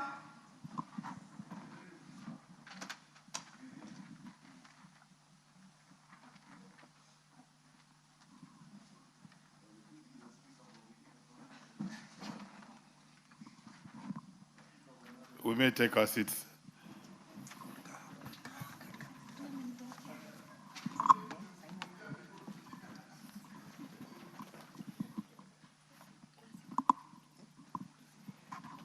Chairperson to report to the House. Honorable Speaker, I beg to report that the Committee of the Whole House has considered the Business Laws Amendment Bill, Senate Bill number 51 of 2024, and approved the same with amendments. Mover. Honorable Speaker, I beg to move that the House do agree with the committee in the said report, and I also request the Honorable Raphael Wanjala, the member for Budalangi, to second the motion for agreement with the report of the Committee of the Whole House. Honorable Speaker, I second and support. Thank you, Honorable Wanjala. Yes. Honorable members, I propose the question, which is that the House do agree with the committee in the said report. Do I put the question? Honorable members, I proceed to put the question, which is that the House do agree with the committee in the said report. Will as many as that opinion say aye? Aye. Will as many as the contrary opinion say nay? The ayes have it. Mover, to move third reading. Mike. Honorable Speaker, I beg to move that the Business Laws Amendment Bill, Senate Bill number 50 of 2024, be now read a third time, and also request the Honorable Njoroge Kororia, Member for Parliament for Gatundu North, to second.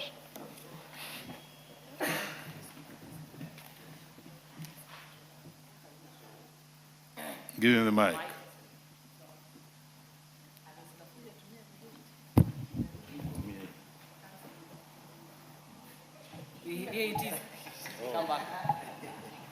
Sorry for the inconvenience, Honorable. Proceed.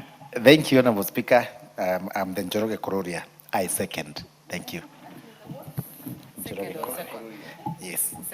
Thank you, Honorable Njoroge Kororia. Honorable members, I proceed to propose the question, which is that the Business Laws Amendment Bill, Senate Bill number 51 of 2024, now be read a third time. Can I put the question? Yes. Honorable members, I now put the question, which is that the Business Laws Amendment Bill, Senate Bill number 51 of 2024, be now read a third time. Will as many of that opinion say aye? Aye. Will as many of the contrary opinion say nay? The ayes have it. A bill for an act of parliament to amend various laws and for connected purposes. Next order. Order number 15, motion that report of the implementation status of reports on petitions and House resolutions, resumption of debate.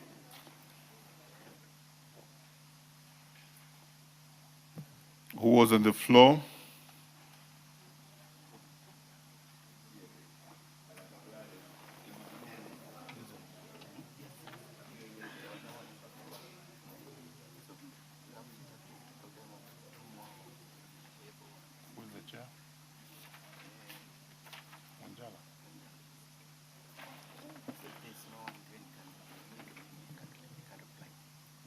Oh, there being no much interest in this one, Honorable Wanjala, you are the chair.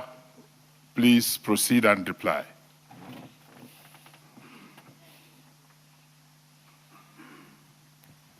Honorable Speaker, I beg to reply. Honorable Speaker, we raised very fundamental and serious issues that are supposed to help the government officers to implement the resolutions of this House, especially when it touches on finances, Honorable Speaker, that the Ministry of Finance must take charge and always avail funds for this implementation of resolutions of this House to be undertaken. Honorable Speaker, I beg to reply.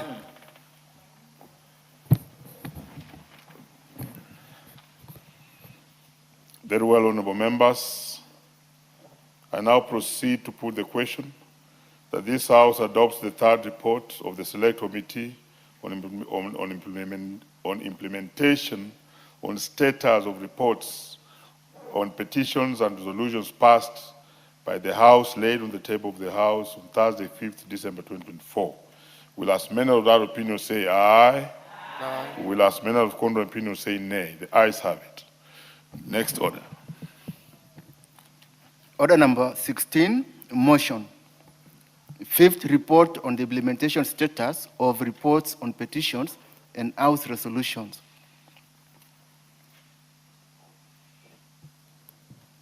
Chair, I think this one is a new one. Yes, So Honorable you need to Speaker. move it. Proceed. Yes, Honorable Speaker, I beg to move that this House adopts the fifth omnibus report of the Committee on the implementation status of House reports, petitions, and resolutions, which was laid on the table of the House between October 2023 and August 2025. The Select Committee on Implementation is established under Standing Order 209 of the National Assembly Standing Orders. The committee is mandated to scrutinize resolutions of the House, including adopted committee reports, petitions, and undertakings by the National Executive.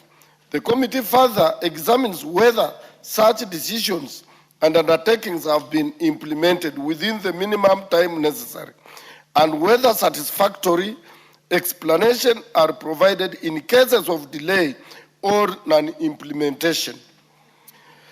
Further to this mandate, Standing Order 2011 requires that within 60 days of a House resolution or adoption of a committee report, the relevant Cabinet Secretary shall submit a report to the appropriate committee detailing the status of implementation. In line with Article 153(4)(h) of the Constitution, Cabinet Secretaries are required to provide Parliament with full and regular reports concerning matters under their control.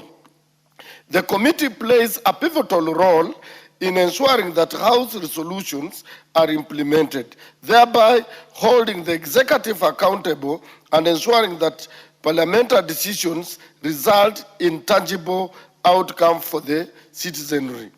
Honorable Speaker, in executing its mandate, the committee engaged ministries, state corporations, and agencies, requesting implementation status reports for 22 individual House reports, petitions, and resolutions.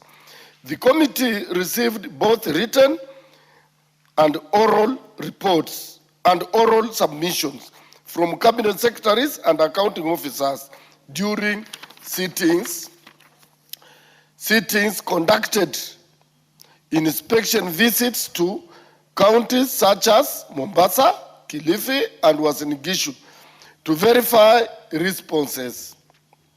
Honorable Speaker, among the reports considered were those on employment diversity, audits in public institutions, 2, public health risks at Langata Cemetery, 3, enhancement of house allowances for teachers in Kilifi, 4, prohibition of information promoting same-sex relationships, 5, older persons cash transfer program, 6, comprehensive health, wellness, and sex education in schools, 7, withdrawal of harmful pesticides, 8, standard gauge railway management, 9, state corporations financial statements, and 10, public petitions on land resettlement and compensation issues. Honorable Speaker, the committee also undertook inspection visits to verify progress in implementing selected House resolutions. General observation, Honorable Speaker, in the course of its work, the committee made the following general observations. 1, Some House resolutions have been implemented while others have not. 2, implementation of some resolutions has been hampered by ongoing litigations and lack of budgetary allocation. 3, land-related issues remain recurrent and feature prominently in state corporations, assets flagged by Auditor General reports. 4, many state corporations operate with staff in acting capacity, limiting enforcement and oversight functions. 5, multi-agency resolutions suffer from poor interagency collaboration, blame shifting, and failure to take responsibility, impeding timely implementation. 6, resolution on payment of terminal dues to former public officers have remained pending for over 20 years due to complexity of the issues. 7, majority of House resolutions require financial obligations, yet inadequate budgets impede implementation. 8, recommendations directed to the Ethics and Anti-Corruption Commission have largely not been implemented, with some investigations dating back over a decade. And 9, Honorable Speaker, committee recommendations must be SMART, that is specific, measurable, achievable, relevant, and time-bound, to enable effective follow-up, accountability, and timely implementation. Honorable Speaker, the committee recommends that 1, respective House committees and the House should consider the financial implications of resolutions before commitment and facilitate allocation of adequate funds. 2, government agencies tasked with implementing House resolutions should incorporate them into work plans and deliver within stipulated timelines, failing which sanctions should be imposed. 3, the National Treasury should ensure appropriation of funds within 1 financial year following adoption of a resolution. The National Assembly should also allocate sufficient oversight and implementation resources to agencies. 4, state corporations should prioritize acquiring title deeds for all parcels of land to prevent loss of assets to grabbers. And 5, the Ethics and Anti-Corruption Commission should provide a status report within 60 days of adoption of this report on all recommendations directed to it. On conclusion, Honorable Speaker, the committee is convinced that adoption and implementation of these recommendations will enhance accountability, transparency, efficiency, and value for money in the execution of House resolutions. Honorable Speaker, having carefully considered the proceedings and findings of the Committee on Implementation, I beg to move and urge this House, this Honorable House, to adopt the 5th Omnibus report. I thank you, Honorable Speaker, and I now request Honorable Mulanya to second the motion. Honorable Mulanya. Thank you, Honorable Speaker.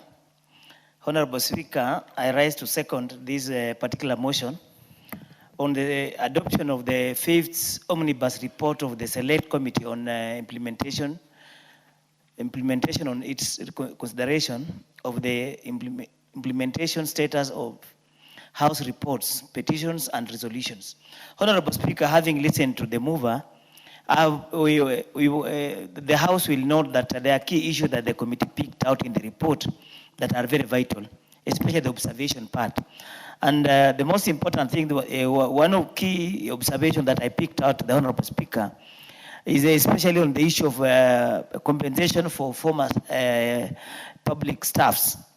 And Honorable Speaker, we have had cases where many Kenyans who have been civil servants after retirement, They lack funds even to access medical treatment or even cater for themselves. So when we have state employees chasing a compensation for their terminal dues for 20 years, this is extremely inhuman and unacceptable. And also, I've also checked on the issue of the observation on ethics and corruption, where the report indicates that the commission have largely not been that in some of investigations dating back to 10 years have not been executed. And Honorable Speaker, we have had cries by Kenyans complaining about inefficient by the EACC. This is the agency that is supposed to help us fight this the war on graft. But if they can sit on investigation for 10 years, then as a nation we will not be fighting corruption as we anticipate. There's also the issue related to the land issues that the committee said that remain recurrent and feature prominently in state corporations. And have been flagged in the Auditor General's report.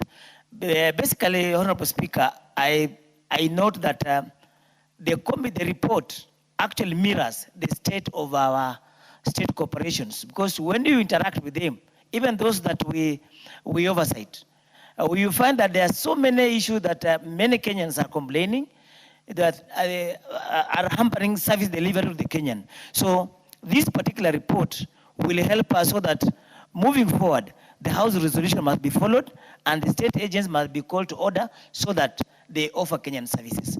I therefore beg to second this report. Honorable members, I propose the question that this House adopts the 5th report of the Select Committee on implementation on the implementation status of reports on petitions and resolutions passed by the House laid on the table of the House on Wednesday, 3rd December. I'm checking for any interest in this particular one, and in the absence of any interest, honorable members, allow me to proceed.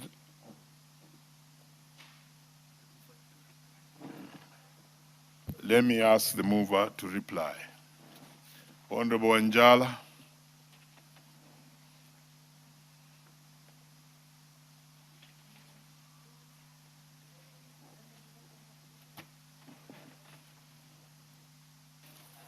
Honorable Speaker, I beg to reply that, Mr. Honorable Speaker, we have raised issues that has hampered the committee of that has hampered the government officers, possibly sometimes to implement the resolutions of the House.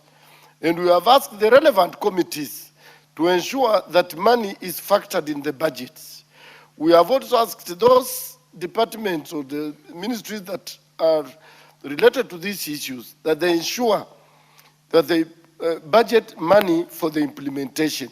I therefore beg to reply, Honorable Speaker. Thank you. Thank you, Honorable Anjala. Honorable members, I proceed to put the question that this House adopts the 5th report of the Select Committee on Implementation, on the implementation status of reports on petitions and resolutions passed by the House laid on the table of the House on Wednesday, 3rd December. Will as many of our opinions say aye? Will as many of contrary opinions say nay? The ayes have it. Next order. Order number 17, motion. Consideration of sessional paper number 4 of 2026 on the National Petroleum Policy. Chair Energy is not in the House. Omulanya, you are representing the Chair Energy. Proceed. Thank you, the Honorable Speaker.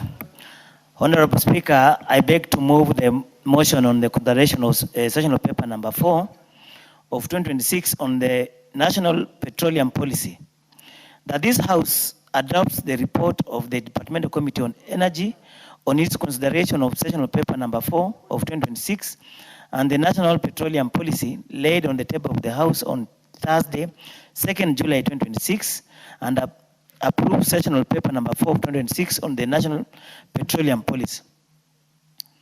Honorable Speaker, the National Petroleum Policy is the first standalone policy on petroleum this country has ever had. Since 2024, our oil and gas sector has been guided by a general energy policy drafted 8 years before we discovered oil. Section 5, subsection 1 of the Petroleum Act, Cap 308, requires the Cabinet Secretary to develop a national petroleum policy. The sessional paper fulfills that requirement. It was approved by the Cabinet on 15th December 2025, tabled in this House on 7th April 2026, and referred to the Department Committee on Energy for consideration. Honorable Speaker, the committee facilitated public participation as required under Article 118, Sub-Article 1B of the Constitution. The Clerk of the National Assembly placed an advertisement in the print media on 17th April 2026. The committee held 4 sittings. It received submissions from the Principal Secretary, State Department for Petroleum, and from stakeholders including the Kenya Oil and Gas Working Group, Transparency International Kenya, Community Action for Nature Conservation, the Kenya National Association of Water Resources Users Association, the Association of Women in Energy and Extractives in Kenya, Oxfam, Nature Kenya, the National Environmental Management Authority, the Engineers Board of Kenya, the Competition Authority of Kenya, the Electricity Consumer Society of Kenya, and the Kenya Bureau of Standards, among other stakeholders. Honorable Speaker, allow me to place before the House where the sector stands today. Kenya has 4 sedimentary basins, Lamu, Anza, Mandera, and the Tertiary Rift, covering about 497,000 square kilometers and divided into 50 petroleum blocks. 95 exploration wells have been drilled and 42 have found hydrocarbons. There have been 10 oil discoveries in the Tertiary Rift and gas discoveries in the Lamu and Anza basins. The South Lokicha Basin is estimated to hold about 2.85 billion barrels of oil in place, although commercial production has not yet begun. The midstream subsector has been largely dominant since 2013, when the Kenya Petroleum Refinery Limited stopped refining crude oil. The country imports about 5.9 million metric tons of petroleum products every year, which leaves us exposed to every swing in the global price. Mr. Speaker, the House has just considered the field development plan and the production sharing contracts for blocks T6 and T7. The governance framework we are debating today is the one under which that oil will be produced, sold, accounted for. That is why the committee's observation deserves the attention of the House. Mr. Speaker, the committee supports the policy, but it raised the following serious concerns. Number 1, costs without a financing plan. Mr. Speaker, the policy will cost an estimated Kenya shilling 68.2 billion to implement. However, it carries no financing strategy. Honorable Wanjala, what's your point of order?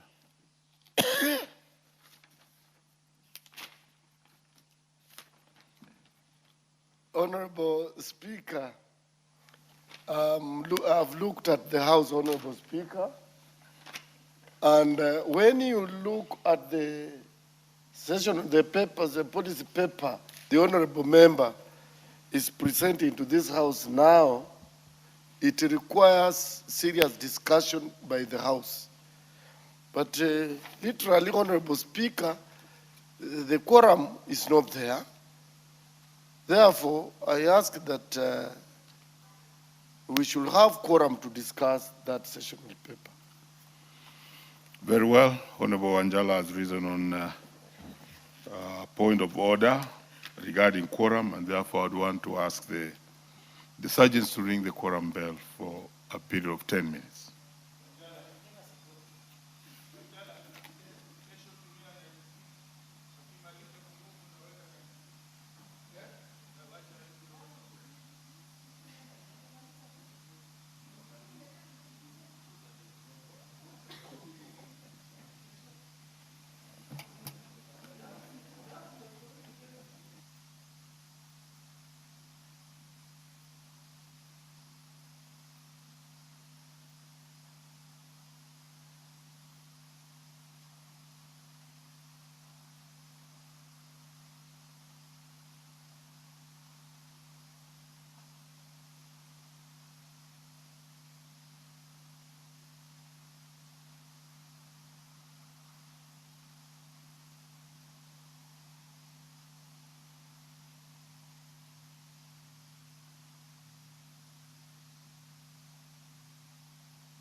Honorable members who may be upstanding.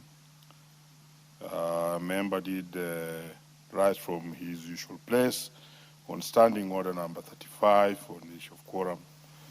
I've since done the necessary of ringing the bell for 10 minutes, and still I can confirm we don't have quorum. And therefore, honorable members, and the time being 8:14 p.m., this House stands adjourned until Thursday, 20th August 2026 at 2:30 p.m.